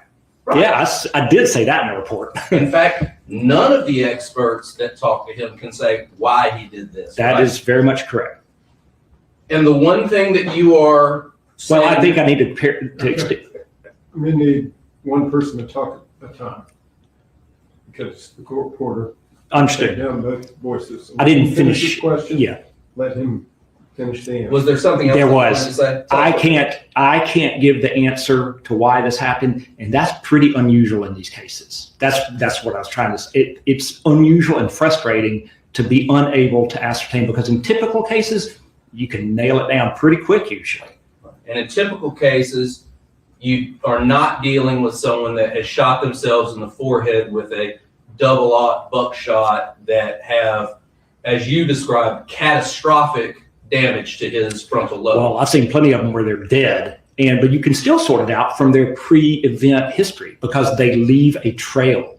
They always leave a trail, always. Right, and when they leave a trail, some of that is you have to take what they're telling you. If they tell you why they did something, you kind of have to consider that, right? Yeah, I mean, it means a lot more when they're telling other people why they're about to do it. But sure, I agree with that. Well, and you talked a little bit about, Doctor, the change in the way the people are developing and dealing with people in this post-COVID society, right? I did. And that also could prevent or cause issues in finding that trail in current, right? Because we're dealing with less people. Sir, I think that you're right. Now, I think his relationship with his family perhaps healthier than even I realized, but you're right. COVID was a unique time in the history of this country in that it severely curtailed communications between human beings at every level. And especially if the people that you're usually having these sorts of red flags come from are the people who are dealing with them, their friends, right? That's oftentimes the people who will come forward. Friends, right? Or teachers or family, anybody. Could be anybody. But friends is a big source of it. Oh, I would agree. Right. Because we'll tell our friends things that we won't tell our family or our teachers, right? Well, I'm sure that's nearly universally true. Yes. Right. Okay. And so if all of your friends are online and there's no way to track down who those friends are, it makes it more difficult to rule out the fact that he was telling someone about all of these things and these issues, right? If you can't find those people. Yeah, I agree. Like the fact that we don't have him to tell us, and the fact that there are limitations because, and this continues to be a problem with groups in this age group, in that they don't have the same kinds of social relationships that I did growing up, or that most kids did pre-COVID. So it changes the dynamic. It also changes the interpretation of, say, someone's lack of close friendships having sleepovers, because they just don't much anymore. Well, so, I mean, it depends on the person, right? Absolutely. I mean, there are certainly people who are still out there having sleepovers and have friends in the neighborhood that they're dealing with. Agreed. I don't want to overstate it. It's a pattern, but it's not a rule. But you said something that I want to ask you about. You say, when you refer to the defendant's familial relationship, and when you were answering my question, you said something to the effect of, was even better than you thought. Yeah. Something to that effect. Yeah. I know I'm misquoting you, but yeah. Why is that? Because I had long considered, I didn't know his mom very well, but I've dealt with many, many, many people that have struggled with postpartum depression, and it can affect bonding, and it can affect the nature of parenting and relationships. And now, the more I've gotten to know her through her and her testimony and evidence that's been presented and things that I've read, it's like she clearly did have postpartum depression with both kids, but she was a good mom, right? And so I think that the fact that Austin and James allied closer with Dad wasn't because of her, it's because of Dad, and they shared they shared interests. Right, and you know, we're certainly not here to throw stones or make judgments on the family members, but But one of the things that you considered heavily in this, and you characterized him as potentially an unreliable narrator, are the things that the defendant told you, right? That's also true.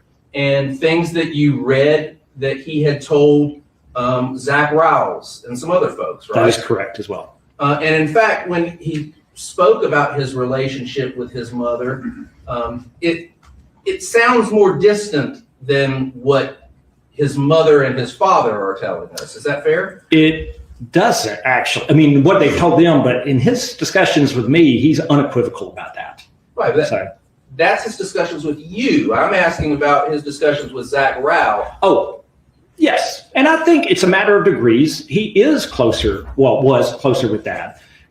So it's a shades of gray kind of situation, but I don't disagree with your description. I mean, in fact, at some point when he's talking in one of his interviews, he kind of talks about his relationship with his father and how they would go hunting and do all of those things. And he gives some stories about his relationship with his mom, right? Yes. And, you know, I don't, kind of like, as you said, it's difficult to say this in front of people, but for the record, I mean, at certain points, he kind of denigrates her job to some degree, right? He does. Well, he did. He never did to me, but he did. Right. Yeah. And he talks about the fact that she wasn't really a part of his life.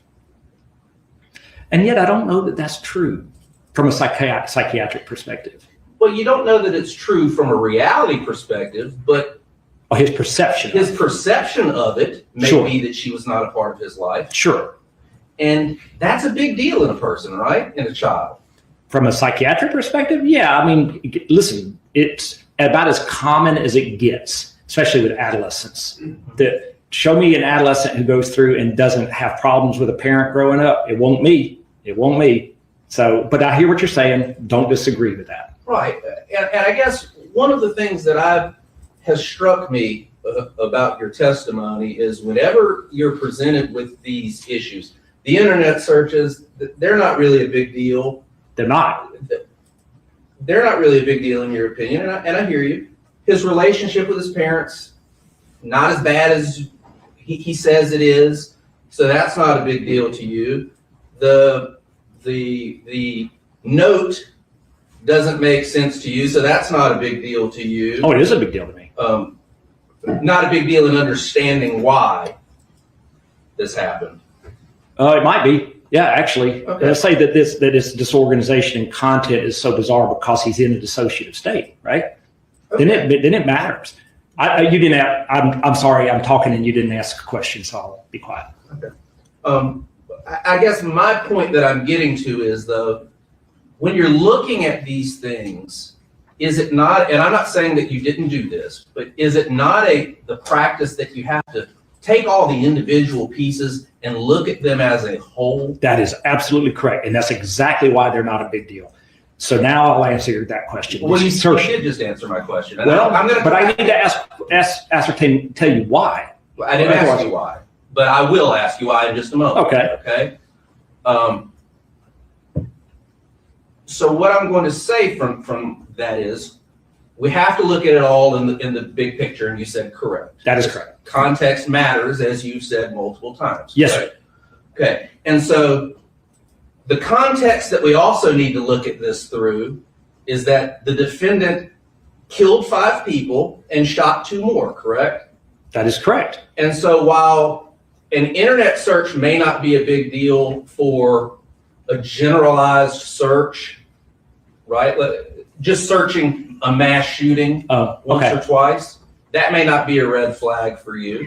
But if you search out a specific action, shooting someone in the head with a .22 rifle and cutting their voice box, and then you go and do that very thing, does that not change the context in which you need to look at that search? It matters, but it doesn't change the conclusion given the entirety of the context.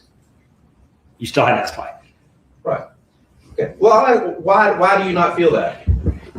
The assessment really, if everything I do as a forensic psychiatrist really revolves around the shades of the proportionality.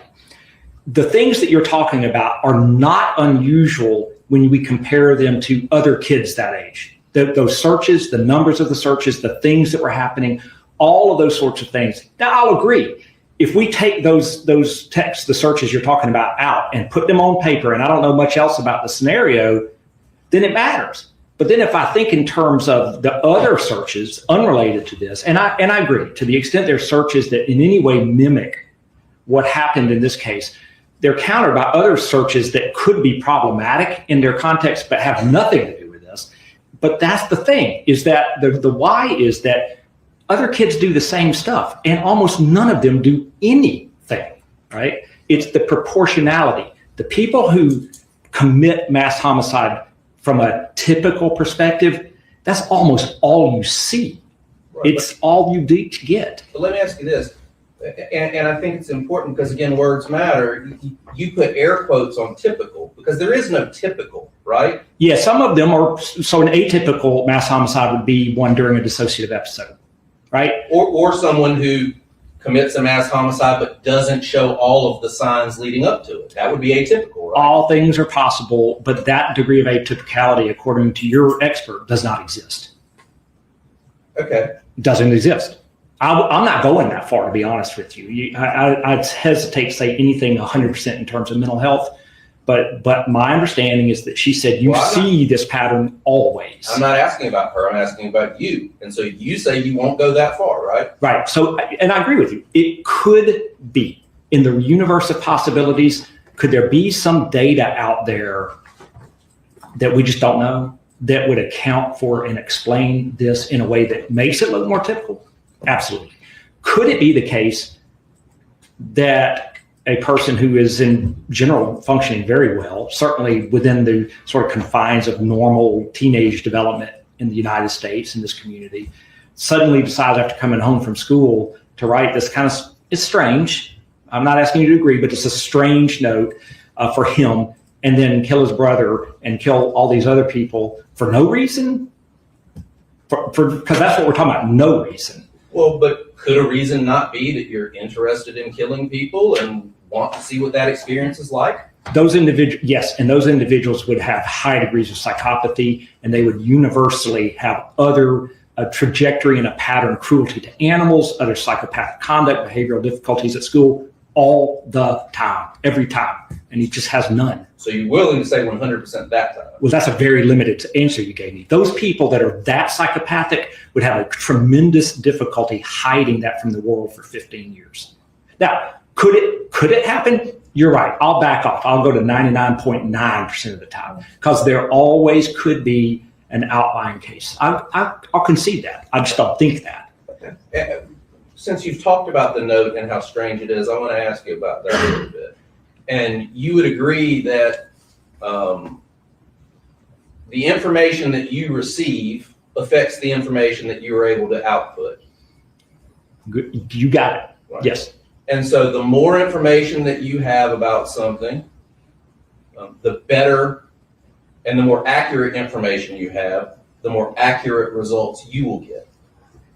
Yeah, I think all information is better. Yeah, more is better. Okay. And so I was trying to take some notes, and I think one of the reasons that I jotted down that you were concerned about this note and its ability to make sense of it, or the nature and the style of the writing, and the bizarre reasons, in your words, that he gave. Yes, compared to who he was before that day. Yes, but I agree. Well, so then I want to ask you, you've said multiple times throughout your report and multiple times while you were testifying that you don't know who Austin was before then because you didn't get to talk to him, right? Didn't say that. What I did in this case is his psychological autopsy. I know who he is now directly. It is not possible to infer from what we see today with he is by definition a different person. That's not the same thing as saying that we can't build a picture psychiatrically of who he was based on all the stuff that we've been talking about today. Teachers, school records, descriptions of his family life. So you still get a picture, but he's still not the same person. But you don't get the best picture because your information is limited, correct? Which is partly why I've limited my final opinion. Yes. Right. But that would also affect everything else that you are opining about, correct? To some degree. I mean, I may not be following the line of questioning, but I don't find that objectionable. There, in these cases, I have been involved in cases where the perpetrator is deceased, right? And so you're definitely limited in that regard. In this case, it's unusual that he had such a catastrophic brain injury that he is at his core a different personality now. So I'm not examining him at the offense in the same way that I can with other survivors who don't blow a large portion of their brain away. Right.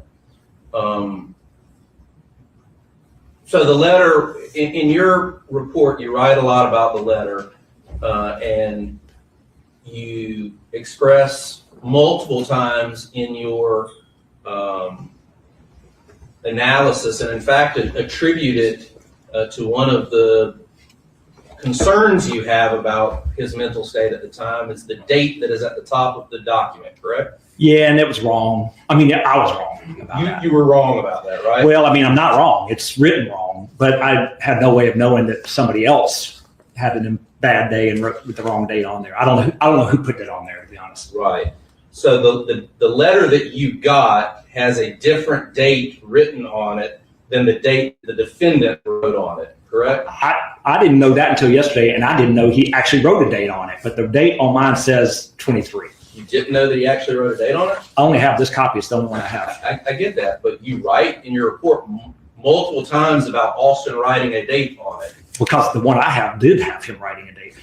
So I was provided this document as his note. The top of it is a line that has a date on it.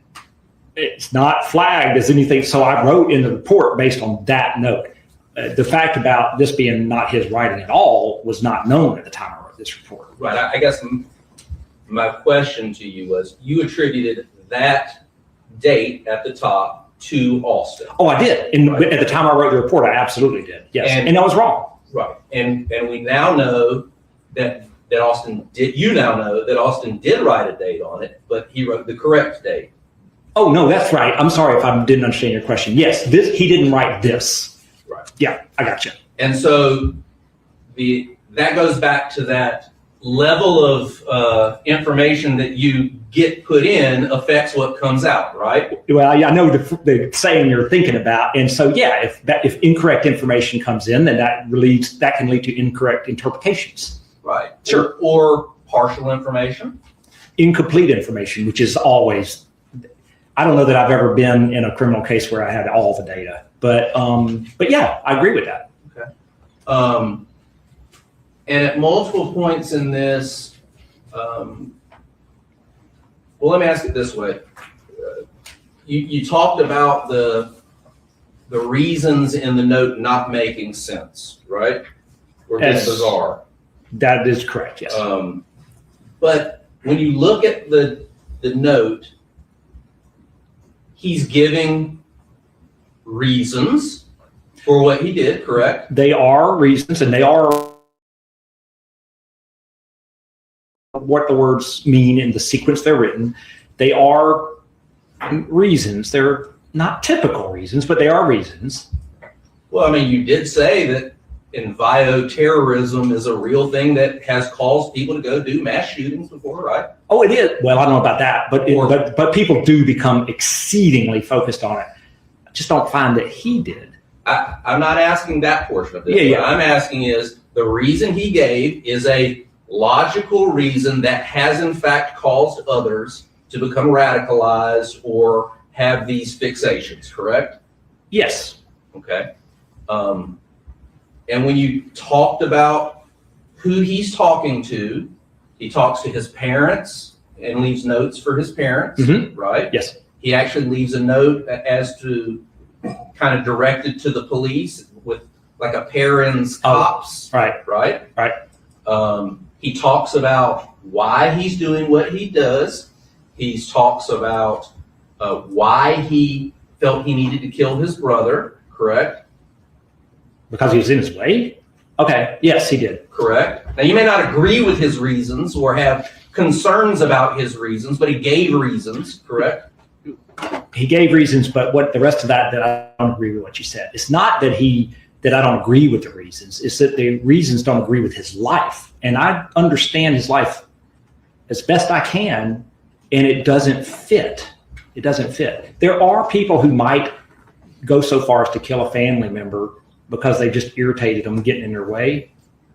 Let me ask you this about that. Will you find in the letter what the actual language he uses as to why he felt he needed to kill James? I killed James because he would get in my way. Okay. When you're looking at the context of all of this, correct? Could you not conclude from that he's saying James would try to stop me from doing what I'm about to do? Well, so while I think in the abstract you could say that that's true, but if you put that in the rest of even the circumstances of the crime itself, it just doesn't make sense. So what you're doing is sort of the opposite of what a forensic examiner does. You're trying to look at each little fact. I'm not being critical, but little fact, and ignore the context, which is but if that were the case, you're an expert, and I agree that there would have been clear evidence of something happening. It doesn't just pop out anywhere. So if the theory is that somehow James knew that he was going to do something bad, but then he goes to play a video game, I'll say all things are possible, but your imagination is better than mine, I think.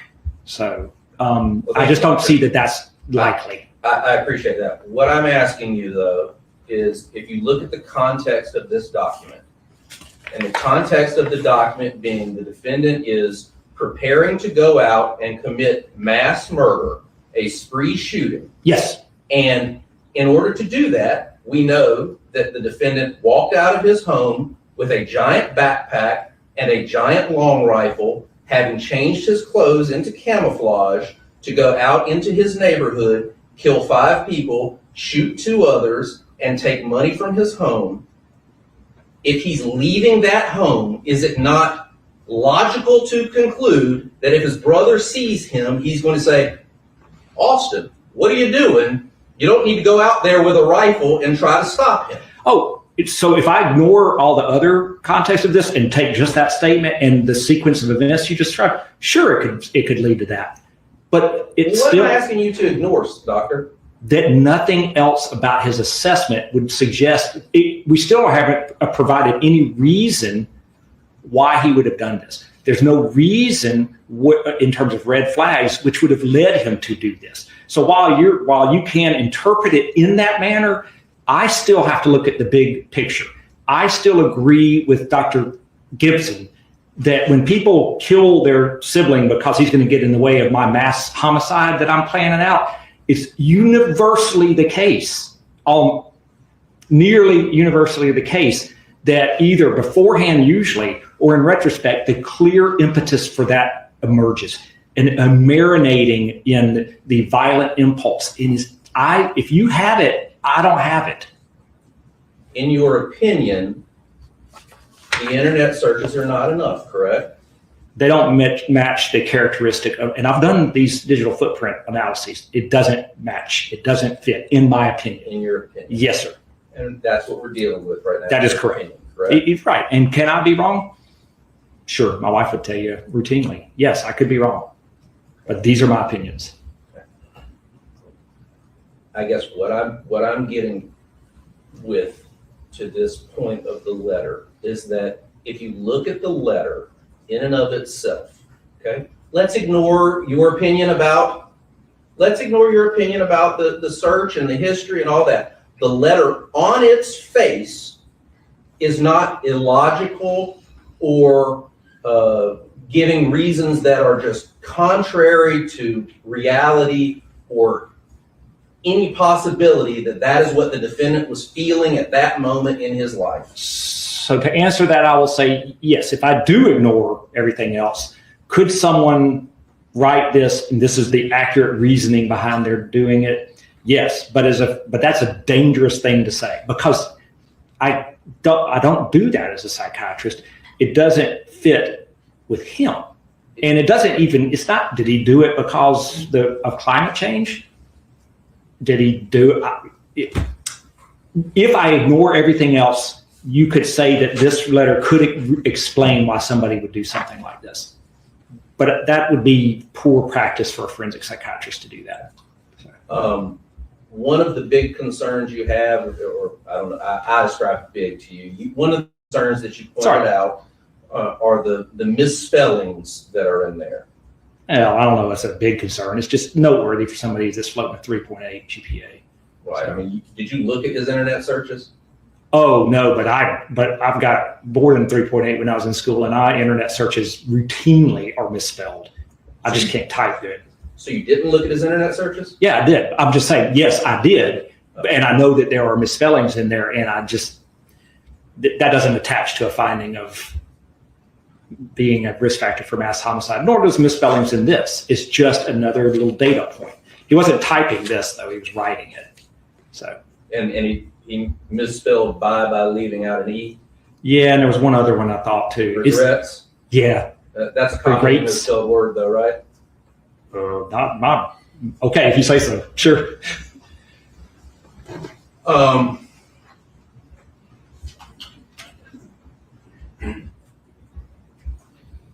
You would agree, though, that if you're looking at that note just as a note, it addresses points that would often be questions that people would have about why. He's attempting, or at least listed reasons as to why he did what he did, correct? Yes. I mean, I agree with that. If you just take this, you can interpret this as providing sort of different reasons for doing so. He addresses people that suicide notes and or notes about a manifesto or a mass murder note might be left behind. It addresses people that would likely be reading that note, and in his family and the police, correct? I think that is fair to say, yes. Okay. He is very specific in times and as far as giving ranges of times for when things happen and where he got items from, correct? True. That is true. He says he got the bullet from Cabela's. You can't disprove that, right? Oh, no, I wasn't at Cabela's, so I don't know. I mean, it would be very helpful to know that a place would, it would be helpful to know that it's true, but I can't say that it's not true. The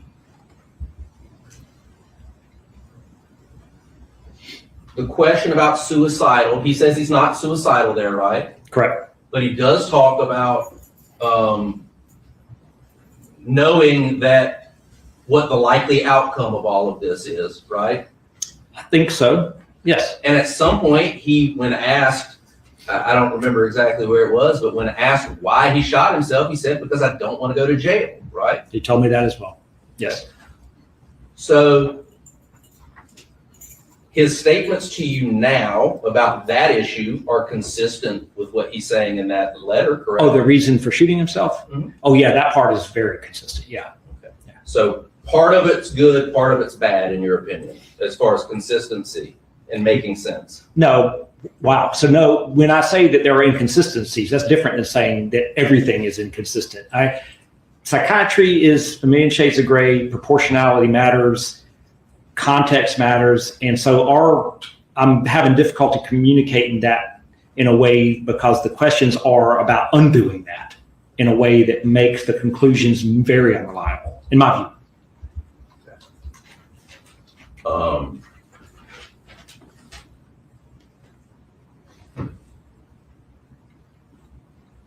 When talking about the search history, just in general,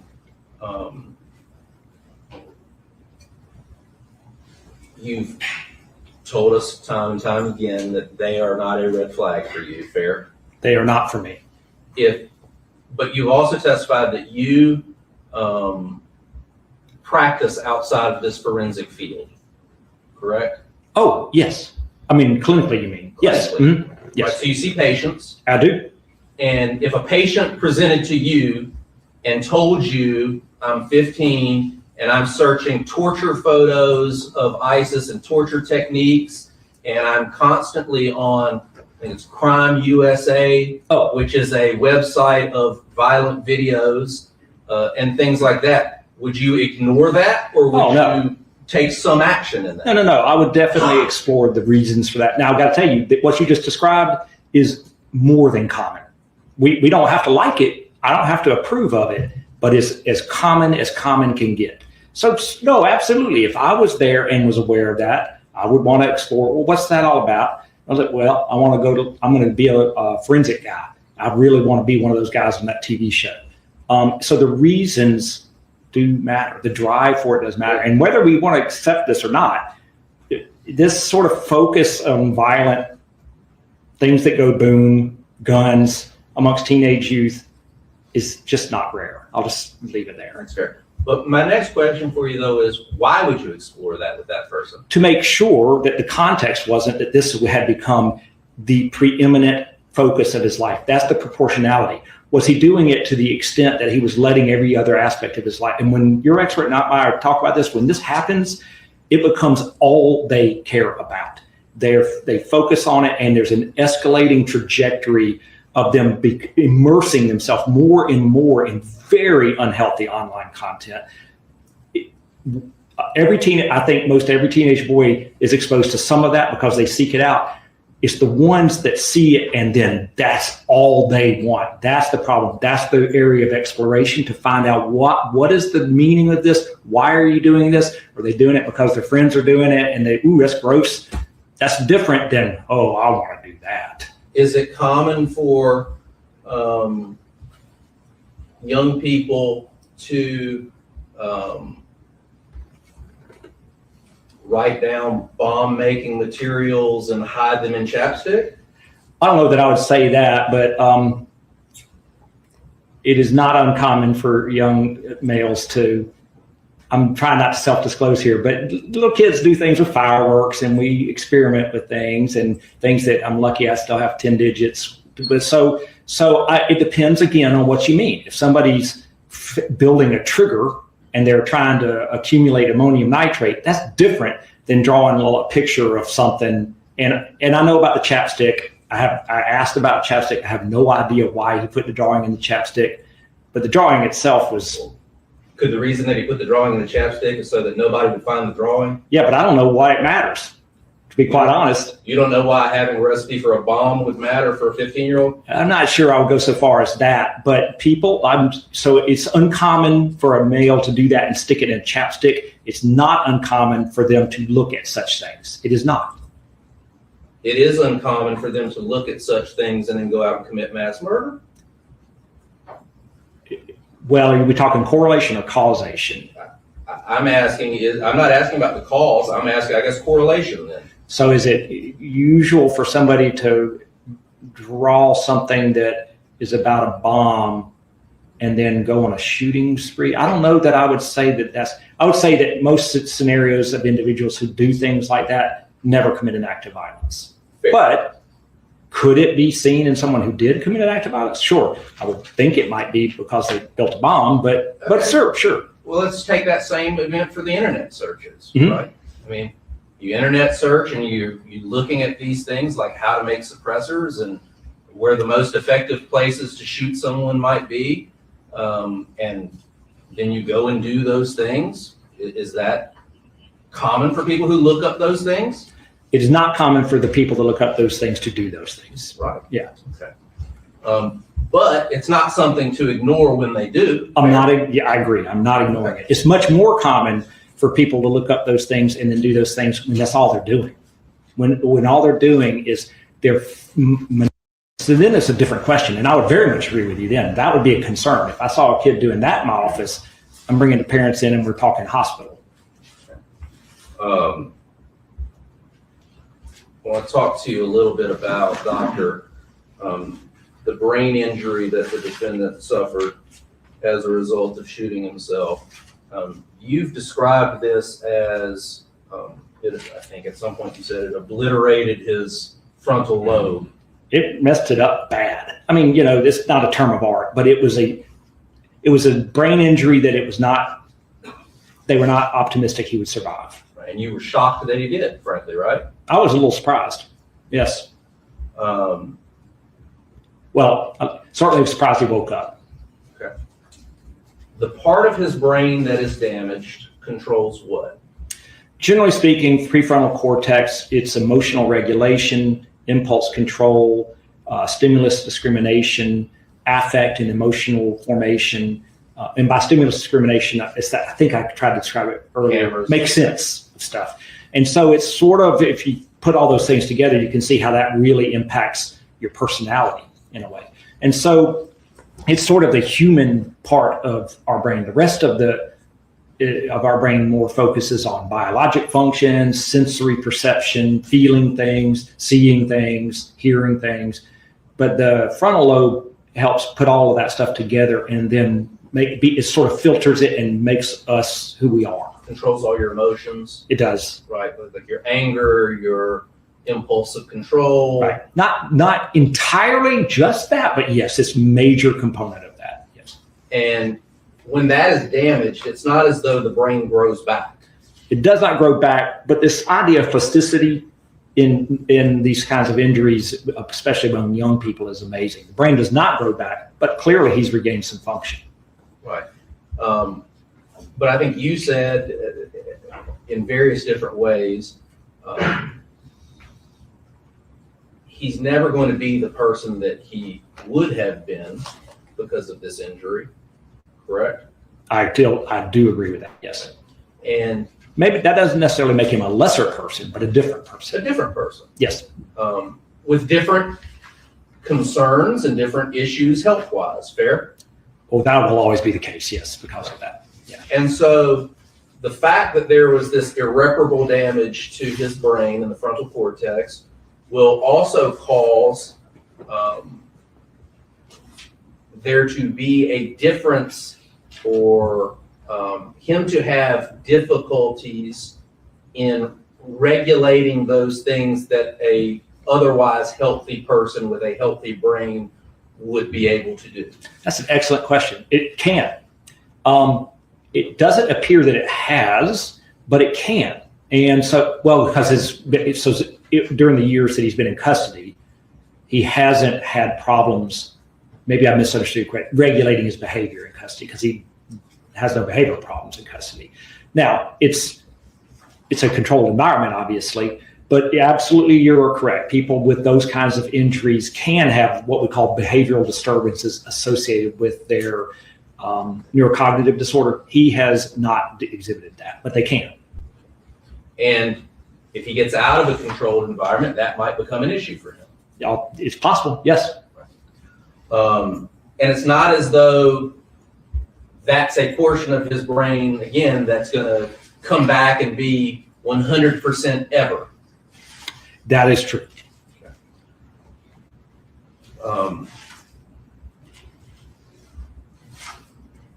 You talked a little bit about, maybe I should have.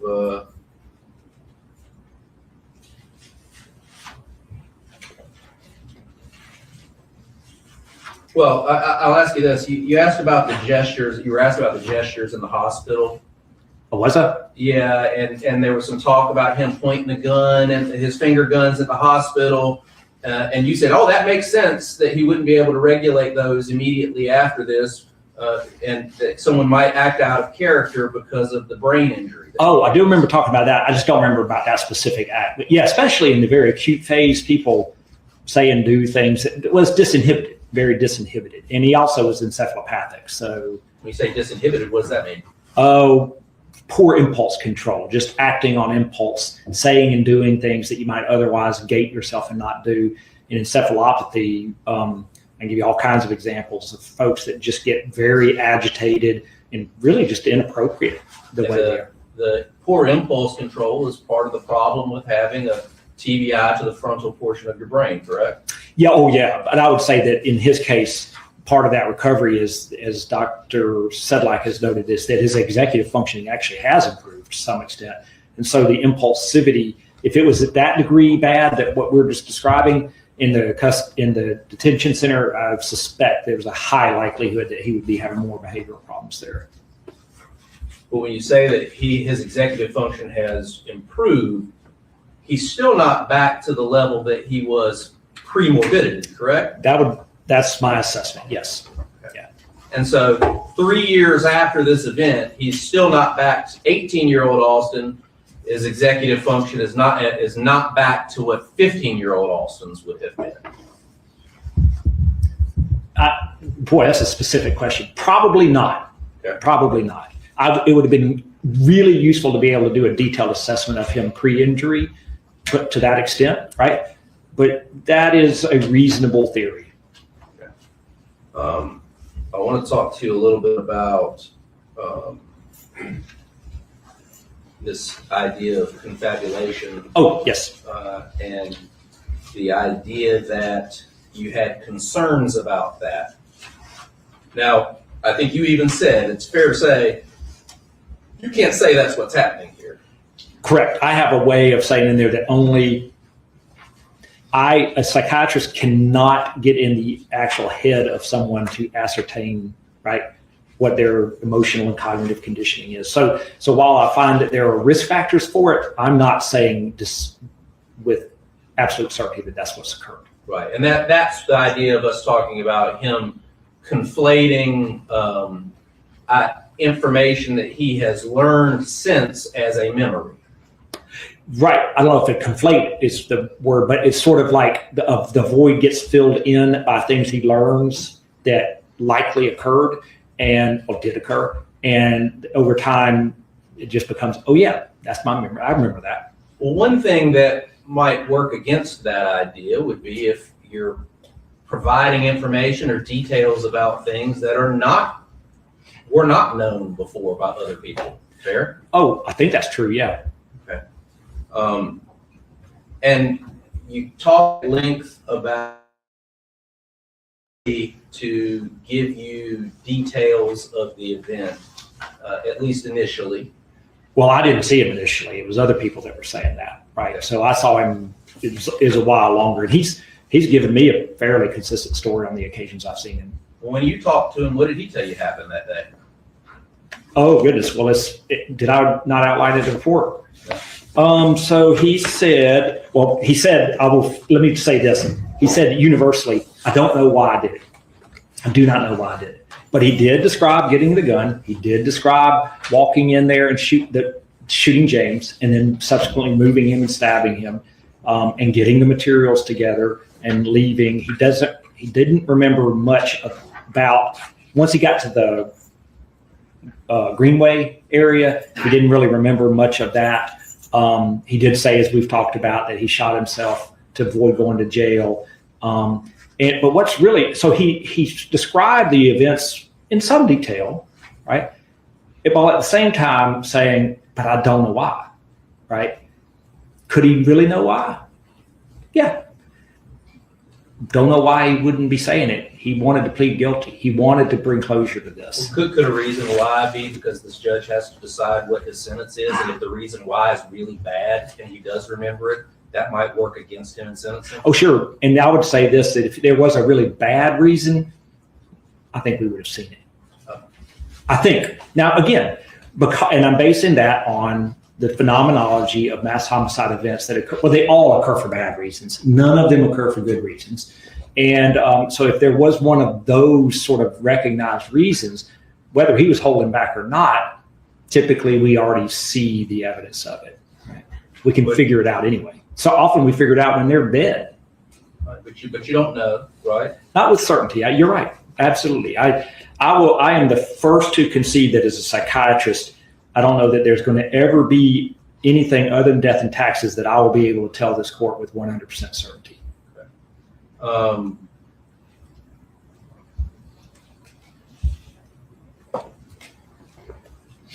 If you will, walk us through a little bit more in detail about what he told you happened. So, sure. So when I first saw him, it's a little disjointed because he said that they came home from school that day. It was an average day. He said he felt fine. He then noted that he was being very digressive. He talked about driving to school that day and then coming home. They come home do their chores and take turns playing the video games. And he says he didn't have any homework that day. And he said, I don't know why I got the gun and shot him. He says, I didn't feel it. I don't remember what I was thinking. He was on the TV playing the PlayStation and I shot him in the back of the head. He didn't die. I dragged him into the master bathroom and stabbed him. Took him so that farthest away from where my parents would come in. Stabbed him in the neck. Well, let me stop you there and then we'll go back to that. That part about I took him to the farthest portion of the bathroom or the farthest portion of the home, the bathroom from where my parents would come in. Mm-hmm. Would it surprise you that reason is nowhere in the discovery? Oh, yeah, I haven't seen it in the discovery either. Yeah. Right. And so that's a fact that he's giving you that nobody would have had but him, right? Oh, right. So let me just say this. I don't want you to infer that by dissociation somebody's unconscious. I'm talking about this. It's like remembering a dream. I'm talking about this idea that he doesn't have a memory, but these are facts that we've implanted in him by his review of the discovery. Well, so got to remember, for months following this, he didn't have any of this memory. And so he's building memory. Right, but so that portion is not in discovery. Oh, right? I'm not contesting that. That's fine. I see what you're saying. So the point being is that when you go from no memory for literally months, even Dr. Hurt mentioned this, to building an increasingly sort of detailed, if not accurate, recall, that is a perfect situation in which provoked confabulation occurs.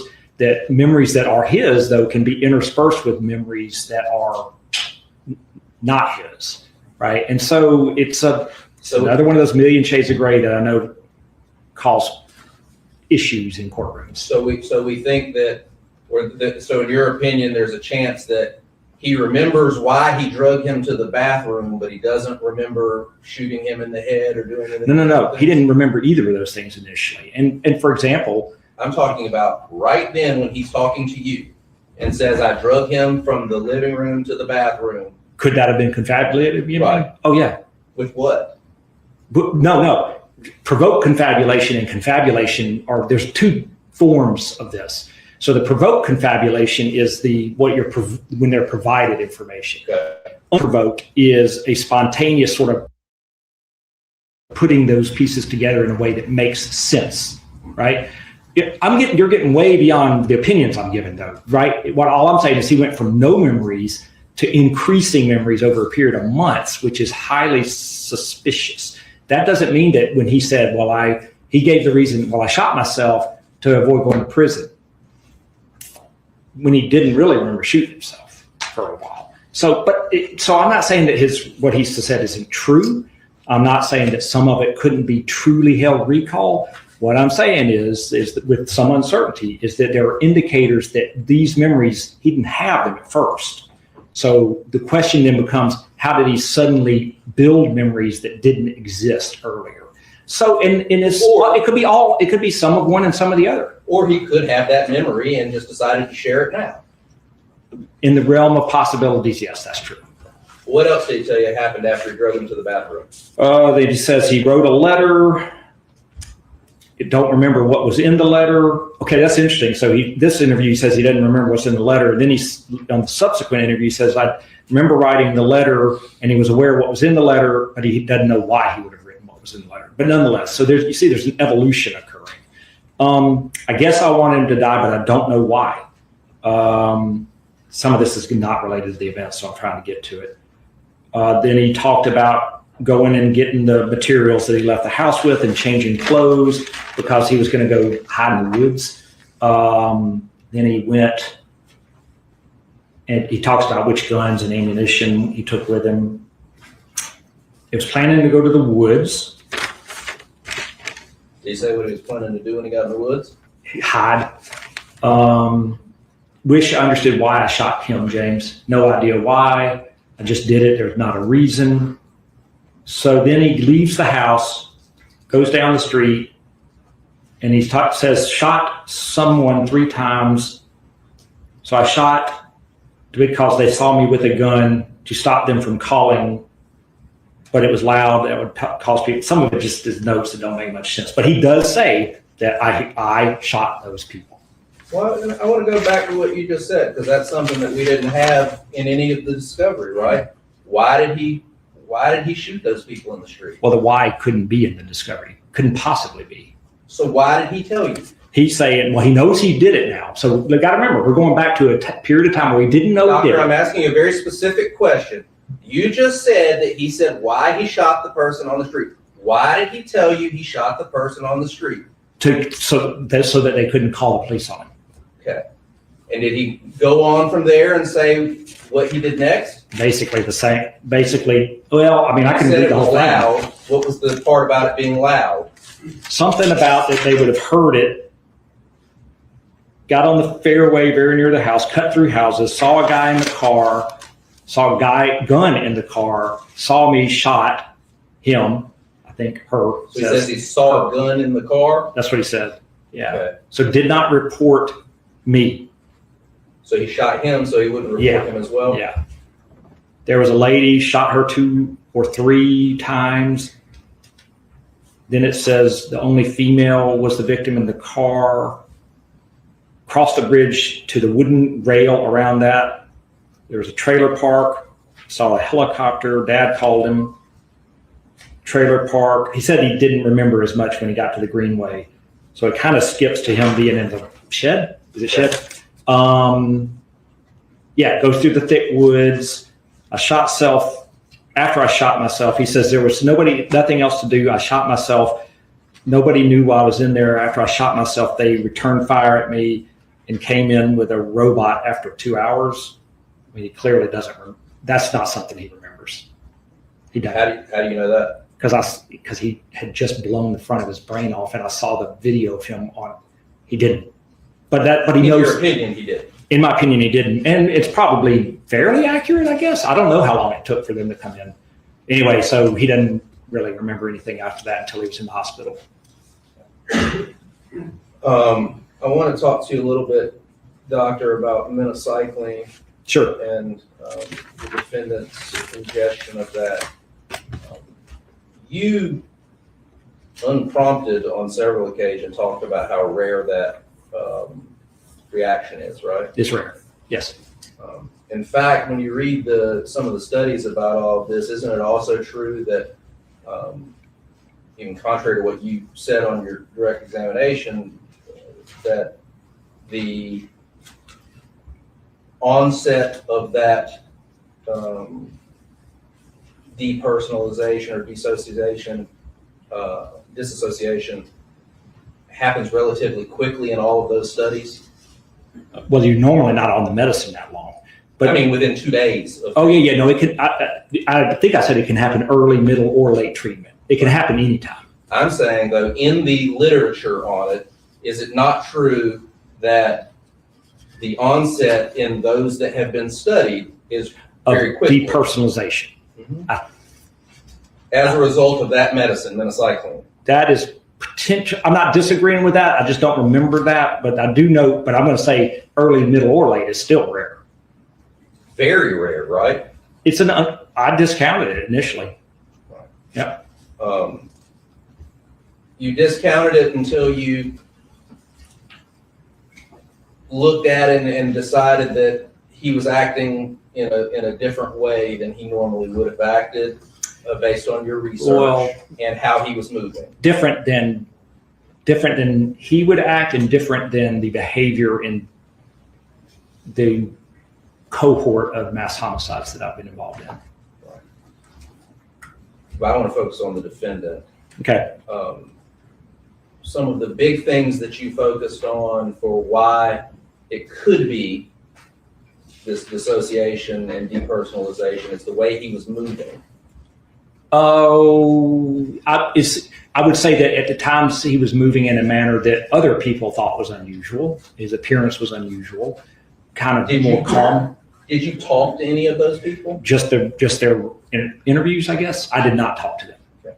And so you didn't ask them what they meant by he was walking like a zombie, or he was walking nonchalantly, right? Admittedly, yeah, I did not. I inferred a meaning for zombie, eerie, and trance. This is the first mass homicide case where I've seen witnesses to the offense occurring describe individuals in that fashion. Well, did you see Dr. Gibson's testimony? I did not. Okay. Would it surprise you then that she, who is an expert in this field and was tendered as an expert in this field, said it's very, very common that they are described as walking that way? No, I would say calmly and nonchalantly, perhaps. Zombie, and that's a very different description of somebody, right? But you don't know what they meant by walking like a zombie, do you? Well, no, I didn't ask. No, you're right. I didn't talk to them. Wouldn't that be very important to know what they meant so that you can ascribe the correct definition if you're going to make a scientific? Well, we can look it up if you want zombie, but yeah, we can look it up. And I've got a working knowledge of what is meant by that. But yeah, sure. More information is always better. If by zombie they mean not zombie, then fine, right? Or that they were walking like somebody in a scary movie? Yeah, which such as a zombie? Mass homicide, but that is not, yes. If they're walking like a zombie or in a scary movie, I would be very interested in that. Well, I mean, you said, doctor, that words matter, right? And zombie has a definition. And mass homicide victims don't actually walk around like zombies in horror movies, sir. They just don't. But you don't know what that person meant when they said zombie because you didn't take the time to ask them. You're absolutely right. By zombie, they may have meant not zombie. That is true. By eerie, they may have meant not eerie. They may have meant all those weird terms they use. They may have misused the word. All things are possible. Let me ask this, doctor, and we're getting a little into the weeds on this, but I think it's important. You watch zombie movies? I have. It's not my favorite. Okay. Are you aware that there are multiple different kinds of zombies in movies? Yes, I'm certainly Some are aware. fast walking, some are slow walking, right? Yeah. Some can open a door, some can't open a door, right? Yes, sir. So there's not a definition of zombie. There's what you thought they meant by zombie. And any of those would be noteworthy to me. Any of the definitions you just described are atypical. Right, but I guess my point. Now, if your expert thinks that walking like a zombie in any of the ways you just described is normal in mass homicides, then I would disagree with her. She didn't say that.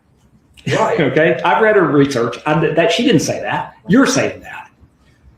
What I'm saying, doctor, is you didn't take the time to find out what the person who said zombie meant by zombie, correct? You are correct. I inferred what the meaning of zombie was, and eerie and trance. You assumed what they meant, right? Well, I mean, it has a meaning. There is a meaning in the book, right? It has meaning.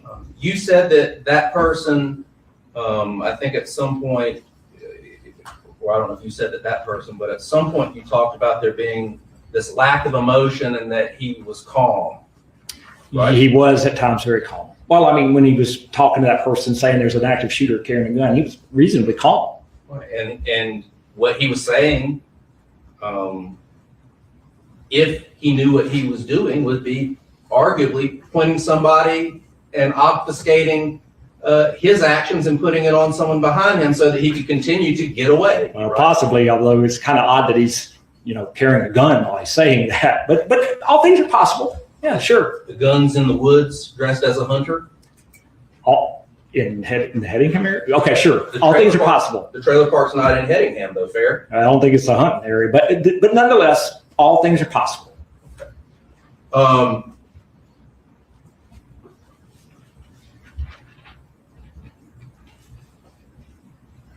Did you hear the testimony of one of the individuals in the courtroom when they were talking about him pointing the gun at Austin pointing the gun at him?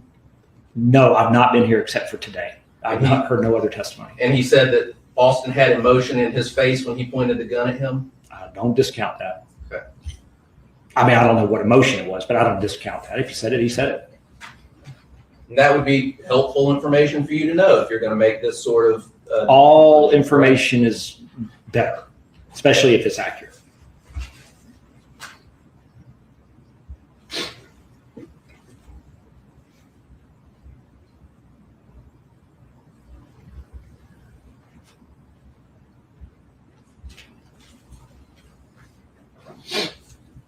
So this medication that you talked about, the minocycline, what percentage of patients does that appear in?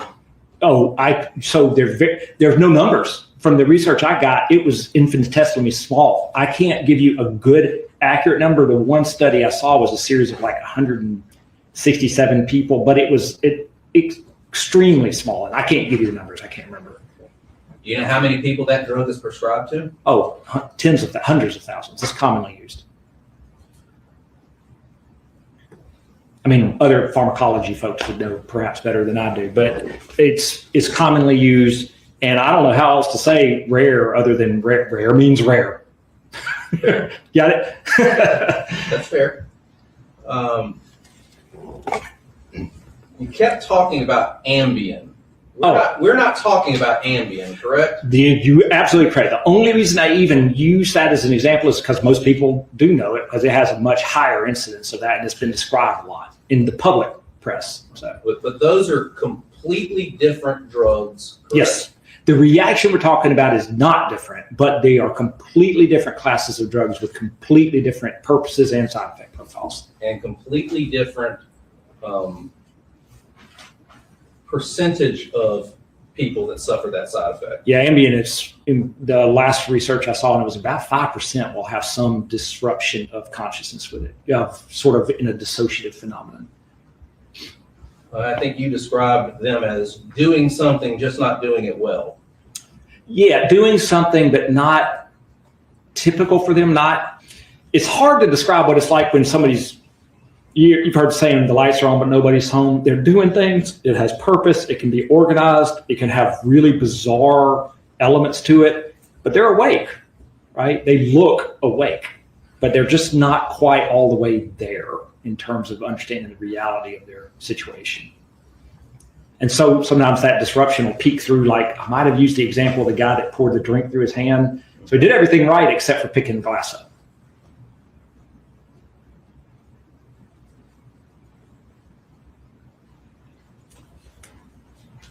In that minuscule number of people that have had this side effect, how many of those people reported doing anything violent?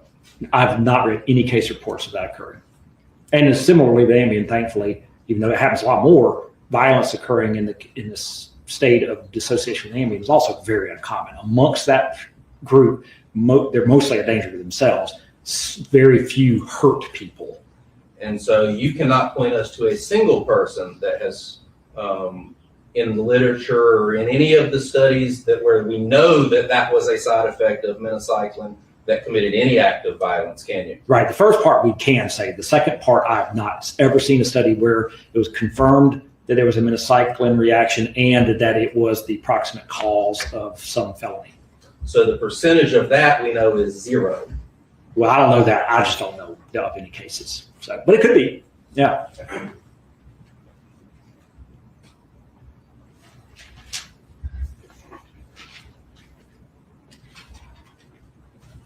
Mr. Shore, we're going to take a 15-minute recess. We'll resume at 10 minutes past 4. Yes, Your Honor. Superior Court being recessed 15 minutes.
Further questions, Mr. LaTour?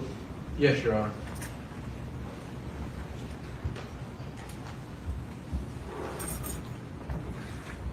Thank you, Your Honor.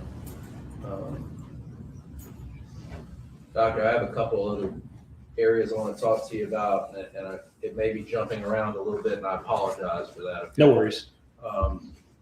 When we talked a little bit about the defendant, the effect of the brain injury and the TBI and damage to the frontal lobe, I think it's now categorized as what, a mild Neurocognitive disorder. Neurocognitive disorder.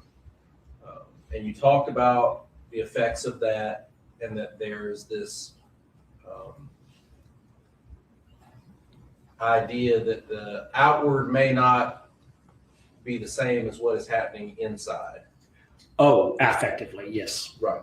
I think you even pointed out several times that maybe the defendant's laughing at an inappropriate time or smiling or doing something like that, but that may not be how he feels inside. The humor seems to be very preserved, but I think aside from that, yeah, his outward, you can't, it would be easy to misinterpret his affect as representative of his actual emotional reaction to the circumstances. Because one of the things that frontal lobes influence is actually emotional and affect expression. So hard to get a read on it. It can be, yeah. It doesn't mean that he no longer suffers the range of emotions, correct? Oh no, I think he is an emotional being. It's different now, though, right? The part of the brain that sort of modulates that is mostly not working correctly, and so it's not normal. It's not gone, but it's changed, right? It's not as easily interpretable as it might be in other similarly situated folks with intact frontal lobe functioning. It's almost like he's always in a good mood when you talk, when you interact with him. Very agreeable. Very outwardly? Well, but the things he says, he doesn't want to be a bother to people. He wanted to plead guilty to put this to rest for the families. He, I think, enjoys the interaction with folks. I think others other than me have noted that humor and laughing seems to be a preserved affect for him. But when you talk to him about these difficult things, there are other mechanisms by which you can see his distress, his body posturing. He'll start shaking. He will use words to say that, he feels horrible about what he did. And to be quite honest, I think he wishes he understood what he says. I wish I knew why. So I went off your question, I think. Sorry. Yeah. So he could be angry still, correct? I think so, sure. Yeah. You may not see that he's angry, but he could be angry. He could be happy and you not see that he's happy. It wouldn't be this, it wouldn't express the same way, right? You talked a little bit there about remorse, and I want to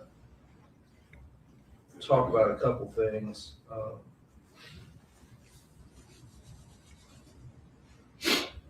In your review of some of the documents that Zach Rouse interviewed the defendant and provided to you, he talks a little bit about his current state of mind, correct? He did. I think that was before I saw him, but yes. Right.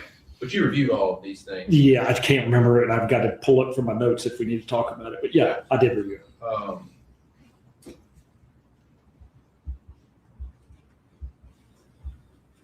At some point, the defendant was asked if he misses his brother. Is that right? That is correct. And he just paused and said, "Not really." That is correct. And says that he focuses on his current daily life. Is that right? That was, I do remember that, yes.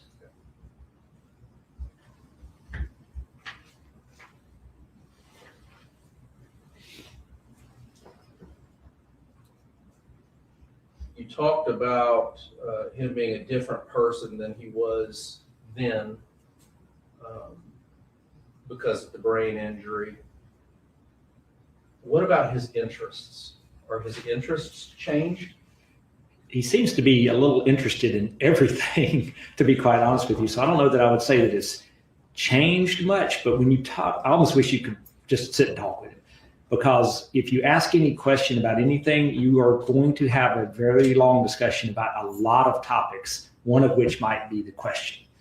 And he has the actual about the question that you asked. So he had, what I would describe him as is an innately inquisitive and curious person who just does like to talk about sort of the details and the sort of nuanced, intricate details of various topics and things of that nature. So I don't know that his interests are different, but what I will say is that the person I examined is just interested in a little bit of everything.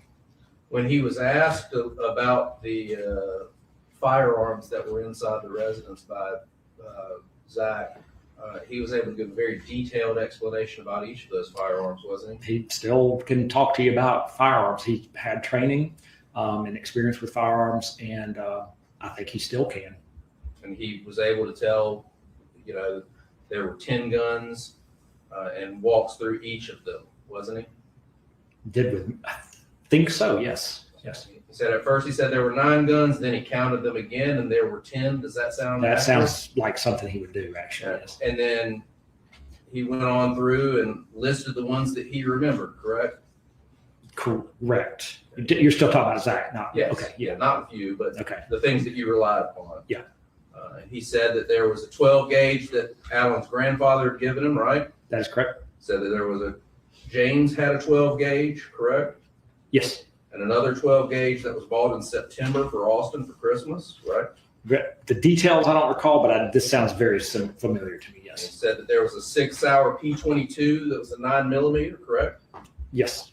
He was able to walk through and talk about the process for purchasing firearms and how old you need to be and the rules and regulations that circle around those things, correct? Yep, that is definitely a subject that one of many that he has detailed sort of knowledge of, in a sense. He talked about an integrated suppressed pistol. Do you remember that in the notes?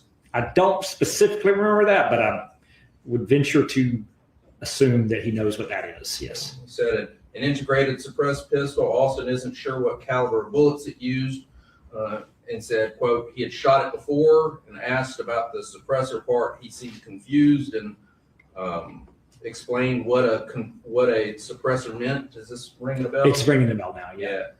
And says that it's quieter, and it explains how it takes the gases that are used in a firearm and makes them quieter. Is that right? I mean, that's accurate. And yes, that's correct, yes. Okay. He goes on to talk about a bolt action 22 and says that's the worst gun. You couldn't hit anything within 5 feet with it, right? It's kind of ringing a bell as you're telling me this, yeah. And then he goes on to talk about and list the guns that he used in the murders, right? He did. And says that he had a Sears model 212 gauge pump action shotgun and a Smith & Wesson M&P Shield 9mm. That it was, quote, the first pistol he ever shot. Right? Does that ring a bell? Somewhat. When asked about the searches on his computer, he said that he didn't remember doing any of those either, right? Did he say that to Zach? If he did, he did it. I don't remember it. So, I mean, he told me that, though. He told you that he didn't remember doing any of the searches? For the most part, does not. And doesn't, yes, for the most part, that is true. Does not recall doing those. And when we talk about these searches, are we talking about the kind of more salacious searches that we're talking about? No, he didn't remember other stuff either. Just because there were categories we were looking at, and there's just a bunch of stuff. So not just that.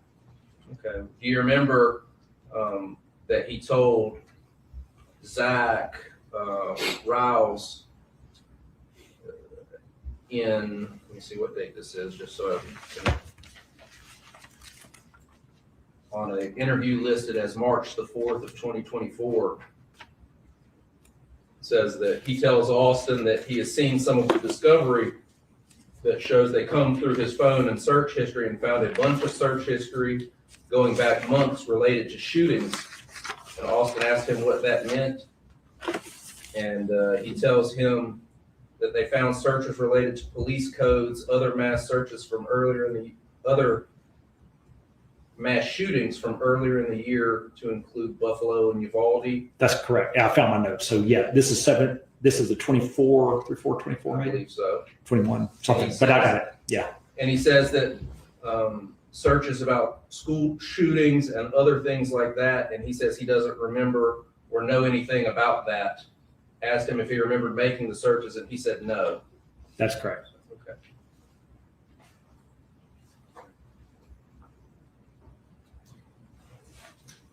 Mr. Latour, what exhibit are you referring to when you're reading that, or is it an exhibit? It is not an exhibit. Okay.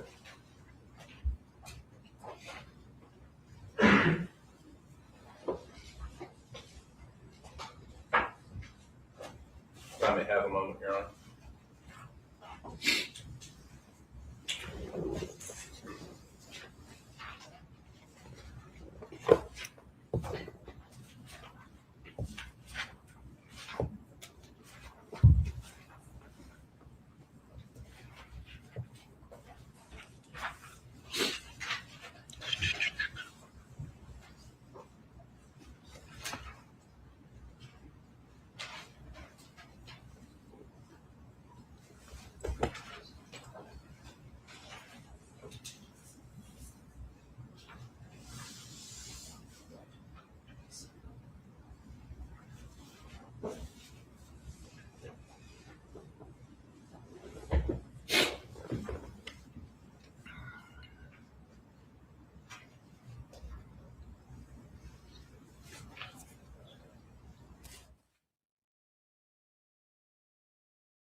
I'm going to show you what I am marking for identification purposes as State's Exhibit 27. Is that the report that we were just referring to? It is. It's the interview completed by Zach Rawls on March 4, 2024. Okay. And in that, I think it's on the 4th page is what we were just talking about, the Correct. Search history. Yes, sir. And on the 3rd page of that is the 3rd and carrying over into the 4th page of that is the gun discussion. That is correct. All right.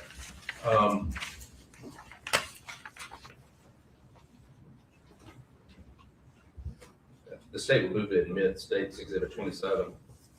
Any objection? That's allowed. Now, you talked a lot about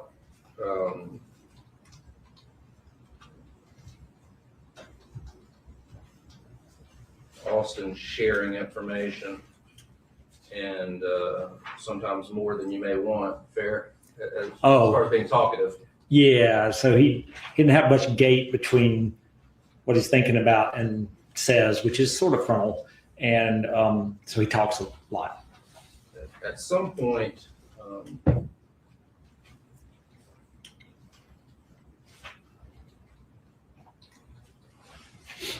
do you recall Austin talking to Zach Rouse and maybe to yourself about hearing gunshots from the facility that he was in? From the jail? I don't remember that. Don't? No, Okay. I don't.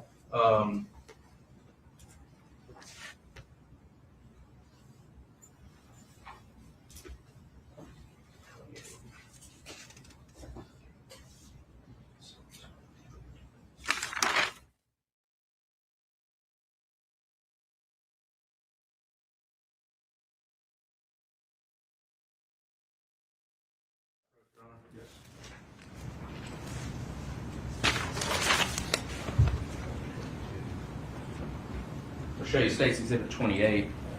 Is this one of those reports that you reviewed that belong to Mr. Riles? Let me make sure. This September 29 of 22. Right, I've got it. Which that date wouldn't make sense, correct? No, it does not. Because that would predate this event, correct? Yeah, that's not it. So, yeah. Okay. But nonetheless, I would, does that appear to be an accurate copy of that report? Oh, I believe it. I mean, I haven't read the whole thing, but it is. And I have some notes of it, just not about him hearing gunshots. So I have reviewed it, though. Your Honor, the state would move to introduce State's Exhibit 28. Any objection? No objection. It's allowed. I'll point your attention to the first page under current life and that first full paragraph. Can you review that and read it to the court? First paragraph in the current life says, we discussed that the detention center is located right next to the Coliseum. Austin tells me he heard music from a show at the Coliseum one time. He can also hear gunshots from the law enforcement shooting range. I do remember this now. That is located right next to the facility. Austin tells me that they must spend a whole lot on ammunition when they use the shooting range. He says that for 223 or 516 bullets cost $1 each. These are the bullets that an AR-15 shoots. Austin tells me that one magazine is 30 rounds.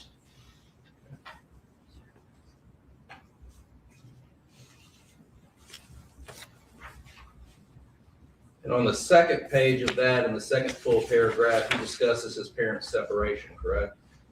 Say it starting. Second full paragraph on the second page. The first full paragraph on the second page, I'm sorry, just above hunting. Oh, okay. I tell Austin I've met both of his parents since my last visit. He asks where I met them, and I tell him I met his dad at their house, and I met his mom near her work. Austin knows that they have separated, but he doesn't know where his mom lives. I tell him I don't either. Austin's parents are still visiting him. They visit together. The facility gave his dad an exception to the policy to let him visit on Sundays. Now that you and I discussed this issue of the separation in the family? I don't think. Okay. Is that an issue that can sometimes cause concern for young children? Oh, sure. Absolutely. Yeah. Can be a traumatic or precipitating event for them in their lives? Yeah, I think so. Yeah. Okay. I mean, it's usually not, but it can be. Right. I mean, that can be something that has a very significant emotional toll on a family. Oh, sure. Absolutely. Whether they tell you that it does or not, right? They can say that it does not, and it can be big deal. Sure. Were you made aware that just before this event that the paperwork had been filed for the separation? Yeah, I don't know when I became aware of it, but I'm aware of the. I mean, to say that yes, I was aware of it. Yeah, they're an intact-ish family, if you know what I'm saying. But yeah, I was aware of it. Okay.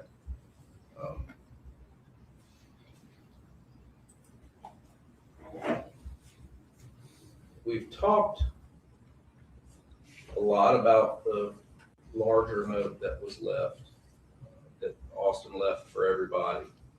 We have not discussed that second note that he left. Correct. That note seemed to be a warning to his parents or whomever he believed would find his brother's dead body, correct? That is correct. And he left it right outside the room where that person had been killed. Correct. Which would be an appropriate location if you were attempting to warn somebody not to go in that room, right? I agree. And the content of that note is appropriate, correct? It is. Appropriate. Well, given circumstances. Given the circumstances, right. It's appropriate. Was there anything about that note that you considered in your evaluation here? No, I mean, I considered it because I reviewed it, but he left a casing on it. On my copy, there looks to be an evidence marker or a ruler on it, but maybe it was just there. But other than that, it says what it says. And, kind of fits with him saying that what we've already talked about, moving the body back there. So I think he didn't want his parents to find his brother. Which would be a reasonable thing, It would be, well, none of it's reasonable, but it would make sense. given the circumstances. Yes.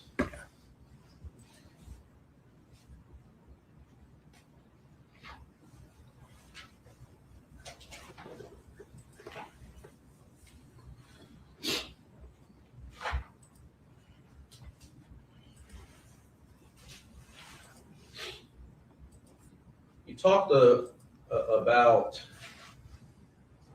video games and violent television, I think, to some degree, and how that in and of itself is not I think you talked about there being some studies that alone is not a precipitating event for these sorts of things or for violence in general. That is true. Yeah, I can detail that, but yeah, that's a nice summation. Okay. It is also true, though, that kind of like we talked about with your report, what you put in affects what comes out, right? Yes. And so consuming violent content can have an effect on a person's mental state or the way they view violence, correct? Yes. Including to desensitize someone to violence.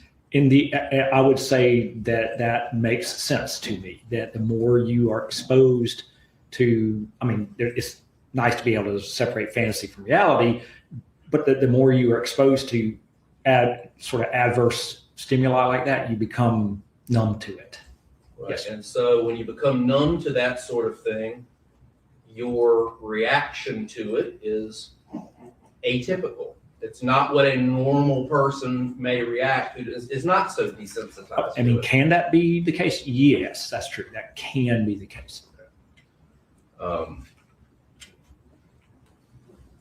And while I think you got into this causation correlation idea and saying that, well, just consuming it doesn't in and of itself create this predisposition to do this sort of thing. Fair? Well, yeah, that I'm just paraphrasing research on it, but yes. And I'm paraphrasing your paraphrase. That's fine.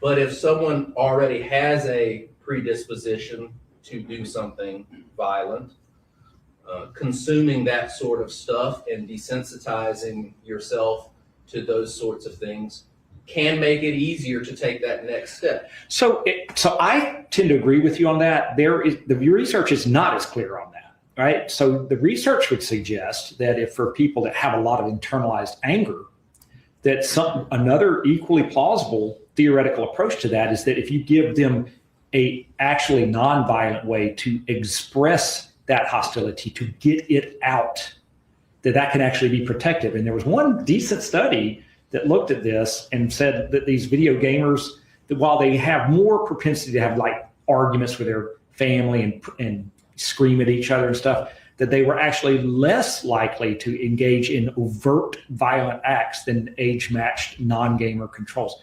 That being said, I concur with your line of reasoning. It's not as clear research-wise. Right, but and I guess that research is, to be fair, it's kind of muddy, right? It's a little muddy. It's not clear itself. Right? I will say that I agree with that, although I will say that the bulk of it has led the APA twice now to say, it's not sound to keep saying that video games cause violence. I'm big on less screen time. I think that it's true that there are problems associated with that. Not so sure that I can support an argument that it makes people kill people. Right. But, yeah. And I don't think that I'm saying that a video game makes anyone kill anyone. What I'm asking and positing to you, though, is not limited to video games, but could include video games. Oh, sure. Exposure to violence. Exposure to violence. If you see in real life, you come from a broken home where there's domestic violence within the home, then you're more likely to go out and commit domestic violence. You got it. Now, I would say that I think being raised in a war zone environment like that is different than role-playing fantasy. The concept is sound. I agree with that. And I would include in that, and I'm asking you, if you're watching videos of real-world violence. Oh, yeah. And seeking that sort of thing out. Like, shootings or beheadings or any other type of video that maybe, I think you talked about faces of death. It's unhealthy. It's not good for somebody's brain to consume that sort of stuff. Yeah, I would agree with you to the extent that I would say it's unhealthy. Certainly to the degree it becomes a focus or a preoccupation is very unhealthy. And yet at the same time, it's common. I mean, so common that it makes you question, why do humans have such a morbid curiosity about such things? And yet the internet traffic stats on these sites alone suggest that humans have an innate morbid curiosity about such things. And I don't think it's healthy. And I think you have made it abundantly clear for the record that it is common. And I'm not arguing with you about its commonality. Sure. I'm arguing with you or discussing with you about its consumption. And to say that in and of itself does not cause you to necessarily be violent. Okay. But again, if you have a predisposition to want to do something or to want to be violent, and you consume violent imagery, whether it be a video game, faces of death, or a website that we've talked about that Sure. has nothing but videos of people dying, and you're also searching out torture videos and things like that. Correct. That may be something that gets you over that initial barrier to desensitize you to a degree that you would behave in a different way. So I would say, can it? Yeah, I think it can. It just doesn't seem to often. And again, some people have theorized that finding non-lethal outlets for lethal fascination or impulses is actually protective. But your theory, but what you say, I don't disagree with. I think it can and probably does happen.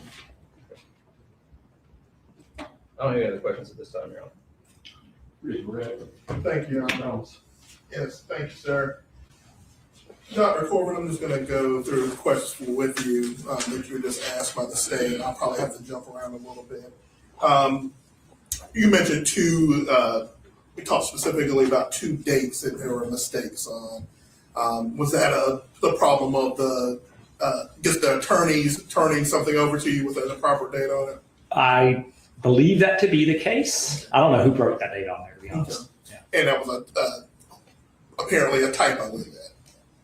Well, it was written wrong. Yes. Yeah. And yes, and I just assumed that since it was on the note that he wrote it. Right. So, does that change anything else about the opinion of it, your findings, if that date was correct on there? Would that have completely dismissed the report that you? Oh, no. And no, it doesn't change. I mean, it doesn't.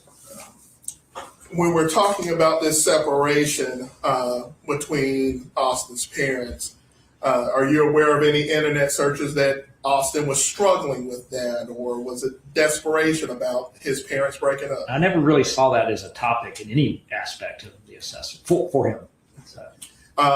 And we talked about things that are, maybe unfortunately more common in society, but is it common that relationships break up? Yeah, and I'll say this: while separation and divorce is never to be celebrated and not a good thing, sometimes it is the less bad thing. So, not speaking about them in particular, I don't know the details of that, but in and of itself, while you never want it, kids are resilient. And you weren't here. You said you were only here today, correct? Yes, sir. So you didn't hear the testimony where Detective Tripp said that he had reached out to these online friends that Austin had. No, I didn't hear about that. So you're not aware of, but you would be aware if they had said anything that was negative about this case or that put him on this path to violence, any kind of report like that. I would hope to have been provided that, sure. And you also didn't hear Detective Tripp talk about they had reached out to the person that Austin purportedly waved to in the trailer park. Oh, I wasn't here to hear that. I'm kind of semi-aware of that, though. Yes. Well, I'm definitely aware of the evidence of it. Yeah.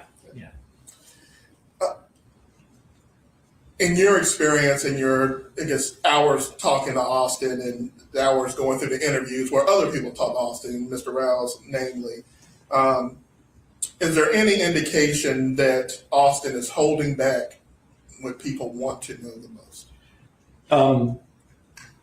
So I'm going to say no, there is no indication, and let me kind of fill that out a little bit. As I've mentioned, I know to the state, such possibilities universally exist. There are instances in which we can see indicators of that kind of conduct in an interview, right? Those indicators were not present on this assessment.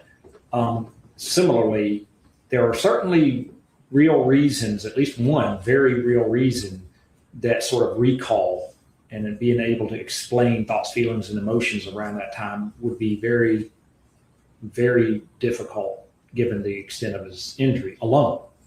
But directly to your question, no, is it possible he's holding back? Yeah, I find that to be an unlikely scenario clinically. And as time has gone on and you've been working with him for the past 3 years or either yourself or Mr. Rouse, is it fair to say that he's talked more and I guess formed relationships with people that he may be more willing to say what his thoughts, feelings, and emotions are? So I would think so. I would agree with that statement. Let me just say, I mentioned this to the state as well. One of the impact, I don't know how long this was or to what extent this was the case before 2022, but one of the impacts of the frontal injury is that the gait, one of the functions of the frontal lobe is sort of as a gait. It slows us down in terms of our thoughts and expressing them verbally. It says, because certain things we need a gait to say, I shouldn't necessarily say what I'm thinking, right? It's not appropriate, right?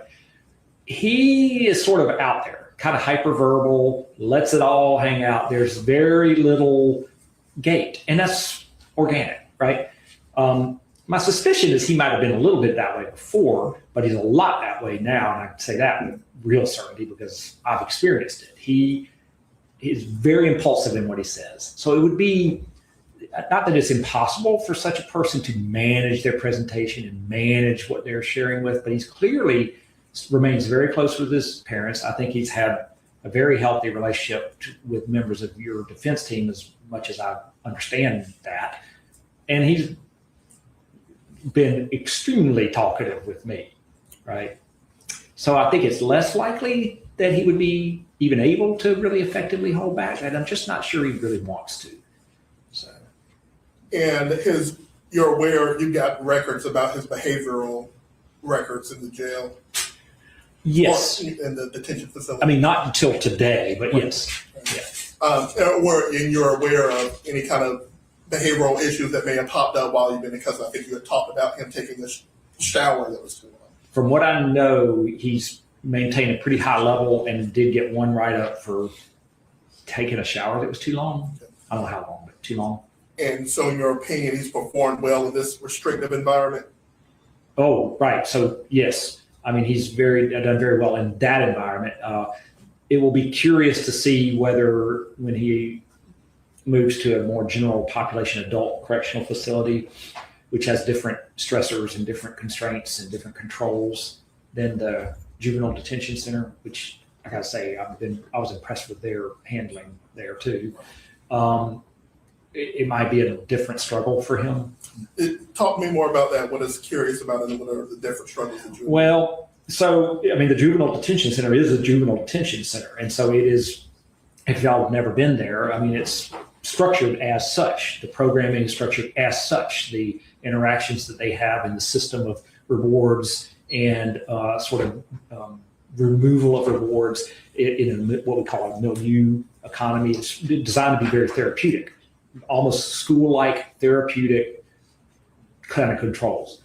A prison population is similarly highly controlled, but not necessarily designed as much to be therapeutic or protective in that manner. And one of the concerns is that he's kind of got a gullibility around, I'm sorry to say, that in the wrong population could be taken advantage of. I mean, to be quite honest, I don't know that we've talked about this before, but it is a concern I've had that he will eventually, he is going to such a facility. And even though he's 18, in many respects, he's still functioning at an age much less than that. And if asked, I would suggest that recommendations for, oops, sorry. Thank you, sir. Yes, sir. I had that one coming. And we had talked some, or you just talked to Ms. Latour, and I think you have a different opinion than even me, I guess, about video games and the consumption of them. And you're aware that the most popular video game nearly every year comes out is Call of Duty. Call of Duty, yes, sir. And so the most popular game, millions of units sold every year, and you still have concerns about it, even though it is the number one game for, I guess, and I don't want to limit it to just kids, but all ages of men. Here's what I would say. I would say that I don't have a concern about y'all playing Call of Duty. I don't. It is, in all things in life, moderation is the key, right? So if you are otherwise normally situated and you are otherwise focusing on other aspects of your real life, and you're not completely immersed, even daily players, even players that the 60% of teen boys that play between 1 and 2 hours a day, right? So even those individuals, that's fine if they can separate that fantasy uber violence from real life. More importantly, if they can separate themselves from that fantasy uber violence and actually live their real life. And I think you do that. So I'm not worried about you in your case, but I'm aware of your game. So I have concerns about them in terms of the extent of immersion. And to take it away from me, Austin himself was performing on a dean's list level. So obviously he was able to play his couple of hours a day and then perform at school at exceptionally high level. Right, and do their chores and engage in activities with his, at least with his dad and brother. And so it was limited. Again, we're remembering we're still COVID-y at this point, but there wasn't indication of him having troublesome failures in other social domains. Right. And you would see that if these games were such an obsession of him that was all he was doing. And like we always hear about college dropouts, and all they do is play games and then. You typically see it, and you see and I have seen this, people that just become maybe not that game, but so immersed in just this online alternate reality that becomes their reality almost. And along the same lines, we have also talked about other forms of media in the online websites. Nothing in the internet searches shows that he was obsessed with them and he was staying on them 10 hours a day and in chat rooms and stuff like that. Now, one of the reassuring things and very observable with him is he would just fly from one topic to the next and sometimes circle back to the original topic, sometimes to topics that are violent in nature. But, he would flit and flop between looking for like various career paths to looking up the definition of words to seeing something about torture to something for school. So the reassuring part is that we all do things that aren't the healthiest thing in our lives, as long as we don't do it too much. And it's not like a Clockwork Orange situation where he's been sitting there just programmed with this the entire time. That's a great example. It's not like a clock. Yes. So you want to avoid the absolute immersion into any of that at all, actually. We had talked some again about the note that was found. Even going through it, does it change your opinion about some of the stuff just not making sense with that note? No, listen, I'm first to say that there are certain lines that you can interpret whether like one of the two lines even goes together. Is it two statements or one statement? But it doesn't change it, and it doesn't explain it. Even if it was the reason that he did this, I would be like, well, why would you do that? Like, why would you do that? So it doesn't change my view of the concerns, and the date thing certainly doesn't change my view of the concerns. And you talked some, how was he able to retain the kind of gun information that he was talking about to you and Mr. Rao? Well, he's had that information for a good long while, right? And so the memory is in different categories. And so amnesia for an event surrounding, let's just say, the traumatic brain injury, and lack of recall for that, or fragmented recall for that, is different than procedural memory or long-term remote recall. And he certainly is still able to learn new memories. He's earned his degree, high school diploma, since this happened. So not all memory is the same. So his inability to recall something on a certain date is very different than his ability to recall which guns they have or where they've lived and all that kind of stuff. And as a psychiatrist and with all your experience, how was he supposed to cope with the loss of his, or taking his brother's life?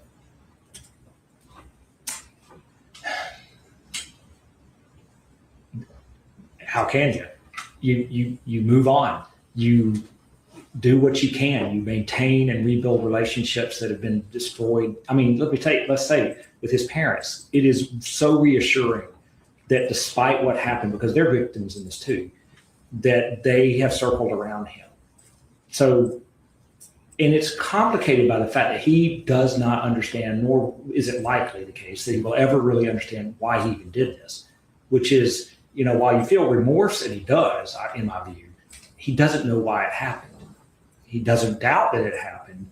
So, I think in a general sense, maintaining and surrounding himself with the relationships that he has done, to the extent that he's able to cope with that, seek individual therapy and counseling and treatment to help come to terms with what he has done, because more so than most sort of violent offenses of this sort, it's complicated by the fact that he doesn't himself understand it, right?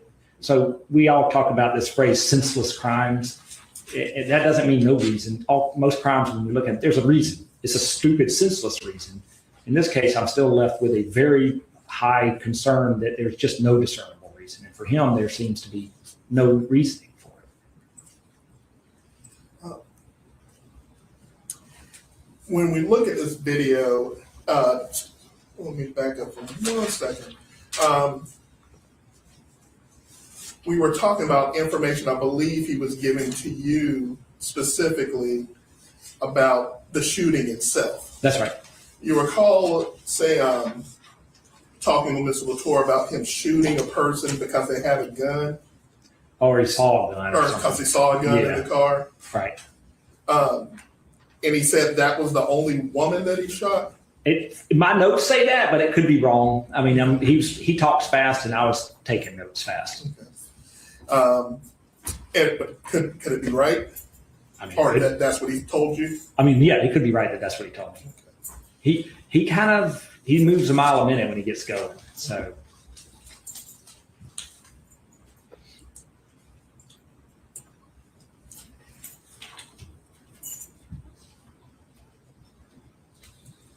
And I believe you talked to Mr. Latour that he had shot someone to prevent them from calling the police.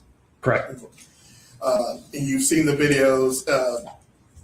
Did Austin ever make any effort, besides until the going and hiding in the woods, make any effort to conceal himself or conceal his identity as he was walking down the street? From what I've seen, he was kind of just walking around out in the open with a long gun, and if he was trying to hide, he was not doing a very adept job. So didn't seem to be the case.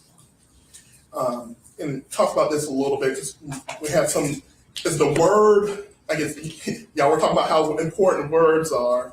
Where did you get the phrasing slow, zombie-like? Where did you pull those from? Oh, so they were summaries of interviews of the individuals that saw him during that time. And that was coming from the state, correct? That was discovery, yes.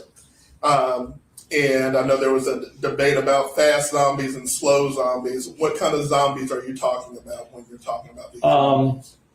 The way that we hear them otherwise describing him, just sort of lumbering along, not particularly in a hurry. One said he had his head down, nonchalant, I think it's fair to say, not what they thought it was noteworthy enough to mention it.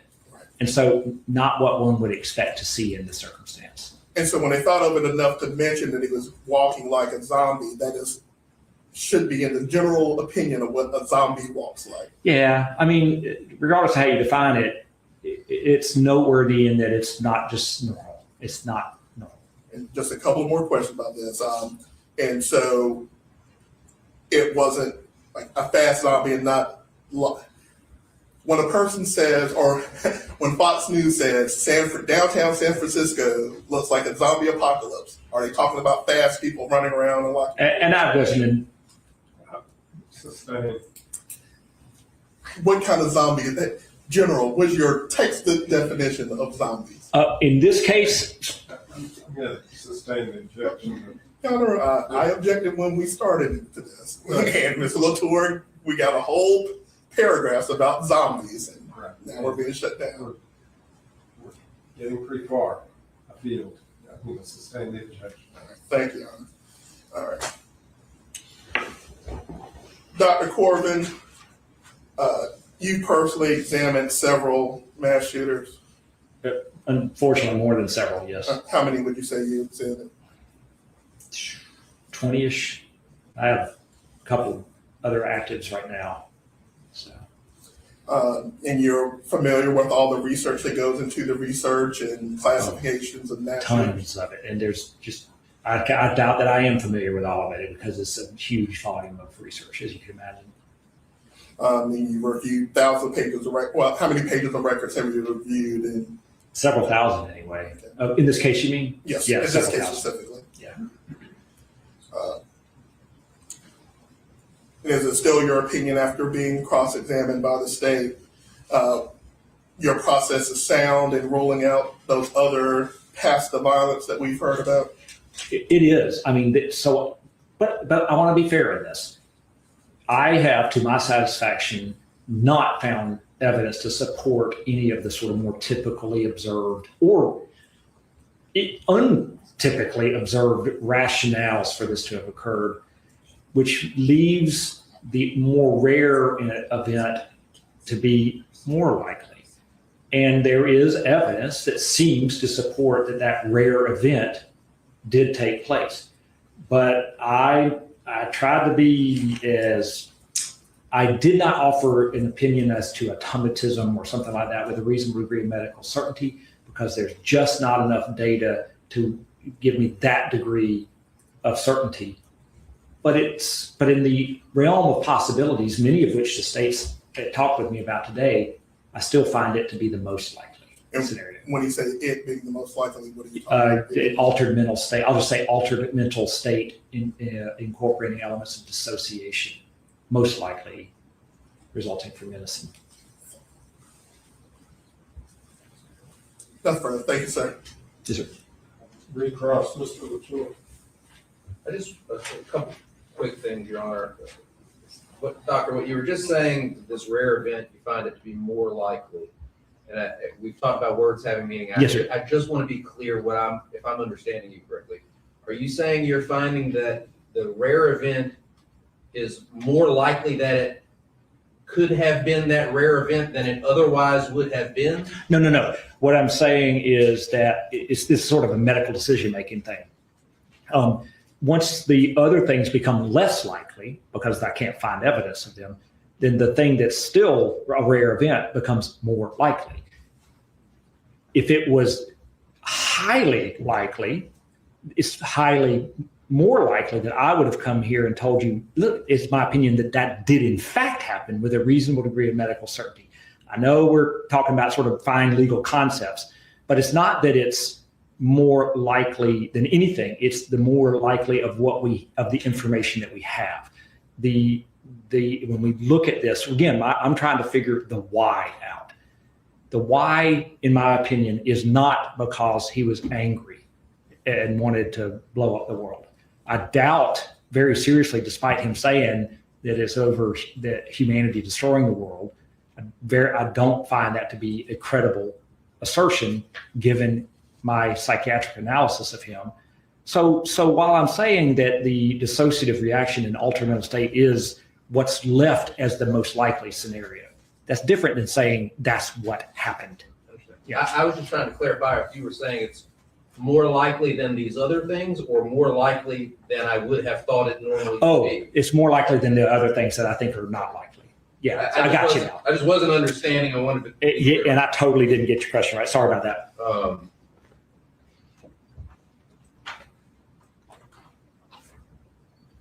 Just one other thing. You talked a little bit about your concerns about the defendant and being in when he gets moved to adult court or adult jail because the juvenile center is much different. That's because he gets like sandwiches and gets a tablet that he gets to watch movies on and things like that. Now that you're concerned that he may not get at the other place, including the level of care and attention for him. Yeah, I mean, I wasn't really thinking sandwiches and tablets, but it's just a different environment. And that's, you know, it's from going to school to the big leagues, and in a sense, and their concern is that there's a higher likelihood of them being sort of mistreated or taken advantage of in that environment. Do you recall, I think it's in June 26th of 2025 interview with Zach Rawls, where the defendant is asking him about movies and if he had seen certain movies? I do, but I don't remember the details of it. Okay. Do you recall that the two movies he asked about were a movie called Civil War and another movie called Warfare? I did not know that, and I don't know anything about the movies either. I mean, I'm sure I read it, but I don't remember. Yeah, approach, Your Honor. Yeah.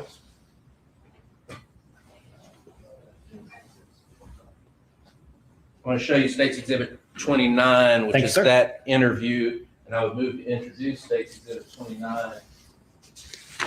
Any objection? No, Your Honor, thank you. And I would ask you to read the last paragraph on the last page. Yes, sir. Oh, yeah. I asked Austin if he has any messages he wants me to pass on to his attorneys, but he doesn't have any. Austin then asked if I've seen the movie Civil War or Warfare.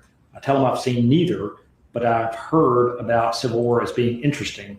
Austin hasn't seen these movies either, but he just wants to know about them. And you don't know anything about those movies? I know nothing about them. So you don't know that one of them is a military movie? Objection, Your Honor. Said he doesn't know about that. Overruled. You don't know that one of those movies, Warfare, is a military movie about Army that's a violent movie? Don't know that, but given the title, I'm sort of not shocked. So And that Civil War is a similar type movie? I would, if I had to venture a guess, I would think it's not a love story. No other questions, Your Honor. All right. Just very briefly, Your Honor. Well, all right. I'll be done. And both of these movies you haven't seen them, but they're both released in regular movie theaters across this country, correct? Oh no, I'll assume that they are. They weren't some deep dive internet search about violent movies. Oh no, well, if Zach's heard of them, I doubt that they're that kind of movie. And in your opinion, is the most likely that Austin was in an altered state or altered mental state more so than any kind of environmental terrorism, more so than any kind of violent pathways? Yep. Yes, sir. Thank you, sir. Thank you. Yes, sir. We'll recess the evening until tomorrow at 9:30. Yes, Sean.